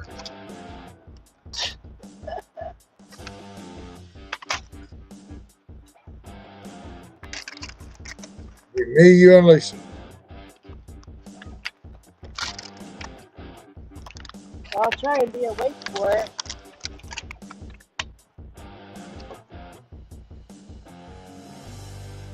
Yeah, preferably during the week, Body. Because Lisa's not going to show up on Friday or Saturday night. Well, if Very I sick wake of that. up, I'll try. Lisa. No. Waddy was supposed to show up this weekend and you wasn't here. So, I was. I said I'd try. I But was I here. can't promise anything because, well, you know.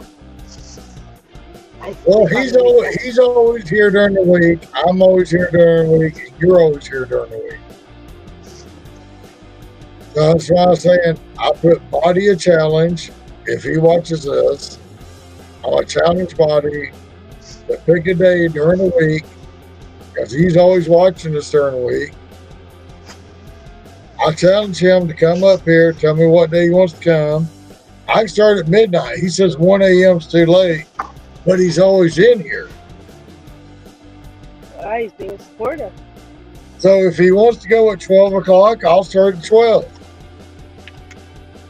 Because he said that too. If he wants to come on at 12 o'clock and hang out with me and you, like right now, you know, you're not showing your face. He don't have to show his face. He just hang out and talk. Just hang out and talk. That's all you gotta do. I like hanging out and talking because I hate fucking typing. I hate just sitting there on that keyboard just doing this shit.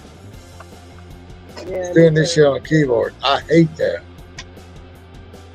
Because if you type the wrong fucking letter, you got backspace and do it again. Or if you're intoxicated, yeah, you might type 2 or 3 letters ain't right. Nah, fuck that.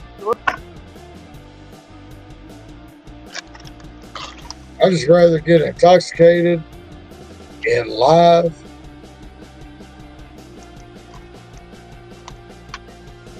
Listen to the birds. See how I feel.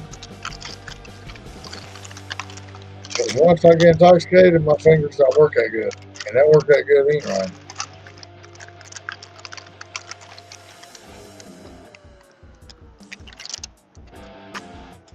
I think I've adapted the new age kids thing. Where when I want to tell somebody something on my phone, I tap that microphone and talk. And then sometimes you don't even say what I want to say. So I look at it, I'm like, no, that's not what I want to say. Yeah, me too. So I literally had to back the shit up. I noticed today, if my phone was sitting in front of me and I would tap that microphone to say something, it would say some crazy shit I didn't even say. So I'd have to back it out and grab my phone, put it in front of my face, and tell it exactly what I want to say, and then it would come out clear as day. And then I could send it.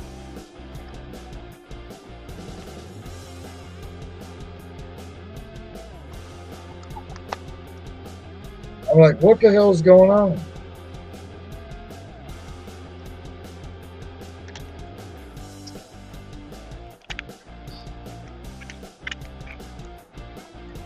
So, Body, if you'd like to go live on midnight on Monday, Tuesday, Wednesday, Thursday with me and Lisa, let me know, big dog. We got you. Hang out with us, dog. I'll start at midnight if you want me to. I'll be with you in a moment. I'll start at midnight. I would literally come home from work early and set everything up just for you to come online with us. Just for you to hang out with us. I literally come home early and I will start streaming about 11:30. I ain't gotta wait till 12. I'll start about 11:30. Because a lot of y'all say y'all only get notifications till like 10, 15 minutes after I start streaming. Yeah. So I'll come home and start about 11:30. So just so you can hang out with us.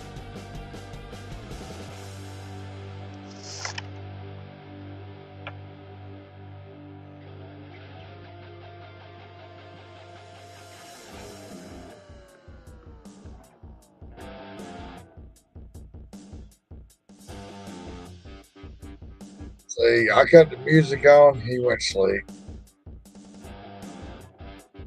He was here earlier. I cut the music on, he went to sleep.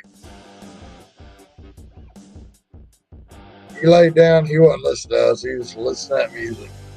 He can rest the hell out. He's like, oh shit, Tommy cut the music on. It's time for me to lay down.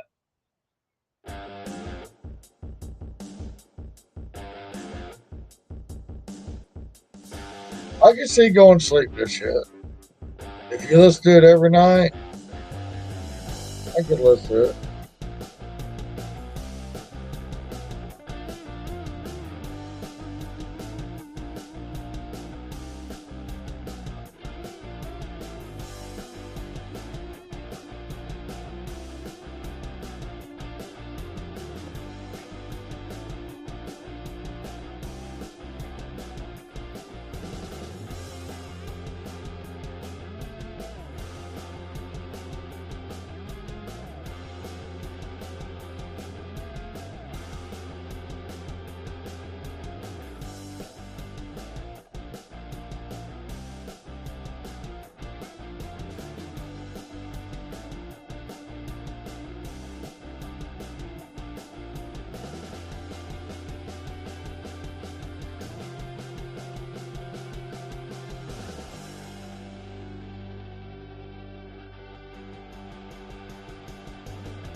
Yeah, buddy, if I go live fishing and stuff,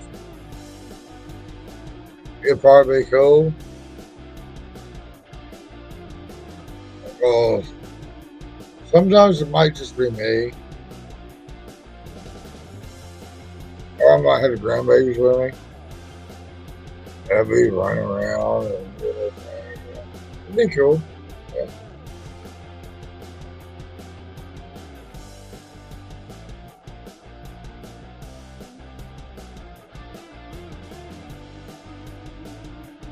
I had to go get something and set up the camera.